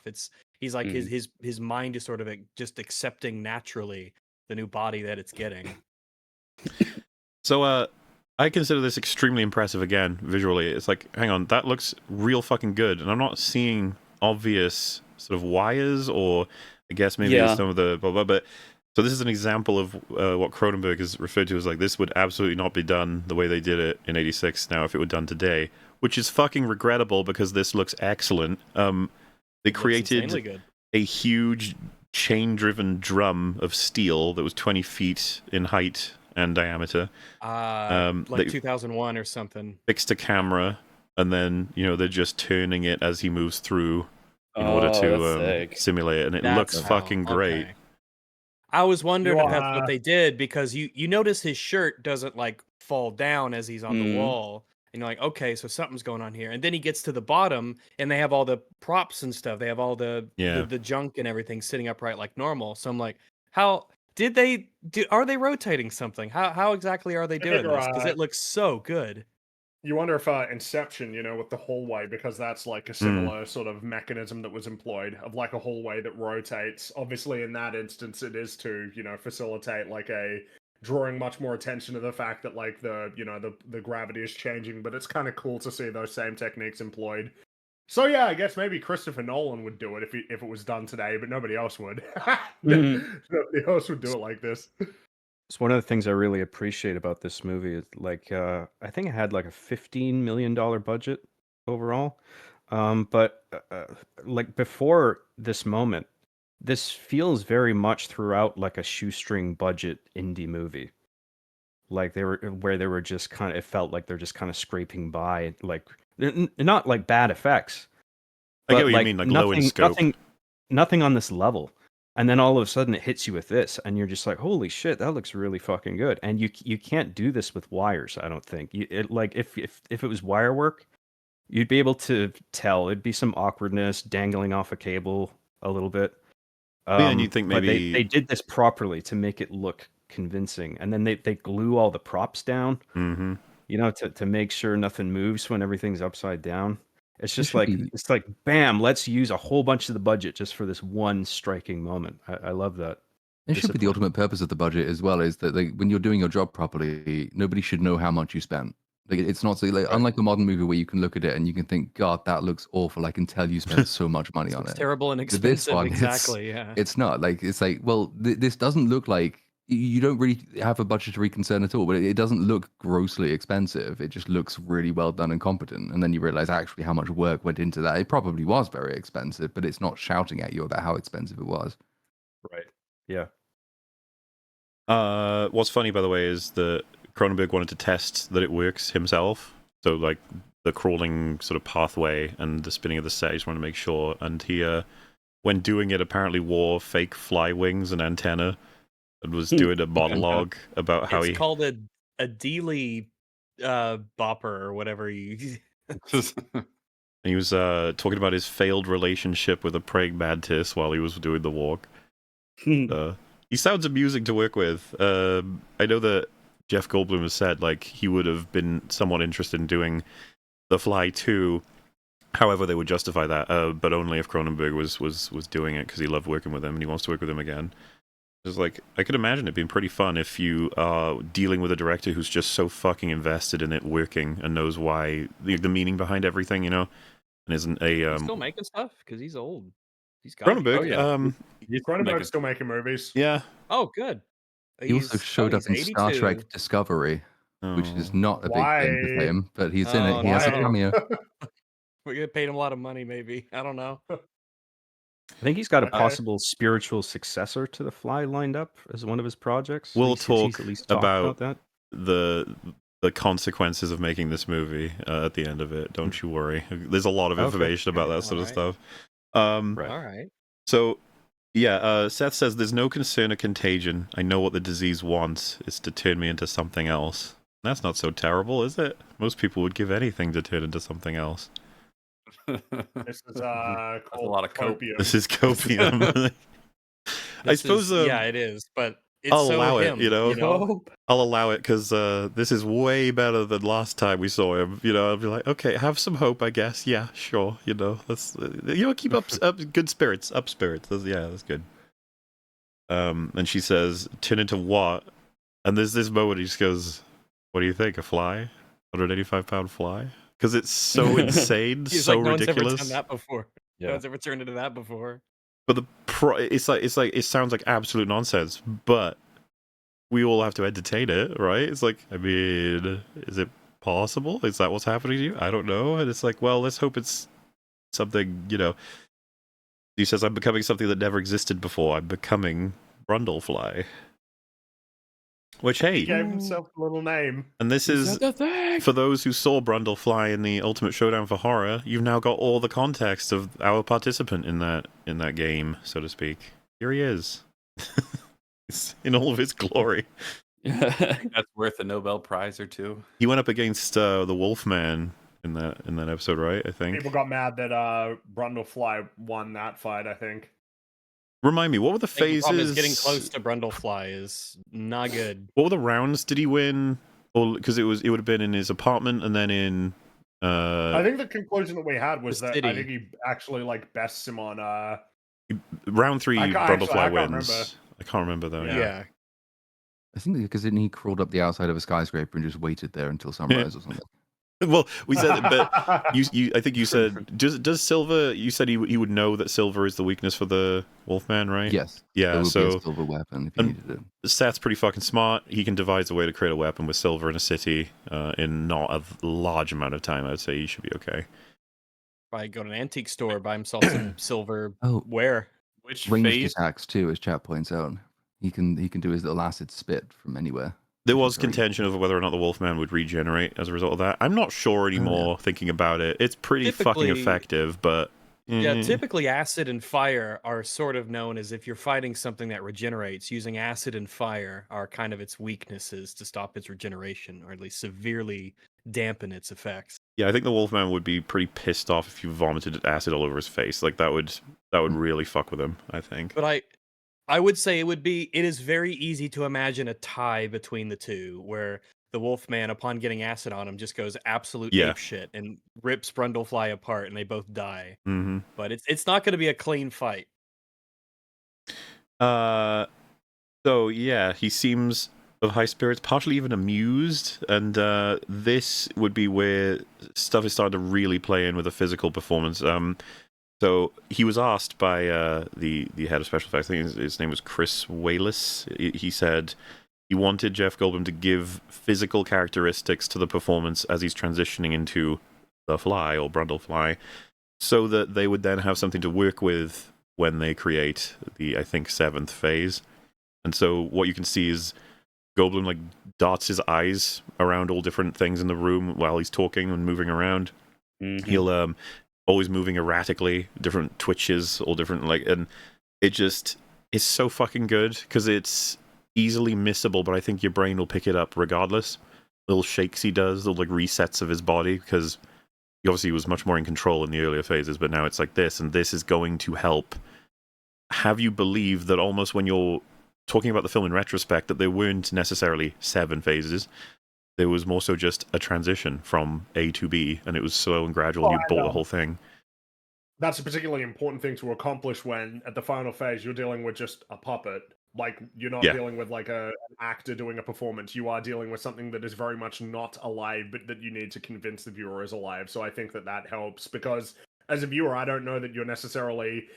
Well, I mean, as a viewer, you aren't thinking of the, 6 or 7 distinct phases of The Fly that actually existed behind the scenes when they were making the film.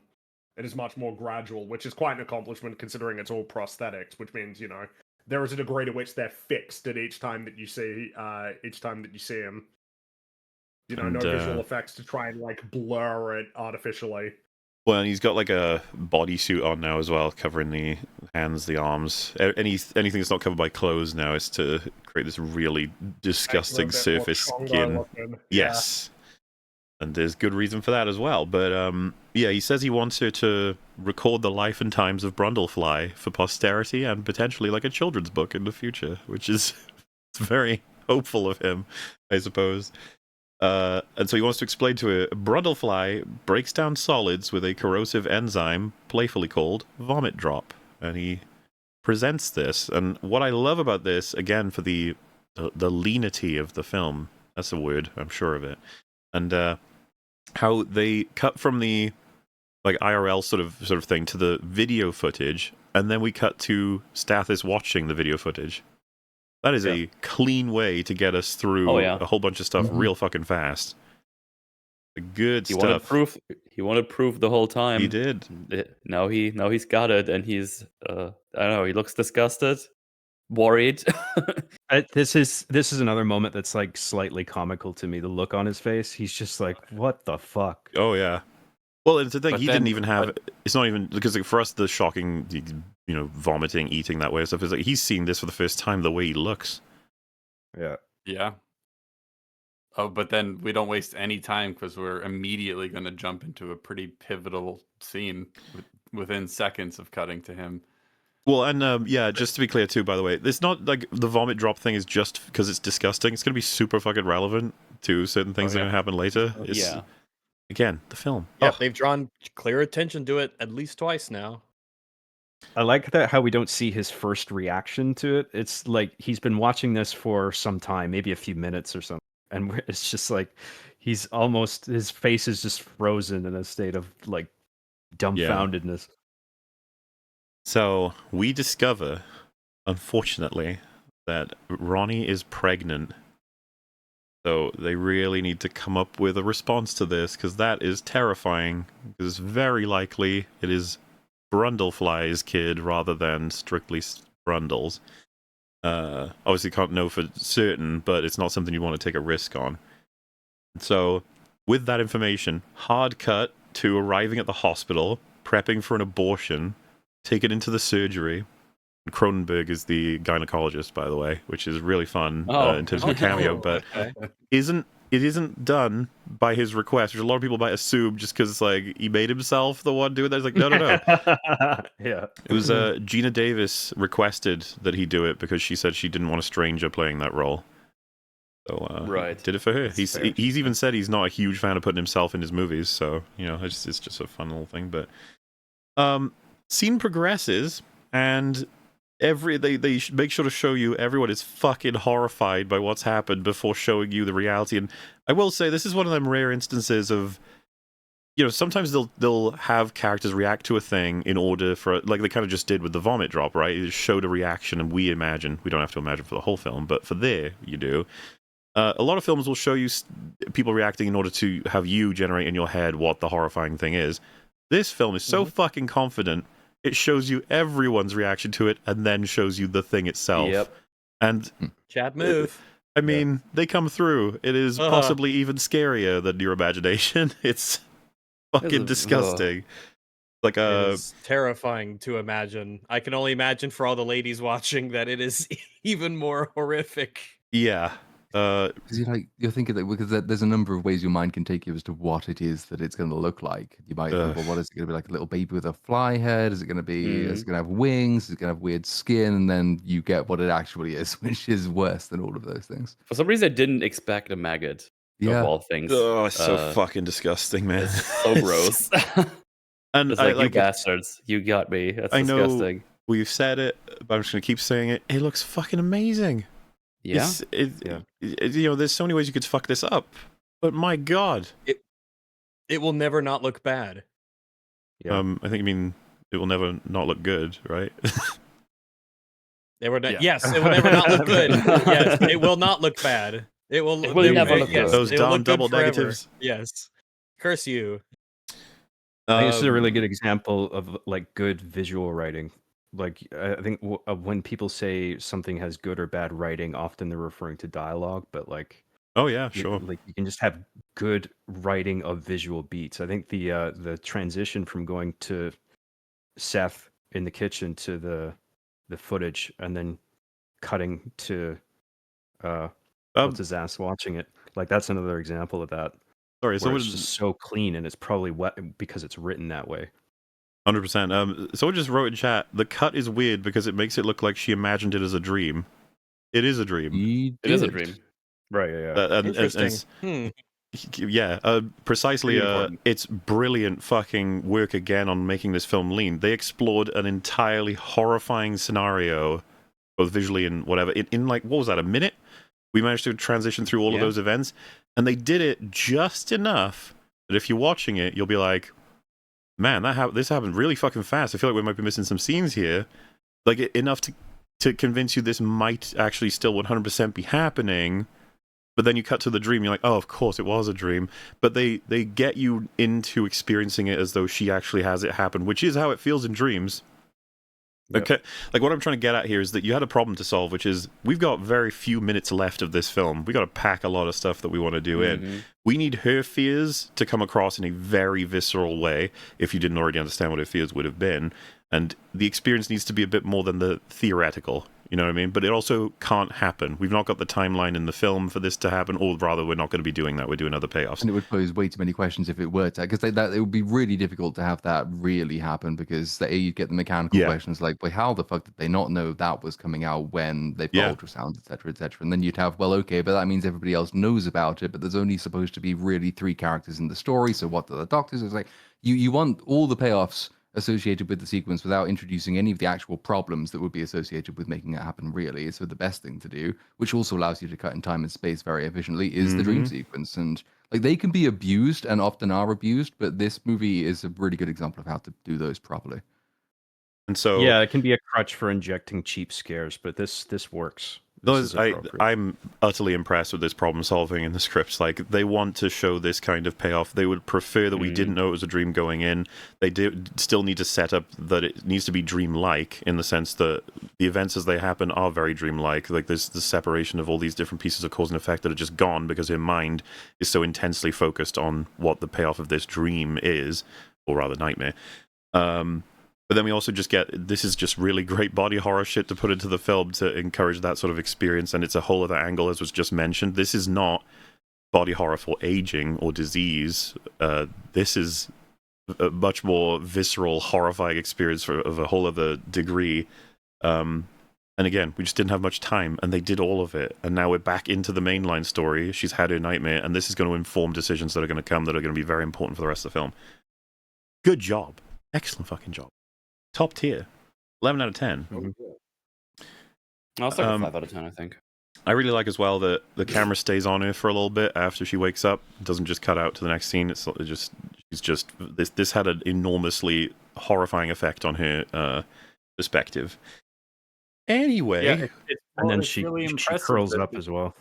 Sorry, it's really impressive that we can take that moment to just breathe with her, reaction in the aftermath, because the movie's so lean, but also we have time for those things. Yep. It'll also tell you like something about her as a person and a character, though, as well, as she's just had this like nightmare vision, and she's going to go back to see him again, in a bit to get some form of closure. Which is, it's like, so it tells you as the audience member that Like, she can envision the worst possible thing, the most horrific outcome, and yet she evidently still cares enough to go and try and help, or at least to say goodbye, or do, you know, something. So it's not just body horror either. It's still doing something to further her character and her relationship. So, the next scene is the establishing of the Brundlefly project that he's typing into the old computer. And he wants to refine the fusion program. The goal, decrease to a minimum the percentage of fly in Brundlefly. Solution, fusion by gene splicing of Brundlefly with one or more pure human subjects. Which is just, okay, you're a villain now. Like, this is... which enough time has passed that he's in the next phase of makeup, and yeah, he's very his hands on the keyboard and his face, and It's only like 4 fingers because 2 of them just kind of morphed together now. It's just, doesn't he use like a pencil for a finger as well? Yes, so he can actually type. He's got his dialing wand, as Simpsons would put it, but he even puts that in his mouth to hold it for a second while he's thinking, and then that prompts one of his teeth to fall out. Yeah. And we also get the part where the voice commands are not recognized. No, we're getting there. So the phase of Brundlefly's makeup, like the teeth are obviously not real, so part of like the ability to be able to just pull them out physically, or rather have them fall out. I consider that like, it's so, you know, because however they would do it in a modern film, it's not like they can't do it physically, but the fact that basically everything has to be physical in an 86 film, again, ageless, perfection. I think all of it. Have you ever had a dream or nightmare, everyone here, where a tooth falls out? Oh, yes. Yeah. I have. Absolutely. They fucking suck. They're just like, Jesus, why the fuck did that? And then you wake up, you're like, oh, it's all good. We're fine. Yeah. Okay. Damn it, they're still there.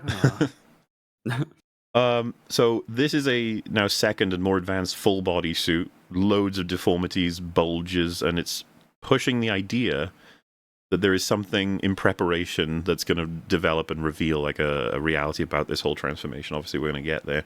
And he's wearing, you know, prosthetic gloves that bind the fingers to. It's just that all of it is becoming less and less sort of like associatable with a human. As well as one of the things, I know it's a smaller detail, but it's kind of like one of my favorite elements of it. They've given him 2 contrasting contact lenses, one to make one eye look bigger and misshapen than the other, even though they're the same size. I think it's so fucking effective as like a choice. It was like a custom lens they had to have made. It was kind of difficult, but it just that asymmetry is exactly what you need to really enhance the sort of monstrification of Seth, I think, and I love that as a detail. But yeah, you got that, and then you know, the teeth falling out then was you had like a whole prosthetic gum and loads of fake teeth put in, and it's just like, God, it's fucking brilliant effort. And then all the hair has obviously come out as well. So with all this in mind, right, that's the physical and very obvious degradation of the humanity without necessarily addressing the mental sides, which we're going to have a whole scene for soon. That's fucking excellent. But there is the voice, as we mentioned in the earlier parts of the film, just set as a sort of thing you can control the computer by giving it voice commands. But Cronenberg was talking about how important it is that Brundle needs to articulate the process, what's happening to him. He needs to be able to speak to the audience, you know, not directly, but in a sense of how it was created, to give us a full understanding of what this feels like. Because it was actually one of his issues with the original. Because I do think Cronenberg likes the original. It's just that there's so much stuff about it. He's like, why did you make that decision? And one of them was Andre couldn't talk once the transition had happened. He could write, which I think they did a lot of good stuff with in the original in terms of he's getting more and more out of control and unable to communicate as well as he'd like to. But Cronenberg was definitive that, like, no, Brundle should be able to talk for as long as we can get him to before the transition's complete. And so, because it really helps give away, like, the degradation of humanity. He was saying that a lot of the ways he describes the process, Seth, is inspired from first-hand accounts of people dying from terminal illnesses and describing the experience, right? So it's really embedded into this film as super important. And a unique angle then they were able to do is the computer no longer recognizes his voice pattern. Like, it's degraded enough that it's no longer, you don't sound like Seth Brundle anymore. which again, like man, this film's so fucking good. All of these angles all at once. You really did think about a lot of the different ways this could present, and you know, it's stuff for him to think about. But you get this reaction from him that the way I see it, it's like an expression of, well, yep, you know, I guess that was inevitable. I suppose that was going to happen, yeah. Yeah, and it's I'm not particularly jazzed about it, but at the same time, I knew this would happen, and that then leads into he's collected the teeth, and he takes it into the bathroom to place in his, as he describes a little bit later, the Seth Brundle Natural History Museum. Yeah. I love that we're still finding ways of like making sort of fun, pithy comments.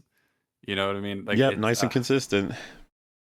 I think humor always has been a coping mechanism, so like it fits that he's just trying to constantly distract himself from the horror of the situation by cracking jokes. Like I don't think it's not ill-fitting.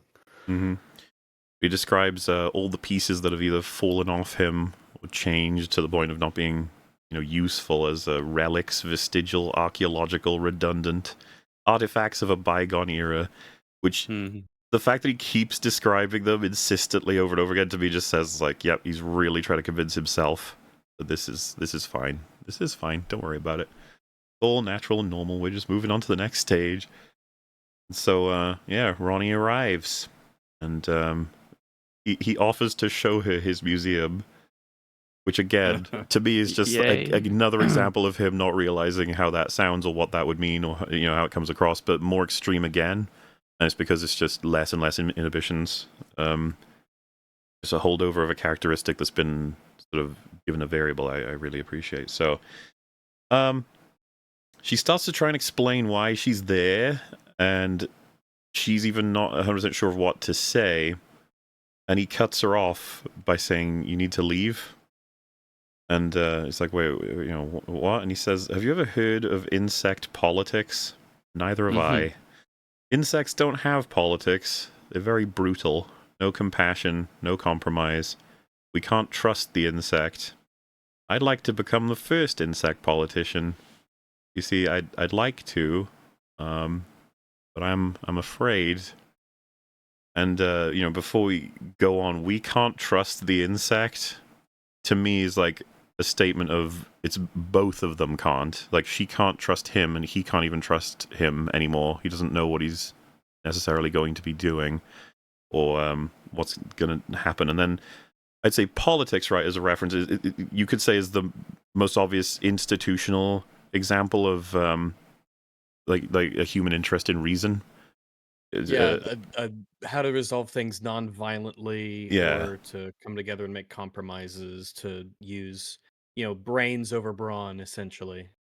And so I love this little speech. It's like, it starts off like comical to me, where like, have you ever heard of insect politics? Like, it's like, what? And from her perspective, it's just like horrifying, where she's just like, oh god, he's lost it. But he turns that into like a little speech where he's actually saying something quite interesting, and then it shows her like, oh, he's still got his wits about him, you know? Oh, like there's still stuff there. He's thinking. Yeah, he's still, however much of the Fly or Seth you'd want to say is a part of this current being, Seth's still definitely something there. And to me, this is the scene where he's experienced enough now that he knows there's a transition happening of he's less and less Seth as days go by, which means less and less reason, right? Like that's the politics side of things. And if he's to lose all of it, you know, again, you can't trust an insect. So you already get 100% of what he's saying, but she's not really grabbing it, of course, because why would she be? There's a lot to take in all at once. And apparently the insect politics thing was Cronenberg wanted it because of his days as an entomologist, and he was fascinated by societies that insects generate and how they have division of labor, caste structures, but absolutely not human in terms of what goes on in these sorts of societies and how things run. It's like there's definitely an element missing that would absolutely be able to qualify as human. And so, yeah. Like funny humanistic outgrowth. I think in the case of bees, when bees get drunk, which they frequently do on certain types of nectar, there are guard bees, which are basically bouncers at nightclubs, and they just prevent them entering the hive until they've sobered up. But it's not quite human because obviously that's mostly chemical transmission, and it's for the preservation of the rest of the nectar in the hive. But it's still like there's almost weird human-like structures that emerge without that sort of animating conscience. Pretty smart flies. Good reference. So yeah, she's obviously pretty confused, and he steps forward to continue, and then she steps away. And it's such a like, oh, things are definitely different again now, especially with the way he's fucking looking. Then he gives a little gaze up at the skylight, and he says, "I'm saying I'm an insect who dreamt he was a man and loved it, but now the dream is over and the insect is awake." Ugh. Which possibly my favorite line in the whole movie. That's some haunting shit for someone to say, and he's still human enough to be able to say it, you know? Yeah. Actually, a reference too. It's from a philosopher. I'm gonna have trouble with this one, but I think you pronounce it Zhuangzi. And it's he in like a story wakes up from a dream where he was a butterfly. This is something I think a lot of people have heard of. It's when he's awake, he doesn't know if he was a man who dreamt he was a butterfly, or if he's a butterfly who is now dreaming he's a man. See, now I'm just thinking of Randy Marsh in that In Sheepshin episode. So it was brought up by Cap earlier. I mean, I think Cronenberg he's a very deep thinker. Oh yeah, and in the hands of someone else, this just wouldn't be nearly as effective. But he actually really heavily considers the ideas he's playing with and writes good dialogue to bring that to the surface. I would say it's a pretty solid sort of just bit of thinking to have about reality perception and the effect that'll have on your sense of self. In The Fly, I'd say it's like contrasted deliberately, to bring a real horrifying aspect to that sort of thing, right? Because this, as opposed to a dream of a butterfly where you wonder about how you are perceiving the world versus what you truly are and how that affects who you are, this is a nightmare. This is a man who was real, definitively, 100% knows scientifically was a man down to the fucking code of the DNA, and that's been taken and replaced with a fly's DNA that's encroaching on basically everything that he was, to the point where, the philosophers, asking, what is the case? He's got like the privilege almost in his example of being like, I wonder what I am. Maybe there's a confusion as to what I am and what I could be. Who knows? Seth's not confused. He's turning into a fly, and there's nothing he can do. And so, it's just a cold, hard, horrifying reality where the fly invariably is going to influence him enough that he's not going to be human anymore. So, like I said, like a butterfly was a man or a man was a butterfly, la la la. It's like, no, I am a man, I'm becoming a fly, and it's going to kill everything that I was and valued. Very fucking sad, and he's fully aware of it at this point, but he's also fully aware of just how much it's changing him. And he says, so with all of that in mind, there's a point being made here, and he's explicit about it because she's not quite understanding, and he just says, I'm saying I'll hurt you if you stay. Yeah. And it's really fucking sad. It's very sad, but it's also, it's a very effective use of contrast in the line delivery. So you go from that sort of quite highfalutin to that very brutal, blunt statement of fact, which is like, in case you weren't keeping up, this is what it means. Yeah. And he's been thinking about this a lot. Even we know he's got efforts to try and stop it, and the problem is the efforts to try and stop it are unethical. But is that going to be a problem? And it's like he's obviously recognizing, no, it's not going to be a problem the more time goes on. Nope. He certainly can't go out anywhere, so he's had nothing but time to ponder on what he's done to himself and playing God and all the consequences of it. And he does go out, he hops along rooftops eventually, but like he can't interact with anybody. He just can't have a conversation with anybody. But I'd say this is probably the best acting in the whole film for the two of them. This scene is so important as it's almost a goodbye to Seth Brundle in a way. Yeah.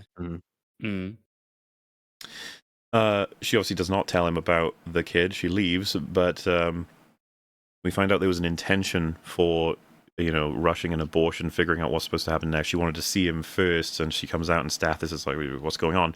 And she just wants to get it immediately, especially after seeing this, hearing what she has. She's like, gotta get rid of it. There's no fucking way I'm risking whatever might, go horribly wrong.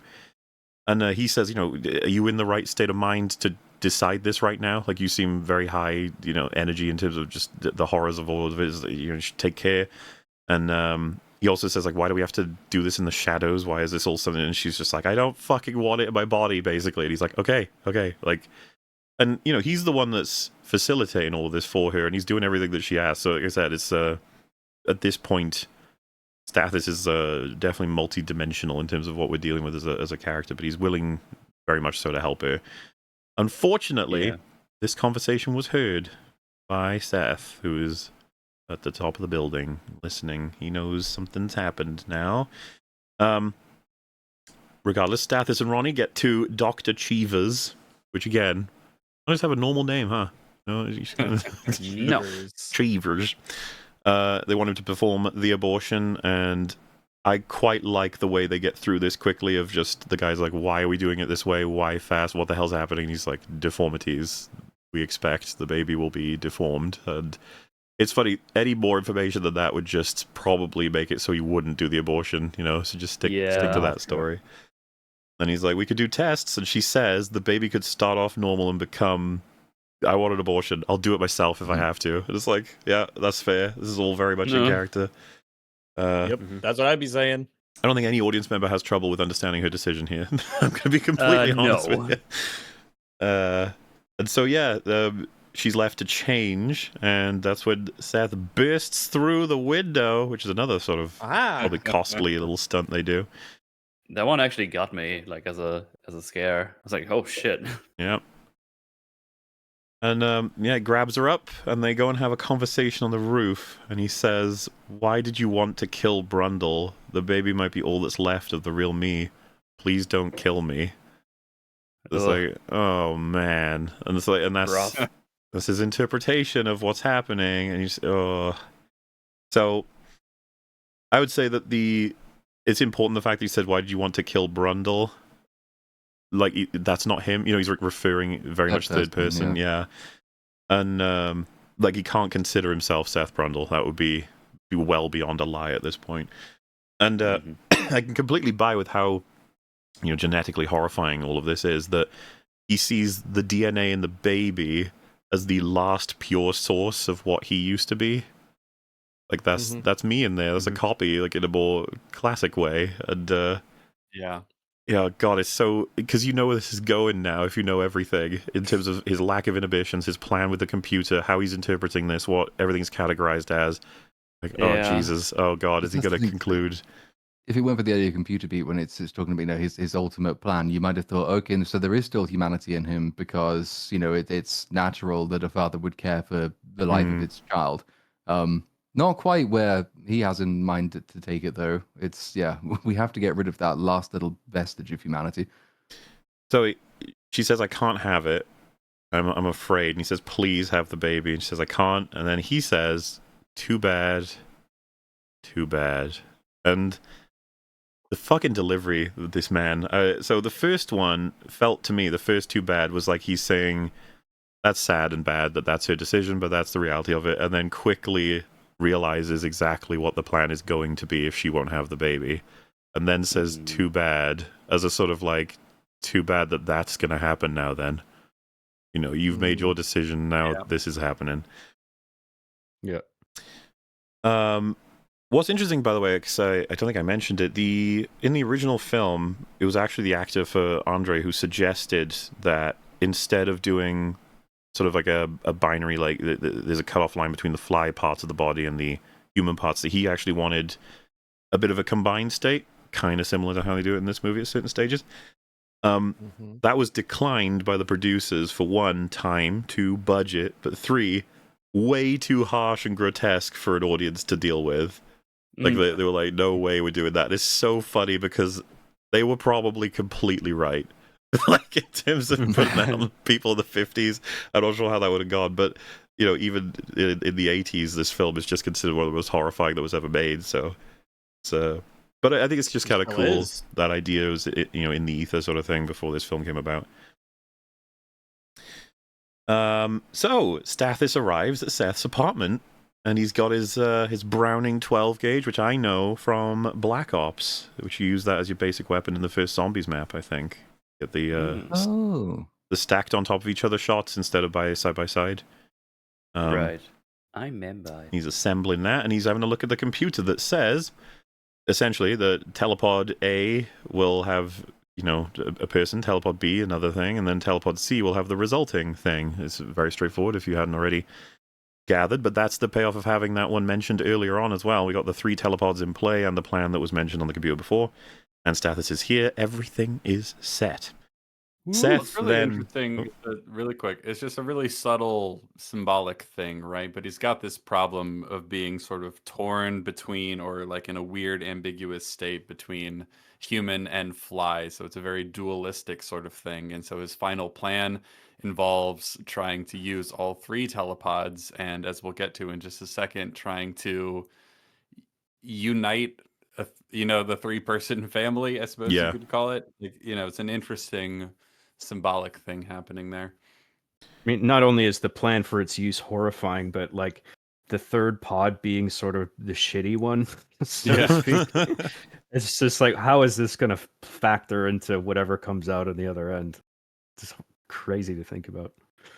So, Seth lands on him after doing a big old like bug yell, and it knocks Stathis to the ground. He goes to aim the gun, but Seth moves it out of the way, or Brundlefly, I guess should be said at this point for sure.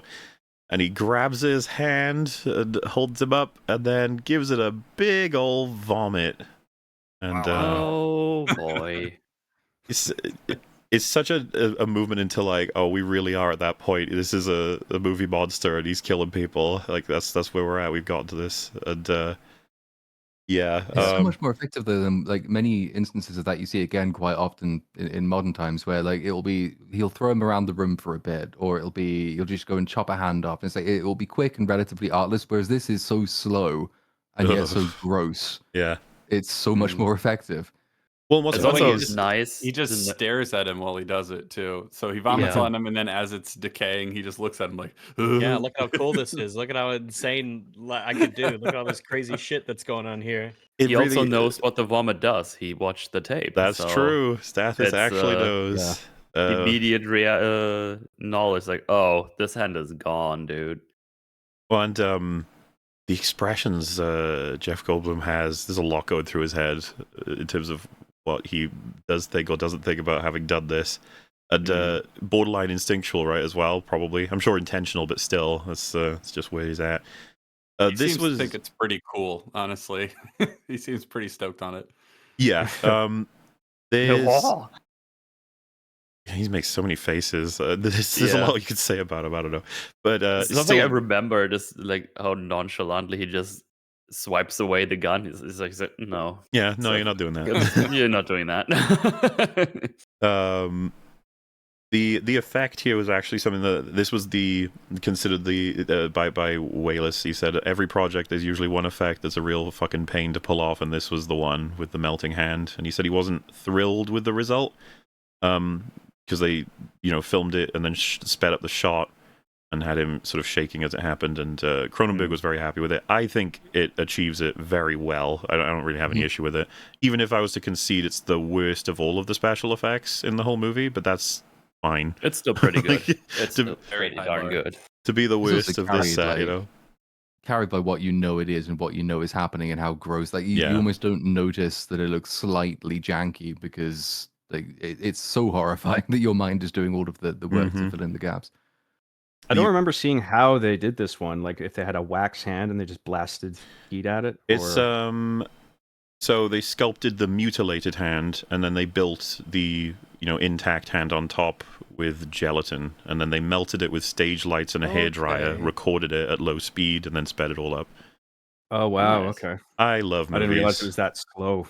That would have taken a while, then it reveals the final product at the end. Yeah, so that's fucking neat. Cool, dude. I wouldn't have guessed, but yeah, all the problem solving that must go into all of these effects. Like we were talking about being on the wall and I mean, like I'd mentioned 2001 before, but God, think of all the stuff they had to do to figure that one out, and Yeah.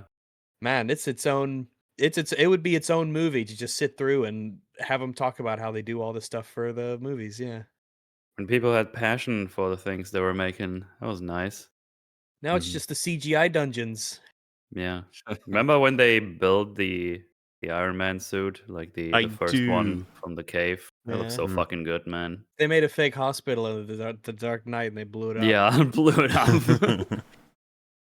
It's been said many times, but I hope there's a renaissance of this kind of thing. Like Yeah. people just Mm. I abandon hope so. VFX overall, except in very specific cases where it's really useful. But I mean, yeah, we'll go to bat for CG when it's relevant. Like, I always bring up the Balrog. Bet. That did not need to Balrog, be yeah. physical, never should be physical. It was a fucking amazing CG creature, and I'm fine with that. It's just, fair yeah, point. no. Yeah. Become CG's too... being used for everything and it's Yeah. distracting and it's not good enough. It's not given the You- time and the money it needs to really integrate itself well with the rest of the movie. And obviously, Jurassic Park is still probably one of the, the crowning achievements of the mix. And Yeah. that was made so long ago. You can't do something like Balrog with a puppet. Yeah, it's like you want to have it look good on a full scale head to toe shot, be convincing. So, with all this, I sort of mentioned again, Jeff Goldblum was acting the body language performance with this version, this extended version of the fly now, or Brundlefly, and the vomit was made with honey, eggs, and milk. So, Oh, that sounds delicious. yeah, it's sort of Yeah, somewhat- those ingredients sound good. I like those three those things. ingredients. So surely the end product must be delicious. That Remind means me you to could. never. That means they could have made pancakes out of the Brundle vomit. They Just, could they have. just hold a Vomit drops. pan under their vomit scenes, like, oh, that's my Yeah, lunch. yeah. Yum. So I will say I always remembered the leg melting to be it freaked me out on top of like the combination of both of them. I think it actually really helps the first one as well, the second, because how quick and how it just collapses. It just looks like, oh fuck it, hell, he's lost his head and his leg now. And that was a collapsing insert animatronic for the leg. But it turned out, they were much happier with the result of how it looked. Collapsing insert animatronic. Which again, So I'm it showing was- it. Just look at that. Oh fuck! It's so disgusting. Ugh. Yeah. And yeah, His and, facial yeah, he looks so expression. interested and happy with the result. Like Like, oh. Brundlefly, he's like, yeah. Check this out. Now I'm gonna do it to your face. Which I think when we first watched that, I was just like, that's happening, right? Because that's what Stathis's role in this film is, to be killed. Like, because you expect that you want to use that for something, but he's called off before he can complete the kill. And you get the great effect again of him moving up through the ceiling, thanks to the way they built the set. Which again, I wouldn't be surprised if they wanted to make at least a second use of that. You build the whole thing. Yeah. Damn it, we're getting a few more Yeah. seconds out of this. We put a lot of work into it. And he says, help me be human. And it's like, oh no, because it sounds like a nice request, No. but no. Yeah. And she says, how? And so yes, his You mean plan. like philosophy, right? Yeah, he says he wants Ronnie and the baby to fuse with him to create a single purer being that would dilute like the fly's impact on the DNA. That's broadly the plan. How it matches, and they would be together forever. Of course, this is fueled entirely by a fear of not only death, but Yeah. like the existential fear of losing everything about himself. And well, he says we'll be the ultimate family. It is just so fucking creepy at this point because we've seen enough to know there's no good ending here, man. Like, why are you doing this? Stop. Yeah.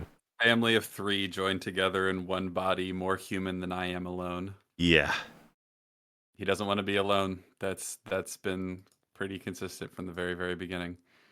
And I think there has been some like light touchings upon of his desire for like legacy in a way with him, because it was mentioned really early in the movie that he almost won a Nobel Prize when he was 20, and then he mentioned, hey, this thing that's happening to me, that's going to be worth a Nobel Prize, right? And then he, upon learning that she's pregnant, she's like, oh, what's inside of you is like a part of me that carries on, and now he's like, we'll carry on as the ultimate family. I think there's a little bit of an aspect of he wants something to outlast him. He wants to last. He wants to have some kind of a legacy or achievement. I'm Yeah, Well, glad the absolutely. three-way unity is left to the imagination, especially factoring in the fact that the third pod kind of sucks.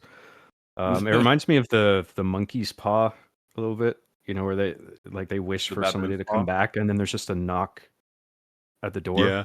I can't remember if that was it, but it's just like what could possibly be in the other end of the door, and then eventually it just goes away. But it's just like, holy shit! What if we open the door? What would we see?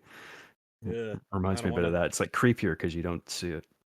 Yeah, you can imagine. Well, there's an interest here of as much as he's selling it as this definitely wonderful thing with all these pros, it's like you are doing this to increase your own humanity. You're decreasing theirs, though, like, or at least hers, because it's like we know what's actually happening. It's a big cope again. He's coping a lot in this movie, which again I understand. I do. I'd be coping if I was in his place. Mm-hmm. So, in an attempt to get him off her, she pushes away at his face and then pulls down, and his jaw comes off. Oh, dang it. Just falls right off. That was my Yeah. favorite This was bottom a jaw. Lexo jaw head they created for him, like a full torso puppet. It was for when he vomits on Stathis. That's you see the puppet is actually doing that. It's quick, so you won't necessarily notice. Yeah. But it extends the jaw to let that happen, and so they use it again here, and she just tears it off, which is fucking gross again. Just Yeah, like, that's nasty, bro. Yeah. leading us to phase 6 of the makeup. And before I go over it, I don't mind talking about the intentions here, right, everybody? So they didn't want the transition here. This is the big sort of marvelous special effect to be like fascinating or incredible in the sense of you're all just like amazed by the work. They I think they referenced the howling as an example of like werewolf effects. Some of them you're just like, whoa, like look at that. And they're like, no, we don't want that. We want you to be like fucking disgusted, and we want to be making you feel what he's likely feeling. This is very definitively supposed to be the kind of thing that freaks you the fuck out, horror. Mm-hmm. So, keeping good that in news. mind. Yeah, I know, right? Because The Fly is a special effects movie, but first and foremost, a story of a person and what happens to him. That's what they said was the focus for this. And so, Interesting. I don't. The special effects guy, Chris Wallace, Wayless, I've heard. Well, yeah, I'm not sure. Wayless.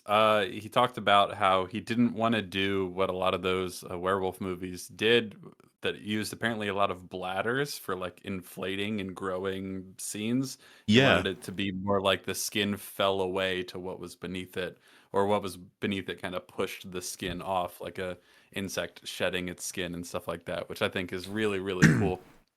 So, the goal with the series of phases was obviously to keep Jeff Goldblum in as long as possible, while also making it more viable as a transition of instances. And on top of that, they actually originally wanted an actor for Phase 6, being the one we're about to enter. But Cronenberg said it needs to be distinctly non-human. Like, it needs to be something you see and you don't go, oh, that's a human that's got blah, blah, blah. It's like, no, non-human. And Feels appropriate. once they had that final design, or close to it, the Phase 6 one, that's when they worked backwards from Jeff Goldblum and created each individual phases, and they tried their best to sort of, like you have your end and your start, so what's in the middle, and then what's in the middle between the middle and the end, and the middle and the beginning, and so on. And fucking hell, they did such an amazing job. Mm-hmm. So with that, I remember them describing how they accomplished it, but I still couldn't really work out exactly what was happening. Apparently, there's some like spring-loaded metal plates or something that push off the exterior shell. Just say I got a lot which to I guess read. are underneath So, the thing. Oh, okay. Again, performances from Jeff Goldblum throughout the film, where he was told to try and give some little bits of characteristics. All of that's incorporated into the final animatronic as well. They were very considered. As much as you could say it's stiff in the sense of the arms and legs and how they move, it's still always jittery, moving in a like a puppet sense. And they,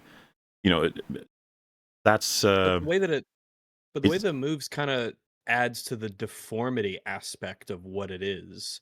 It almost feels like if it was super agile and too quote unquote clean, it wouldn't come across as being as monstrous.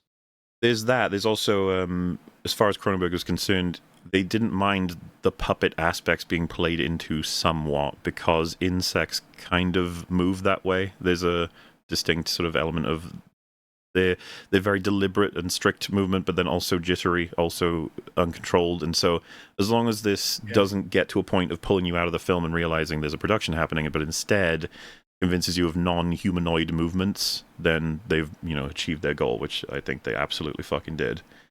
And so Cronenberg said as much as Seth is mostly gone, which I think is key, especially with how the rest of this progresses. So there needs to be some humanity there, and that's what the eyes are supposed to be for. It's supposed to just create something of a little bit of a window into what remains, which I think is just an interesting choice as well. Because non-human, but humanoid-ish. There's like you know how you could argue phase maybe 2 or 3. It's like human with fly stuff. This is more now fly with human stuff, maybe remnants. Yeah. Which I really fucking love as an idea of trying to progress it. Because, of course, we say it, and they say it as part of the dialogue, becoming a fly. It's like, well, no. Becoming the spliced consequence of DNA from human and fly. Which, of course, this to me is just... That is the culmination of that idea. That's what this is. It's fucking horrifying. It's not a fly. It's not a human. I think the eyes are the most effective part of that, because I think it has eyelids, right? So when like the first sort of round of the prosthetic stuff falls off the animatronic, you can see it blinks, which obviously flies don't. Humans, on the other hand, do. They're also sort of big, and naturally big eyes, even quite big insectile eyes, kind of attract a degree of sympathy. It's like that was to me the most affecting thing about the final scene overall is this the work they did with the eyes, because they aren't strictly fly eyes. They are a bit more than that. Yeah. And eyeballs in essence, but like no pupil, no iris that you would commonly use to sort of connect with another human being, were you to exchange looks with them. So after their metamorphosis, adult flies break out of their pupa by inflating their heads to crack it open, something they're only able to do at that stage of the life cycle. And that was what they were using as inspiration for this process, the way it bursts out of his sort of surface skin. And then you've got nature's a beautiful thing. Plenty of fly juice and goo and the hairs, and it's just fucking excellent. So phase 6, like the end of the mandibles have almost like beardy, hairy bits, and you would say, right, it's the core, the consequence of the DNA put together. It's how you could say the body has almost like it was that underneath that core of him maybe wasn't even remotely present after he came out of the telepod, but it was slowly developing until it was fully there after X amount of time. And then the outside is like a shell that's just waiting, until it's ready to be cracked open, and the true form of what the new DNA spliced is, takes form, is much more presentable, somewhat. So this is the kind of thing that I would say is I'm trying to think of how I would rank it. Might be one of the best effects ever done in anything ever for the goal it has in the movie. Good. It's not just the creature itself or what it was before, or just the transition, or just the music, just the editing, just all of the performance. It's like this is unbelievably effective, to the point of, when I first saw this, I never forgot it. I was fucking horrified. I was totally sucked in. No way. I totally believed, and you can, when you're an adult, you're better able to see each of the cuts or how they edit it, or where different things change. But as a kid, this to me was Jeff Goldblum had a horrible disease infection. It progressed to the point where this thing was growing inside of him, and it cracked him open like a fucking egg and poured out. But that is him. It still is him. And that, could you imagine this happening to you? That's a credit to the, like you said, it's a credit to the writing that led us to this point, to see the transition along the way, and this is the next step. It's not like it happens out of nowhere. So that connection with this creature being Jeff Goldblum it's really intuitive. It's an easy connection to make, but that's part of what's so terrifying about it. Mm-hmm. it's to me the synthesis of the response to his criticism of the original film, right? Like, why would it be the head and the arm are replaced with a fly head and fly arm that are enlarged? It's like, that doesn't make sense to me. And then he's like, however, I think this would happen. It's just like, Jesus Christ. But they show all like the key parts of his body being, the foot, the abdomen, the face, the different slabs of skin just slipping off. And man, they don't show a lot of it for a lot amount of time. It's really quite quick, and they had to because of limited. They even, I think, Chris has actually said he wanted to show way more of it, but then in retrospect, it's actually like kind of the perfect amount. We see all of the things we need to see to fill in the major blanks, and the rest of it is from the mind. Just fucking ugh. Imagine how all of it must in a feel. sense, it's enhanced by the fact that there's not maybe like one or two actual just wide shots where you get to see the creature like entirely. Most of the time, it's just there's the arm, there's the foot, there's part of him, but sort of obscured with an object blocking off the rest of him. So your mind is left to sort of fill in the blanks, and the blanks are obviously pretty horrifying because of the little bits that you've already been shown. Hyper effective. Great shit. So just all yes, the this bits is falling off as well, just on the floor. And she just gets dragged across them almost. Like, has to look out she doesn't slip on those, and it's just all gross and goopy and So this is a full-sized animatronic with fiberglass, steel, foam latex, ultra slime, and the fly fluid. Ultra slime? Yeah, ultra slime. You said that so casually. Ultra slime. And the eyes, the head, the arms and hands are all cable controlled, and wasn't even like they didn't even get it to a place where they wanted as much control as they intended, but I think that they've had one of those sorts of results where it's like I think it's perfect. I don't think you need to do anything. Yeah, it's really good. The melting eyeballs as he erupts from his face were created using condoms. They had contact lenses applied to match the makeup, and then the insides have KY jelly and shredded rubber, and then lines were attached with like fishing line, I think, with the fake eyes at the back, and it's just pulled, broken, and then it creates that. And my God, does it look fucking good! It's so creepy. Analyzing it and breaking it down piece by piece, I'm looking at it, and it's still really, really gross. Yep. I'm like, I don't want to look at this anymore. Show it again. I hope that stuff like this doesn't become like a lost art in a way, where as it gets used less and less, the knowledge of how to make it and the expertise to do it don't just sort of fade into obscurity. I hope that there's always people around. Yeah, there's a spiritual successor that came out yesterday, right? Or the day before. Amazing practical effects. That was so good. The fucking Meat Canyon video. Oh yeah, that was awesome. What's this? It's excellent. It's one of my favorite things I've seen this year. Unbelievable quality for a fucking YouTube video. It's so cool. Yeah, did incredibly well. Has a lot of with views. so much like Very art and happy about. craftsmanship, like throughout history, there's always been like a mentor and an apprentice. Yeah. You pass on all that knowledge in a very hands-on, practical way. And like Rags was saying, if a couple generations go by where people stop doing that, it could end up being a lost art. It's kind of the problem with like the 2D animation that you would see in feature films, because of the fact that it's all 3D animation. Like, it is actually becoming kind of like a lost art form. Not 2D animation in and of itself, but the kind of 2D animation that was featured in like theatrical Disney films, because those guys aren't working anymore. It's. I think you'd mentioned it in your Iron Giant thing, right? They had to go to some of the old Disney guys or something to get some expertise or advice on some stuff. A lot of the people who worked on the Iron Giant went over to Pixar to work on The Incredibles, and here we are like 20 years later, and there aren't any of these theatrical animated films coming out, which does seriously diminish. It's just like, that's not a skill set that's going to help you, in terms of making money compared to, or getting a job compared to like 3D animation. And so as that happens, it's just like, there's less and less people who do it and know how to do it, compared to what you would see before, where it's like, the older generation teaches the newer generation, they become the older generation, teach the newer one. So it's a valid concern, I would say.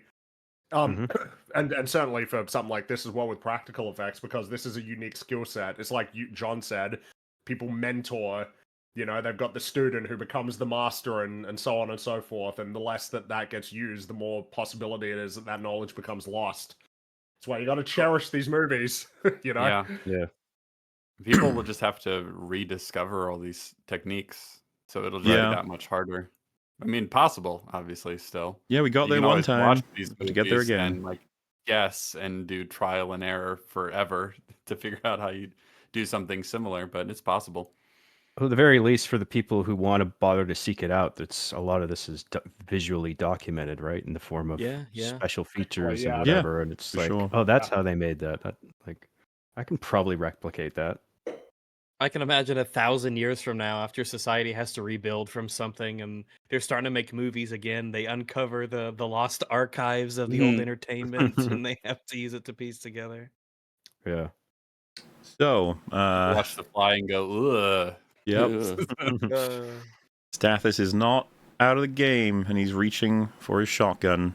Meanwhile, Brundlefly puts Ronnie in the telepod as she's begging him not to do this. And let's say then we get the cut of probably the cleanest image of what this phase of the fly looks like.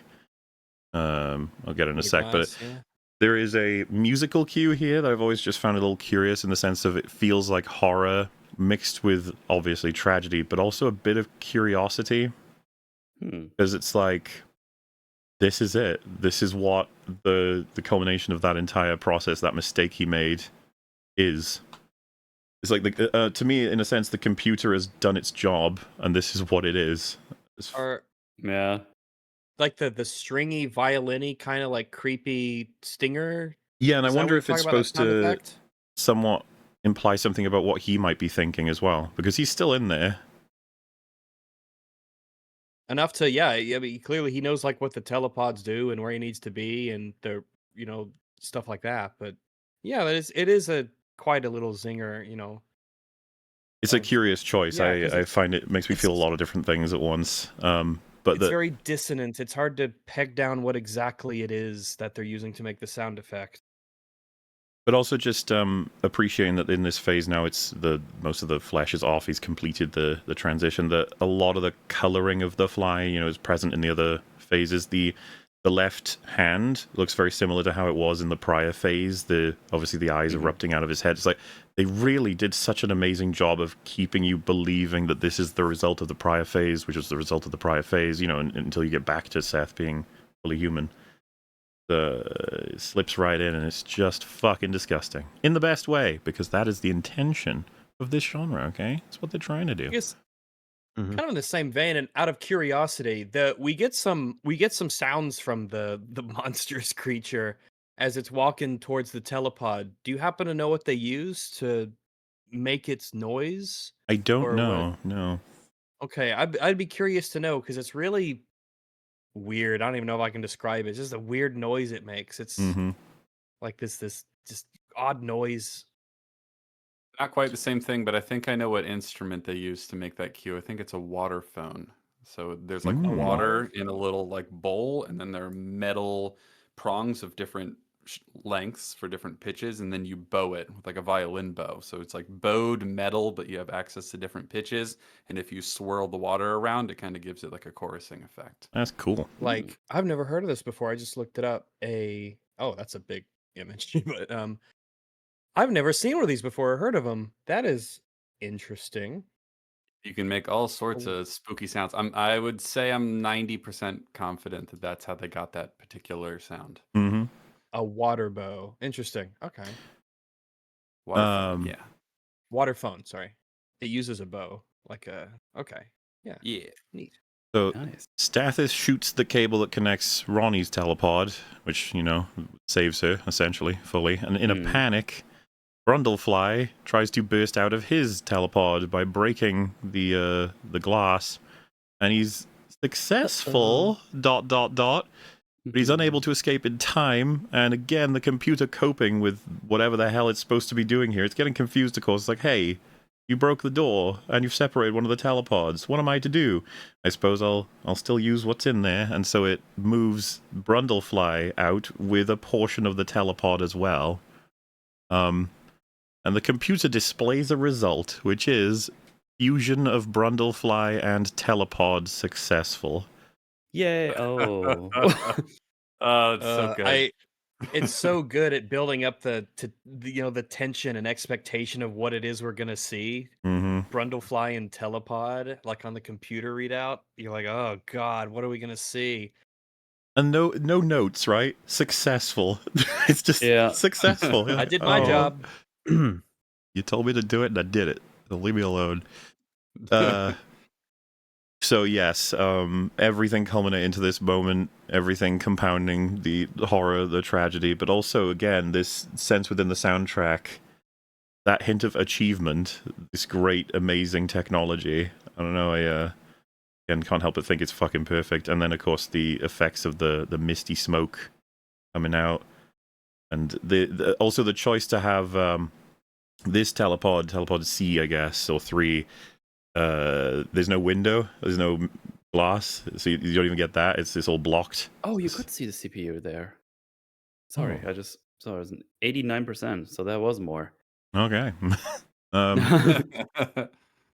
It's a kind thing to say that he emerges from the pod after a bit of tension building, and he's sort of like flung forward in absolute fucking agony. Oh, yeah. And obviously, Soma came out way after this, but I couldn't help but, especially on a rewatch, get Soma vibes from this creature. Oh, just like the man, metal yeah. bits just merged inside of him, and Yeah, oh, the it's cords running down the cords. Yeah, exactly. quote unquote leg. Well, this would Ugh. be phase 7 of the Brundlefly design, initially dubbed Brundle Booth and later Brundle Thing. Brundle Booth, that sounds fun. But yeah, it's the asymmetrical fusion of man, fly, and definitively incompatible components of technology laced within. Mhm. Fucking horrifying. Very much Yeah. very much Disgusting. an intended anticlimax. Because I think to some extent you might be like, "Ooh, what's gonna come out of here? Is it gonna be even crazier?" And it's like, nah, it's just pretty sad, honestly. Yeah, like It's a in the tragedy sense in a that way. there's a subversion here of is he going to be a horrifying monster that's just going to try and kill us all again? It's like he's not. It's like this what even mangled. is this thing? This is just this inconceivable like thing that is alive. It's just a walking, agony. crawling tragedy, is what Yeah. it is. I mean, you'd almost expect a less interesting film like that process would have just killed it, and you'd have seen the body, and then like the 2 living characters walk off to live happily ever after. But no, it carries on. It makes you see the ultimate end. All this is going to, and it is just sad. And this is where like the eyes do all of their good work, obviously, because this creature is now not really terrifying at all. It's just pitiful. Yes, and I can't help but connect it to as was just said, right? Like, wouldn't it just be dead? And it's like, unfortunately, no. And in the same vein as the turned inside out baboon, it wasn't dead. It was struggling and screaming. And it's like, and that's Right. You know, he did that to the baboon. Obviously, felt pretty fucking bad about it, but now he's done it to himself in arguably, I don't know about even worse or whatever. I can't really, when you're at this height of horrifying experiences, it's hard to rank them. But this one's pretty bad. Comparable. Yeah, it's pretty bad. Yeah. And Whole thing is yeah, I really he's completely turned himself inside out, metaphorically speaking. yeah, right. and just that shot of the trailing, what's behind him, this flesh Cord and pipes thing, all yeah. confused together. That's the best that the machine could do. You told it to do it, and it did it. You know, Yeah. it's You think we're doing like a little umbilical cord image here when it comes out of the womb of the booth, I guess? Yeah, I think so. Definitely Interesting. go That's with an that, yeah. interesting way to look at it. Yeah. Yeah. I mean that fits. It's a good way to read into it. Yeah. well, couple and things I this is the quite kind like of about life you get Sorry, when go man ahead. plays God, sort of thing. Yeah, the huge mistake. One of the things I like about this is the transformation into Brundlefly. That feels like a moment you can end on. Yeah, And then the movie's just like, oh, you think that's you had That's enough with that? Like, here you go. Here's who's Brundle Booth. But it's also like I think the entire movie, one of the ideas underpinning it is the relationship between man and machine, right? yes, And so and then you have that embodied in this grotesque way at the very end. It's just a nice way of buttoning up that idea that's always been there. no, yeah, I think this was borderline a perfect way to go with the story, that we have all of those other themes of the genetic manipulation being so fucking horrifying. But then the fact that all of this was computed, this was all facilitated by technology, and then it's like, well, what does it even mean to fuse technology as a almost DNA sequence with something that's alive? And, you damage the telepod such that it can be confused enough as to what pieces it's even drawing in, and it produces that as the end point of this mistake, this huge fucking mistake. Right. Hubris. Don't even try it. It gets you in this sort of situation. You don't want that. Just a little bit. This was the one thing that wasn't supposed to happen. And so yeah, moves very slowly toward Ronnie, and you can even catch Stathis just sort of making these expressions of like, oh fucking hell, like even he recognizes there's no harm coming from that anymore. It's just sad, like this. Yeah. Jesus, yeah. And yeah, she goes to aim the gun, and then just stops out of pure fucking sorrow at this point. And again, I'd say another huge subversion is he crawls up to the gun and just holds it with his mangled fly hand and moves it up to his head. So yeah, brutal. I think that is just this really fucking sad confirmation that Seth is still slightly in there. Yep. Right. No matter how much is even drained even in this final stage, he has a shred of humanity left to recognize what he's done is just so awful. And the best thing at this point is to put himself out of his misery. This is profoundly sad, but like in a good way. It really is. Well, and all that work the whole film does to draw you into him as a person is being paid off here. It's what was needed to really bind you to it. And it's what made this film so impressive to so many people. Is like, wait a minute, I really care about this pile of flesh. You're like, yeah, you do. Yep.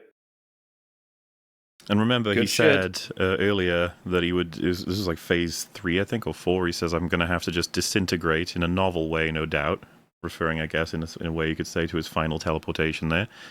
And then I'll die, and it'll be over, which is what happens here. Yeah. He sort of called it.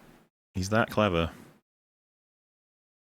And I feel like when you have, a movie like this is kind of a reminder that the whole point of these stories is to give you all of those feelings, not just the positive ones. It's not meant to, like stories aren't just exclusively, they're meant to make you happy and that's it, or like enthralled. That's like almost the highest or ultimate or like sole goal of storytelling. It's the peaks and the valleys. It's the contrast. Because this is a tragedy. And I feel like there's not many of these now. And when I say now, I kind of almost speak to like a lot of like modern stories. Yeah. Modern going back to, even like 70, 80 years ago compared to, throughout different eras of history where tragedies were the predominant stories that were around. Obviously, stories can be whatever they want to be. But this feels like one of those films that reminds you, man, you really need those films that make you feel sad. Yeah. You need that. That's like a valuable experience that films can offer. And I think this is a particularly effective example because this is incredibly sad. I'm not really sure how they did it in a quantifiable way, but the manner in which they conveyed that sadness in the fly's eyes is kind of remarkable, considering that this is not alive. This is not like a... Not only is it not alive, but the thing that it's trying to pretend is alive is like an inconceivable monster, and yet you still feel sorry for him. Like, what an accomplishment.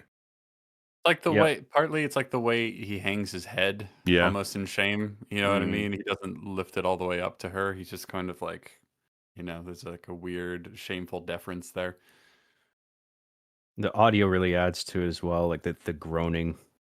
Like she pulls the gun away. She's like, "No, I can't do it," and he's just like, "Oh man, come on!" When it cuts back to him when she's not doing it, I can't help but be like, "Please help him, Jesus Christ, please." Yeah, and then she just takes a beat to stare at him, and she's just like, "I can't leave him like this. I can't leave him in this state. This is mercy." Well, and the film sits with this for a moment, and then we hit the credits. It is the Yep. Ends the right here. absolute focus of the ending of this film. This is another thing you'd expect in a more modern film is that you'd get like at least a final scene of the day after or the next week where everybody takes stock, and it's kind of implied that that was a horrible thing we all went through, but we're moving on now. The fucking couple's back together and they've put all this behind them. Which I was kind of, because it had been ages since I'd seen this, and I'd forgotten how it ended, so I was kind of like slightly and pleasantly surprised not to see something after that final scene. Like, no, that is just it. That is the message the movie wanted to get across. That's the feeling it wanted you to end with, and it did an excellent job ensuring that it did. Mm-hmm. Yeah, and I mean, it really makes the point that it's a tragedy. Like just ending it's a firmly on simple that point. It's a simple error, and it was a result of him being a bit compromised emotionally, right? A couple of things happened at once at the wrong time, and then it creates this immense, drawn-out nightmare that essentially had him robbing himself of his humanity. It's just, good God, what a story. A lot of 80s movies had the tendency to just end immediately after the climax. This is probably one of the most successful. Sometimes there's 80s movies that just end and you're like, oh, some falling action would have been nice, actually. But this one, it's just, A lot of older movies had that, like especially 50s and stuff. They would just sort of end. The monster would be killed, and that'd be it. The movie would be over. There's no denouement. There's nothing. It's like, all right. And then they'd have the Hays Code thing at the end where they say, "Oh boy, that sure was bad," and then it just ends. So That's probably one of the most successful abrupt endings immediately after the climax. Yeah, I think so. I think I can't remember. I think doesn't Jay and Red Media almost make fun of it for that a little bit? He's like, "Oh, that's it. It's just over. That's that." It just sort of cuts out. And I remember thinking, it's like, well, we can go over it in a second. Actually, there's reason for it. And there was discussion on what should or shouldn't happen. But I can understand why someone would be like, "Whoa, that's it? That's the end?" I don't get the scene where she's, gonna move on and is okay. Yeah. Or where they burn down the lab or something. Or he's in hospital. Destroy the equipment. Or Bartok says in a news report, like, there was a disaster with one of the local scientists. Right, blah, blah, blah. Yeah. But before we talk about that, I was going to say, it's really fucking awesome that this film's, like, you watch all of that, black credits, and then Chris Wallace's name comes up first as like that was the man responsible for all the facts you just saw. Yeah. Which is really fucking cool. Conventional to do that, to put the person who does the special effects like first in the credits. Because they had the initial credits, so a lot of the big names have already been credited. And so when we get to the credits, we don't have to worry about the sort of natural seniority of different positions. We can just cut right to this guy. In a screening, the audience cheered when they saw that first credit, and producer Stuart Kornfeld turned to Wallace and said, "You're getting the Oscar," and he actually did. Fly won the Academy Award for Best Makeup in '87, beating out Legend, which is fair, like as competition, but The Fly is pretty much impossible to beat. Whoever you were, whatever you did, this is not a fair competition, right? He's gonna fuck you up. It's interesting because horror often gets snubbed at award ceremonies, I feel like, generally speaking. But then if you do a good enough job with prosthetics, it's like you can't ignore the craftsmanship here. Well, wait, actually, did the thing get the Academy Award? Probably not, or I don't remember.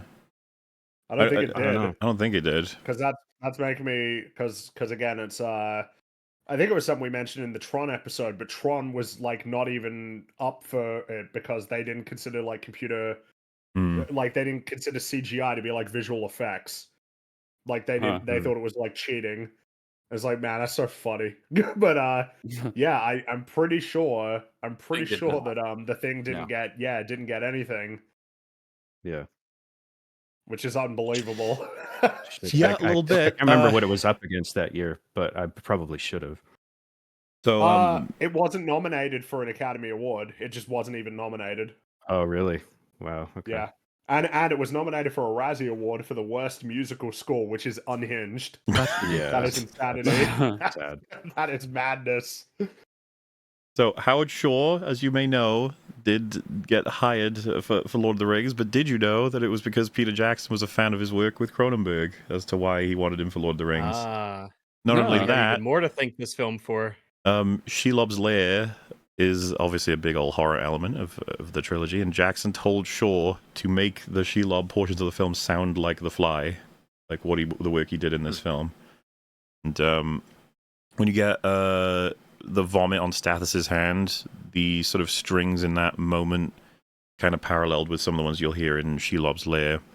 And when he bursts from Seth's body, it's also sort of you can hear stuff in it that's similar to when Aragorn's team in Two Towers meet up with Grima's soldiers in Edoras. There's a couple of little pieces of DNA, but you'll spot. But of course, they're very different movies. But I just like the idea that The Fly helped grab Howard Shore for Lord of the Rings, because holy shit,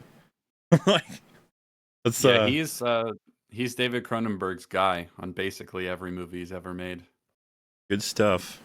And yes, I did mention it earlier, but just want to appreciate Stathis's character here. He came through pretty fucking hard to try and personally rescue Ronnie, and then gets his hand and foot melted and still saves her like twice after that. He's a hero. Yeah. He's a Chad, man. And that's why John Getz was interested in the character. He said he's going to be a stereotypical, unlikable 80s yuppie villain, but then kind of turns as the film progresses into the hero at the end. And it's like, yeah, he does. The reason that this doesn't go to a fucking even more potentially horrifying place. Very subversive, that choice, I would say. Yeah, Especially definitely appreciate it, considering though. just how like skeezy he is towards her. I mean, there's always that kind of like, you understand that beneath it is a sort of general desire just not to lose her from his life, but he's very skeezy and manipulative. Yeah. In the beginning. But so that's a really bold choice. So, Nobody would expect him at the end. It's like, oh, fuck this. I'm going to run away. You can die on your own, bitch. yeah, because like I'm I the said, evilman the now. archetype, I could have expected he was introduced Yeah. solely to be one of the people who gets killed, and we don't feel as bad about it as we would have with like a or hero the reason character. why things Yeah, go that bad, role. because he manipulates the machine, because he's jealous, because of the girlfriend and stuff like that. But yeah, it's just like, no, coming through. And I think that's really cool. So there were many epilogues were considered. One of them is like whether or not Veronica's even going to give birth. She could not. It depends on what you want to do. And then there's a case where there's a baby that's born into a beautiful butterfly. It's like, oh, and it's supposed to kind of like, I don't know how many people here have seen the footage, but the point of it is supposed to kind of be like, hey, something kind of beautiful came out of this, even though you'd be like, well, but what is it? What does that mean? And there's an ending where she's in bed with Stathis, and it's like time has passed, and that they are together and happy now, as like a sort of the things move on. But that didn't test well with audiences as an ending. They didn't like it. They thought it kind of undermined the story to just cut to that. And Jeff Goldblum even said he was kind of angry about that ending, like that she just sort of is with Stathis, and then he was like, that kind of undermines the tragedy. Audience. Good job. You made the right Yeah. call, because I Good think that job. would have been bad. Yeah. Right. And yeah, Cronenberg eventually was just like, nah, it doesn't work to put any of these endings there, and that this is so fucking shattering emotionally that I think this is where the film ends. This is it. Good choice. Very good It feels choice. like the end of a play, like when he just dies on the floor, and then she's just there crying, like kneeling by him. Cut to credits. Yeah. I think that was the way to go. It's elegant. I really like I the think way so, it yeah. specifically fades to black very slowly too, as she's just sitting there on the ground. Like it just dims and dims and dims over like, I don't know, 5 seconds or something like that. Yeah. It's a really strong choice. It doesn't dilute that final end. Like the movie, you see that happen, climax is there, movie's done, and you're just sort of left there. It's almost like you're still processing everything that's happening, and the movie's over, has nothing left for you. It's just you and your thoughts now. Enjoy. Mhm. That being said, I do enjoy kind of that imagery of the baby with the butterfly wings as this like the most idyllic representation possible of that Yeah, I got you. metamorphosis. So the kind of thing I that's feel like like kind of maybe works that on. could have been used in some way, but them being in bed together at the end just sours it. Yeah. Yeah.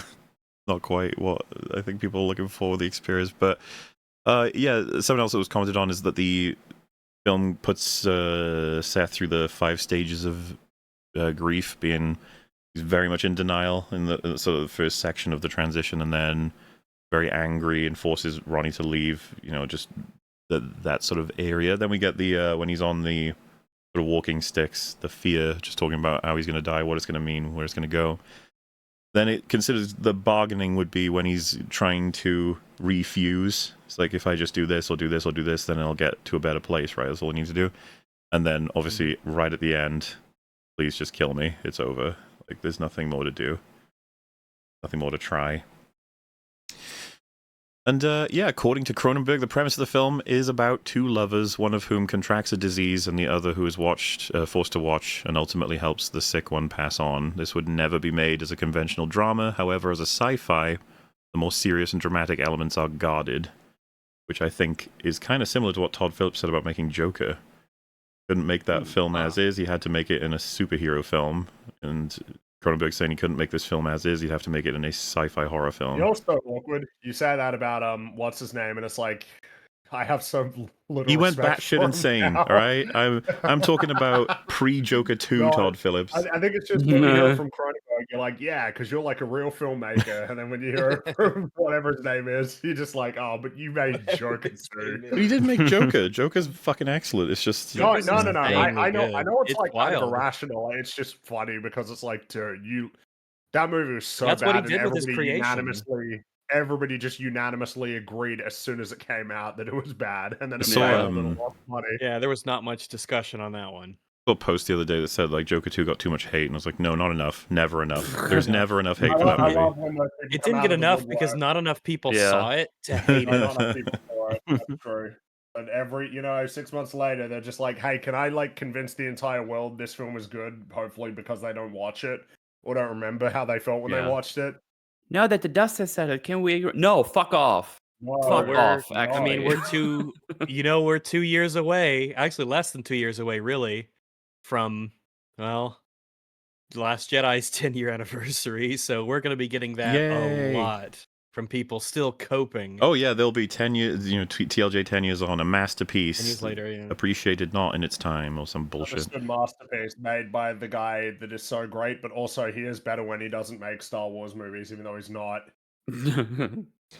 So, Pick one. that goal, by the way, that was Cronenberg believes that was like a big part of what made people so invested in the film, as well as the fact that this film's success was on the fact that a lot of horror fans were watching it, of course, but a lot of people who weren't even necessarily super into horror had an investment in checking out this film because of those sort of themes coming through and the meaning in the film coming through, and then the romance and there's just elements in here that you can recommend this beyond the body horror, but I would still personally warn the shit out of anybody who's going to watch this. Yeah, this isn't going to be just a drama relationship kind of movie. There's going to be some telepod. Pretty gross shit. Yeah. Included, by the way, because we were going to mention the deleted scene. So there was a sequence where Seth, as a test of the fusion before doing it to himself, he was going to put the remaining baboon into the telepod with a cat and see what happens by fusing them, of which he does, and it is this horrifying monster thing. You can see the deleted scene; it still exists on. You can get it on YouTube if you want to. It jumps at him, tries to bite him, and he tosses it into like a different area, and then he decides to grab a pipe and beat it to death. This didn't test too great because watching him beat an animal that he forced to be in the position it is himself made audiences a little less sympathetic to him, to the point Very where like you're kind That's a of really tricky balance that that's- you have to keep, though, because like, on the one hand, you've got to portray him as a monster, but on the other hand, you still have to feel sorry for him at the end, so that you can't turn him into an animal-beating psychopath, because then the end scene doesn't work. Which is weird to think when they go to all of that trouble to make him look as horrific as they do. Yeah. But it's that was the right decision. Yeah, do not have random animal torturing. People don't like that. So that's why It is one of my Typhoon it's one of my disappears. complaints about the original is how Dandelo is treated, the cat. I feel Yeah, like it's kind of they just crazy sort of that it's Yeah. like his that's pet cat, wild. and it's just like, whatever. It's like, man, what is wrong with Yeah, it's you? like Like, he just does it, and then when the wife learns about it, she's like, "Oh, okay." And then it's just like that's just accepted as a thing that I did. I de-atomized the cat. Sorry, and they just move on. It's like, nah, man, So come on. I think right, the original short story that it adapted, he does try to refuse himself, and he ends up going back through the teleporter, and he gets fused with the cat that remains in the system. If you know what I mean. They didn't Oh, include that because in the it's still kind film. of floating around. Yeah, and again, like I said, Okay. the wife ends up killing herself at the end of the short Oh my story. goodness. So it's a bit darker, the original short story. Yeah, a little bit. The film, the original in the 50s, ends on kind of a happier note of like, well, he died and that was tragic, but we're moving on. He died chasing knowledge. He died being a pioneer for Sure. stuff, but like, yeah, that's more upbeat. You know. So yeah, there was a quote regarding that scene of if you beat an animal to death, even a monkey cat, your audience is not going to be invested in your problems anymore. Even a monkey cat. I mean, Don't be I'd mean to say that's another one animals. where it was the correct choice to delete that. Yep. Oh yeah. Agreed. I'd say that's the Yep. right call. Reminds me a bit again of the Iron Giant, where they realize, well, you can't have the Iron Giant actually like kill the deer. Like that would probably not, that would kind of get in the way of the story. It's all a refining process. There was a sequence where he was moving around the building, and that bottom right area of his abdomen is starting to hurt, and he realizes one of those sort of legs starts to protrude out of it, and it does come out, and he like aggressively starts tearing at it until he like bites it off and tosses it. It's pretty fucking gross. And it's very much a scene of like him just suffering. I didn't catch a reason, sorry, for why that one didn't make it in, and it's one that I think out of all the deleted scenes, it's the one that most likely could have worked while still being in the film. But it also is why there's like a leg sort of thing coming out of the other side of the abdomen, but not on that one because that one got torn out in the deleted scene. Like I said, the baboon is not in this film at one point because he's dead in a deleted scene, but so it's, you just have to assume he ran off or something. Oh, I don't know. in canon, he's fine. He's off living his best life. That's right. Then there was a scene that was scripted but never filmed and definitely removed, where Seth was rummaging through some like garbage or whatever, and a homeless woman stumbles across him. He fucking disintegrates her face and considers eating her before realizing what he's done and what he is. Oh no. They did not end up going with that, which I think is a good move, because in conclusion, Seth does not kill anyone in this whole movie. He severely injures someone and nearly kills them, but I'd say this allows the balance to exist where you can absolutely feel very much sorry for him, because the tragedies and the decisions he's made, you can understand how he got there, along with the combination of like the lack of inhibitions from the fly. I understand it, and it works. So all these sort of removals of scenes were, I would say, very good choices. It always keeps it very focused as well, because besides the doctor and I guess the dream abortion doctor, there's only really 3 people in the movie all the way through. Adding another one, even as like a sacrificial old woman, would have been a bit diffuse, and so we don't need that to get across the point that the movie is making much more effectively by restraining itself to just its 3 core cast members. That proximity to murdering someone is at the very end too.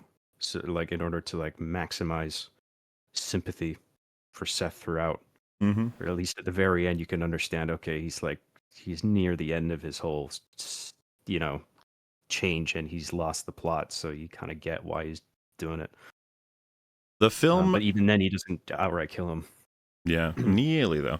The film received universal acclaim, described as a remake that surpasses the original and exceeds the potential of the original story. Roger Ebert said that Goldblum deserves an Academy Award nomination, at least for his role, and Siskel said that he got stiffed because the Academy doesn't generally honor horror films, which not a huge surprise, yeah. But hey, look, Roger Ebert, he sometimes says the correct thing. Sometimes has the correct thing. He sure does. I'm pretty sure he didn't on The Thing. I can't exactly remember, but there are any. I mean, in any case, look, you got this one right. Jeff I Goldblum... find it irritating that it gets recognized for prosthetics in that regard, but then it's just like, nah, we're not going to do the acting, like as if it's I mean, if you're As going if to it's do below one, them. I think you should open it up to the rest of the categories as well. I mean, we could speak forever about the problems with the Oscars, but it's just, as a result of it getting an Oscar, it gets more appreciation, gets more recognition. That is an unfortunate reality. So, I'm happy that it did get it for the makeup at least, but yeah, I agree. So Jeff Goldblum actually sent a letter to Vincent Price saying, "I hope you like it as much as I liked yours." And Vincent Price was touched by the letter, and so he composed a reply and went to see the film, which he described as wonderful, right up until a certain point where it went too far. Oh no. I enjoy it because it feels like a very old man thing to say. A 50s man, watching a film like this. I think that was probably nice of him to say that, even. I can't imagine what he thought watching this. Just like, what the fuck? He was probably completely disgusted. Yeah. Which is funny because he's like one of the foremost names in all of horror. Yeah, man, the grandfather of horror, the king. Yeah, I mean, I think The Fly actually catapulted him into that position as well as one of his first really big sort of breakout genre roles. Horror But it's such a different thing. Yeah, it's that you can't look at like a Christopher Lee Dracula film or a Hammer horror film or anything Vincent Price was in, and then you fast forward 20 years and you look at what horror then was, just virtually a different genre altogether. I mean, I'd love to have seen his reaction to when you see the baboon turned inside out, because up to that point, you don't get anything like that. They've killed the baboon. My God. This is a terrible thing that has occurred. I can't do a Vincent Price. No one can. So, it can't be done. On a budget of $12 million, the film made $61 million at the box office and is considered a masterpiece of body horror, which is just true. There is no other opinions to be had.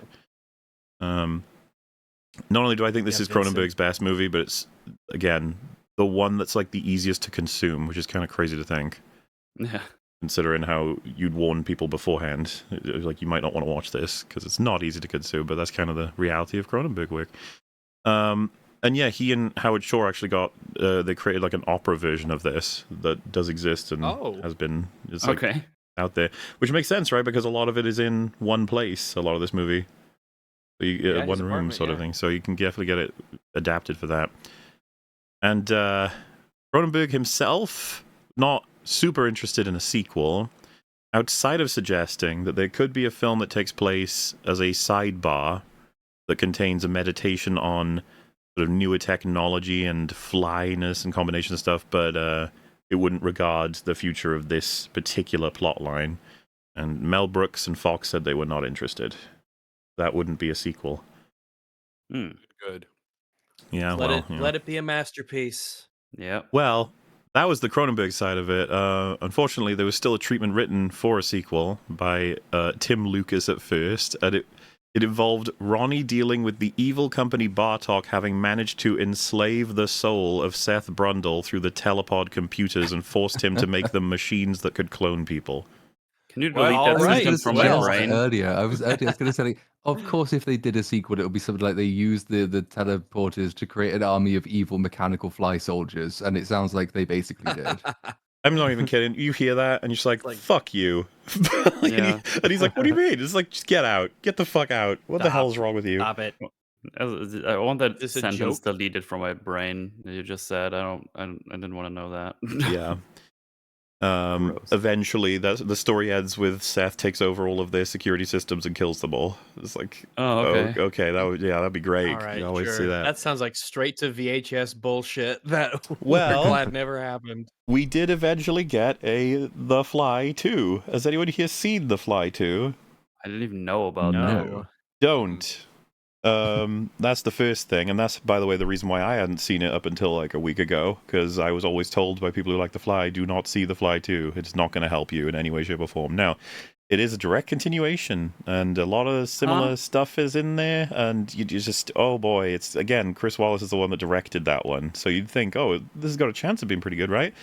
So it opens with Ronnie giving birth, and she dies, so she's out. Awesome. Great. What a great start. The kid grows Aliens up 3. with Bartok as a company, and it's head by a CEO that hopes that he's going to turn into a fly monster eventually as a result of being the offspring, and they're going to study him and crack codes on being able to make loads of money through technology and bioengineering, blah, blah, blah. Eventually, he grows up and does go fly mode, and the creature effects for this I'm sorry, they're just nowhere near as good. I don't know what happened. The budget was bigger than the first one. I think slightly, but still. And so they bring him back. He escapes really stupidly and just starts killing everybody in the whole facility. And then the film's opinion is that the CEO is the worst person to ever exist. And so there's a scene earlier in the film where, because he's called, I think, Martin Fly, because his name is Martin. And so he's... So awful. He's talking to the computer, and by the way, just all the computer scenes in this are amazing. The computer scenes in the fucking Fly 2 are so embarrassing. He's like, "Hey, computer." And the computer's like, "Yeah." And he's like, "I am Martin and Fly, right?" And the computer's like, "Yes, you are. You have DNA of Martin and Fly." And he's like, "So what if I remove Fly DNA?" And the computer's like, "Well, then you'd be dead." And he's like, "What if I replace removed Fly DNA with human DNA?" And he's like, "Where would you get it from?" It's like, "Other human?" Like, okay, yes, you could do that. You could put human in pod 2 and you in pod 1, and we could remove the Fly DNA from you and replace it with human DNA from pod 2, and then give them the Fly DNA we took out of you. Unfortunately, that would result in them getting deformed, and it fucking draws a little deformed person picture, like a stick man but deformed, the computer. And I was like, It's being artistic. You shouldn't stop that. You should enable it. Martin McFly. Encourage this. You should encourage creativity. Oh man. Yes, Eric Stoltz plays him. And so the conclusion is, I can't do it because that would be unethical because I would have to kill a person. But at the end of the film, when he's fully fly mode and he's just a big fly monster running around, he captures the CEO and he conducts that experiment, and it results in him reverting perfectly into the human version of himself, where he's perfectly fine, everything's fine. And the CEO turns into a horrible, like, flesh sack monster that's just going blah, blah, blah, like. And the end of the film is the CEO gets experimented on by his own company. Ha ha ha, loser. And while our heroes get to go off into the sunset. How I was just poetic. I couldn't fucking believe it. I was expecting it to be kind of okay, but it was just really bad. And a lot of the sort of sensibilities of the film have unfortunately moved into, hey, isn't this fucking gross? Look at this. Oh yeah, this is gross too. Look at these effects. Oh, and you're just like, I know how you can make that mistake from watching and appreciating the original Fly, being like, oh, we got to have horrible special effects. Like, but that's really not. You're 12. You You know, and you're watching the movie, and that's what you come away with a bit. You know? This is all much more of a tragedy than you realize, because I discovered, unfortunately, it was written by Frank Darabont. That's unbelievable to me. Like, I actually can't believe that. Yeah. He's a little bit too reliable for me to believe, that he could have made that. This is the fly creature in the second film, by the way. And I don't know about you guys, but It's like a lizard person. yeah, nah, not working for me. No. Also, if you can all pull up the stream, like a giant gremlin. Yes, which, you know, he did do the gremlin stuff, so maybe that's why. But if you can all have the stream ready, I'm going to play a clip from this movie that I find infinitely funny, to the point where I'm going to let it play and just hope we get away with copyright. It's not too long. Wow. But I want to show you this out of context. Basically, what happens is this big fly man has been killing everybody, and there's like the CEO and his bodyguard are left, and the CEO is like, "Bodyguard, where are you?" And then this happens.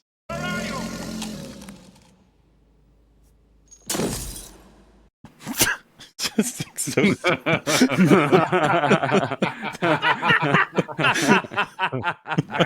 what were they thinking? Was that meant to be funny? I don't know. I thought it was really funny. Well, if they didn't think it was funny, they were wrong. Very wrong. Quite That's amazing. hilarious. I sure laughed. I think they'd be annoyed with me for that, but whatever. So They're the ones who made it so funny. They should have made it so funny. Yeah. they hit on a lot of similar beats as the first film, like a lot of similar payoffs between different relationships. They even do the thing again of there's a girl that he happens to be interested in. They have a relationship. Is she going to be pregnant with the fucking new fly? Who knows? And you know, the ethics of what does it mean to truly blah blah blah. And a lot of it then is just wasted time. It's truly just a horrible, shitty version of the original with a whole bunch of direction that's clearly done by someone who didn't understand what was so meaningful about the original, which is crazy because he was fucking involved with it, like, completely. And then, of course, Frank Darabont's helping, and it was worse. Okay. This doesn't really match how I thought, whatever. So, on a budget of 17 million, it made 40, which obviously is not enough success for it to continue past that. And so that's where it ended up. Now, there are just, there's been a lot of attempts to remake this The Fly, the 86 one, and there's a 2003 attempt where Fox announced that they were doing it for a 2006 release. And this version would be written and directed by Todd Lincoln, who said the first half would be a scene-for-scene remake of this one. The second half would be an action horror film where you'd see Brundlefly with wings going on a killing spree. Yes, of course. This is what we need. This is what we want. I'll be honest with you, that does sound like a Excuse 2000s remake of this film, doesn't it? Yeah, it with certainly rock does. music and Yeah. when he's going through the facility. It's 100%. it's like it needs to have Paul W.S. Anderson directing it like a Resident Evil movie. It just goes completely just not anything like The Fly that it was based on. Nope. And they were eyeing Billy Crudup or Brad Pitt for the role of Seth Brundle, who would turn into a creature that resembles less of a human and fly hybrid, but more of a giant literal fly with large red compound eyes and fully developed wings. It was in development hell for years, and then it was just removed from their slate, and that was that. Jesus. Sounds like it was just born in hell. Yeah, well, I mean, if your selling point is laugh my ass off, the fly is killing everyone, I'd just be like, nah, again, leave my fucking office. I hate you. Why does nobody want to suggest anything that you... I don't even want to entertain a remake or a sequel, but if you are, can you at least pretend like you know anything about what this film was doing or why? What's most baffling about that particular pitch is that the first half would be a scene-for-scene remake. Yeah, and you know it wouldn't because be anyway. If you're gonna do action fly monster, I feel like you could just start with that. You don't need to. I don't know how the first half of this movie gets you there. Yeah, that's crazy. So, 2018, Jeff Goldblum said he'd be interested in doing a sequel only if Cronenberg was involved, even though his character died. He said, I don't think my character would be involved, but maybe, I don't know, I could be like a grandchild of Seth Brundle or his brother. Maybe he had a brother and he emerges in some way. I don't know. He said, I don't know, but Cronenberg was a thrill to work with, and boy, if he was involved, I'd like to work with him again, I'll tell you that. It's just like, aw. Sounds like they just need to go on a date and not worry about the movie. Don't worry about the just have a good time. Just don't make the movie. Y'all can just hang out. It's a free country. You just hang out with people. And finally, in late 2024, a new movie set in the universe of David Cronenberg's The Fly was confirmed to be in development, though it will not be a direct sequel or remake. It's going to be a project that's directed by Nikyatu Jusu, best known for her critically acclaimed 2022 film Nanny, which I haven't seen. Well, okay. But this is just bad news to me. It's funny, I was talking, I think, to Fringy about how kind of unbelievable we haven't had a remake of The Fly, considering its prestige, and then I literally look it up, and it's like, they did confirm they're doing something in 2024, so... Of course. Yeah, of course. Yeah. There's basically no reason to, because I suppose something that's interesting is that The Fly and The Thing, they share a lot in common. The fact that they are remakes of older films is kind of interesting, because it's like, oh, damn, that's like an era where the announcement of a remake is not, not entirely horrible. Yeah, some hope to have, sure. Whereas now... Yeah, I mean, God. Well, that's it. That's The Fly. Whoa. Cronenberg's The Fly. What a 86. Yeah, what a great really movie. good. Great movie. I like it Jeez. even more now. I mean, it is a Excellent masterpiece as far as I'm masterpiece. concerned, and Yeah. I've said it's in my top 3 horror movies. There's a fight for the I get top it. slot. The Thing is hard to beat. Those two can fight out if they want to, but I've said before, I often think about The Fly and The Thing at the same time, like similar in some ways. Makes a lot of sense. I mean, for me, it's The Thing. The Thing is my favorite, but The Fly is pretty competitive up there for sure. It's a great... I mean, the reality is, if you make like a horror movie that's relatively effective at the horror and has a theme, you're already doing better than the substantial number of horror films. And of course, this has both of those, but it's like more than one theme. It's pretty multifaceted, even though the story itself is relatively simple and the execution is like near flawless. It's like, this is one of those films where, oh, what would you change? Like, dude, it's, man, like, you don't really need to change anything. It's really close to like flawless execution. This movie had a lot of buzz around it when it came out. You'll Hey. believe a man is a Ooh, fly. ha, ooh, ha, You'll ha. believe a Oh, wait, man no, is a sorry, fly. I like that. That's really good. I wonder what kind Save of a good diet one. Jeff Goldblum had to do to revert back to his normal form.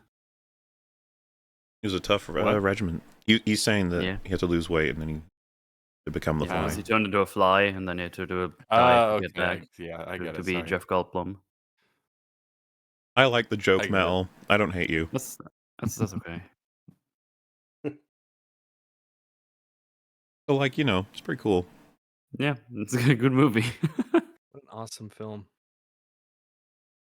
Um, I guess we can just cross our fingers and hope that the whatever they're making now is as good as it can be. I'm just hoping it doesn't happen, obviously. Yeah, just don't do it. I just wish they would let things be alone. Just let them be. They're good. Let them be good. Don't ruin them with Yeah, just other let things things. exist as And, masterpieces that everyone reveres and loves. find what good writer-directors are still around and give them more 50s science fiction Yeah. horror movies to make. Attack of the 50-Foot Woman. Do it. Isn't that happening?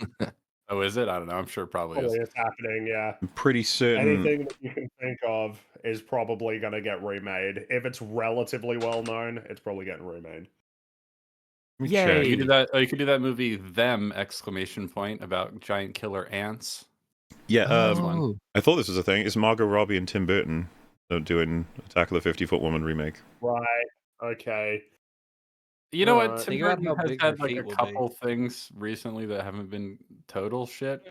I didn't So- like that Beetlejuice sequel really at all. I didn't hate it, but like it did nothing for me. So I've heard nobody talking about it. no, No one nobody said did. anything It's about probably it. just came and Yeah, it just went. kind of But came and he went, does didn't it? Wednesday, right? That's popular. That second season Yeah. came and What went year? a bit more than the first season did. I feel like people talked about the first one Yeah. more. Well, again, it's kind of the problem that happens when your television seasons are 3 years apart. Yeah. Yep. Like it's You guys that is excited unreal for that Stranger that- Things? The Oh finale. yeah. Well, Finally, I for think I real? saw a you tweet know, that pointed out all of the television shows that began and ended during Stranger Things run, and it's actually like remarkable. yeah. Horror's in a place, and I think a lot of people have been asking us like, what's the plan with Shelby Oaks? Like, we've got an episode locked in for next Saturday, folks. But even if we didn't, If we're gonna want to. If you guys need to see a horror movie, though, in the meantime, you should watch Good Boy. That's a solid movie. Yeah, Good Boy's good. So if you haven't seen it, Good you Boy should and go see that. Weapons. Nice I should pair. check that out. But I was just gonna say that we're probably gonna do an EFAP movies for Shelby Oaks, so it could be some time before you'll see our coverage of it. I haven't actually seen it at all yet. It's I can't see it. It's just nowhere. No one wants to show me it, and it's not playing near me. Chris wants to show you Shelby Oaks I'll get in touch with him. in your heart. But it'll happen eventually. I was just taking some time this wonderful Well. Halloween to talk about one of the best horror movies ever made. Okay, and we'll maybe try to do that once per year because there's only like 5 good horror movies, so we'll be done by 2020, 2030. 20 yeah. Fumbo. I'd say that about wraps up. So we can probably just start just asking everybody what they're up to. Why don't we start with good old capital O opinions? What have you been talking about hello. and making, sir? Well, last Sunday we talked about The Mummy and Van Helsing, and that was a lot of fun. Hell yeah. Woo! And next Sunday I'm going to be joining Metal. We're going to be talking about Hereditary. Cross the streams, Ew. baby. Crossing streams. We're crossing them streams. So look forward to that this Sunday, only on the Disney Channel. Well. Alrighty. John, what about yourself, sir? John Graham on YouTube. I've been streaming. I've been doing the Resident Evil games on the weekends because it's Halloween and Resident Evil 5's up next. The most racist game ever made. Hell yeah. Yes. And I'm crunching right now on an Arby and the Cheese Halloween special. And I might actually make the 31st for this one. Sweet. So yeah, I got that cooking. Thanks for having me on. Oh, absolutely, dude. Thanks for, obviously, this is a bit of a weird, we were going to do it on Saturday, but fate did not allow it, so you get a Wednesday EFAP, as strange as it is, but appreciate y'all coming on. Metal, what about you, sir? Woo, it's me again. Well, Plushie is still live. At the beginning of the stream, the 400 mark was crushed, so I'm playing Forspoken. Woo! I mean, it is Uh, at 4:10 with 8 days to go. yeah, this Are is we? still... Are you gonna entertain what Cap said? The thing is, I don't want to promise something I can't hold up because I don't know what's going on next year in terms of what I whatever. You need could to absolutely do. play that video game. That's you know. It's just Yeah, whether or but not you have the courage. Do you have we the do courage, more. Metal? No, we do more gaming for this, so I might have to play a different Do game. you have the courage? I have the courage, yes. Yeah, I'm not hearing a no, so it sounds like a yes to me. Sounds like a Fine, promise. I'm getting bullied. If we do 500, I also play Dustborn. There, I fucking said Yeah. it. Are you happy now? And it's fine because you won't make it, so you paid won't have to off, do it. guys. You won't have to do it. Fine. Don't worry about it. Not gonna happen. Not gonna There, happen at all. I put my balls on the table. It worked. I It did only it. took 6 hours, but we made it happen, guys. We did. And it's at 4:09, so just 91 to go. Who knows Hey, what man, will you're happen? 80% of the way there already, so I'm gonna look at it that regret way. this. I'm sure it'll be fine. Nothing will happen. Yeah. It'll be wonderful. But But yeah, as Cap already said, we're doing Hereditary on Sunday. I've never watched that before. I heard that there's some fun stuff in that movie, so we'll see what's going on with that. I'm also working on a little Spooky Win video, just a short one.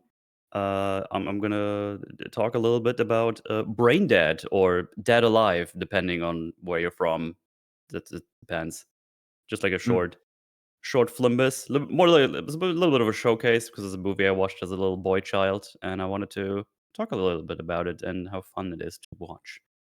So beautiful. that's coming your way on Spooky Ween. So I'll be finishing that up tomorrow, and then hopefully I won't get fleamed on by copyright. But the whole movie is on YouTube in its full length, so I think I should be fine. So there you go. Cool. And when that's and next week, it's Pain Week because I'll be finishing up Ninja Gaiden 4 on hard, which has been absolutely kicking my head in. And we're doing a Fortune that next week on Sunday, so I have to finish that, and I have a lot of game to go, but there's so many other things going on. So, yeah, things are on the way. Lots to do here at the end of the year before I get drunk in Welshland. So, Yay. there you go. Fun times. Good. Well, what about you guys, Platoon, Rags, and Fringolius?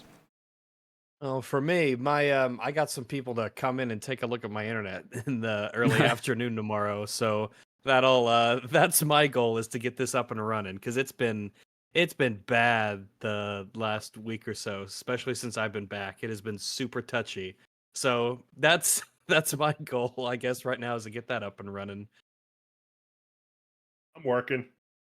A little Tron video that was done. I wanted to get the Smelby Blokes movie done for Halloween, but since I can't see it and I have a cough, it's looking unlikely to happen. But if I do somehow manage to see it and stop coughing, then I will try and do a short video on that. Alrighty. Well, Fun. for those who don't know, all of the Chucky films have been properly given their EFAP movies treatment on the Moolah channel if you have not yet watched them, but also Mithrigan was watched, with Mithrigan 2 on the way, as well as something else for Halloween. Now, there's a bit of a weird issue here I need to get this video out on the Moolah channel, but also Mithrigan 2, but also whatever that might be on Halloween, and we've got it's already the 30th, technically today. So I think I'm just going to upload this episode of EFAP immediately, because I don't know how else to time this. So then we can do Mithrigan 2 before open bar, hopefully. And then on Friday, we put up whatever that final movie might be, before a couple of streams are probably going to happen. At least I'm going to stream something for Halloween. I don't know however many people here other than me are definitely doing that. I think, John, you said you're going to do some Halloween streaming, yeah? Maybe? I will that's on a Friday, right? Mm-hmm. Yeah, I'll probably do a little Halloween stream for show. Well, with the update of Look Outside, I kind of can't resist playing that, so that's what we're locked into now, folks. I'm so sorry. Yes, and then an EFAP on Saturday, which Woo! should be Oh, a very God. fun special one. That's our Halloween episode, technically, even though it's on the 1st of November, because November is going to get encroached upon by the power that is Spooktober. It's all right. Halloween it's allowed. has a glow to it. Mm-hmm. So, yes, all of that. And I did say that this would be the episode where I'll confirm the date for my video dropping, which is, in fact, What? going to be November 29th. Exactly. God Nice. damn. I'm going to take the day off. Yeah. So 29th, and I know this sounds so silly, but similarly to when we do our anniversary episode, we warn you ahead of time exactly when it's happening, because some people like to take time off work if they want to watch the whole thing live. You're going to have to do that with this video if you really want to see all of it live, which many of you You're a will real not be able fan. to do. I'm sorry. It's not going to be possible. It's gonna be real long. So that is the date. It is locked in, and whether or not, right, I'm saying this to hedge bets somewhat. Whether or not the entire video comes out that day, you will definitely get a very large video that day. But my intention is to release the entire thing. Obviously, it's not finished yet, otherwise it would be out by now. But I'm working every day trying to get it to where it needs to be. So, I'll probably be able to confirm to you the exact length of the video, maybe in a week's time, maybe a bit more. And then, I don't know, from there, it's just a matter of waiting a couple weeks and it'll be out. So, yes. Other than that, is there anything anybody wants to mention before we shall bid adieu? I mean, just thanks for the support on the plushie. I'm a little blown away. It's actually gone to over 400 now. So yeah, thank you very much. Hell yeah. Very cool. I like the fly. Mm-hmm. The fly good. The fly is excellent. We are pro the fly. This is a pro fly household. It sure is. Yeah. Well, all right then. Goodbye, everyone. Bye bye. See you later, Bye. everybody. Bye. Bye bye.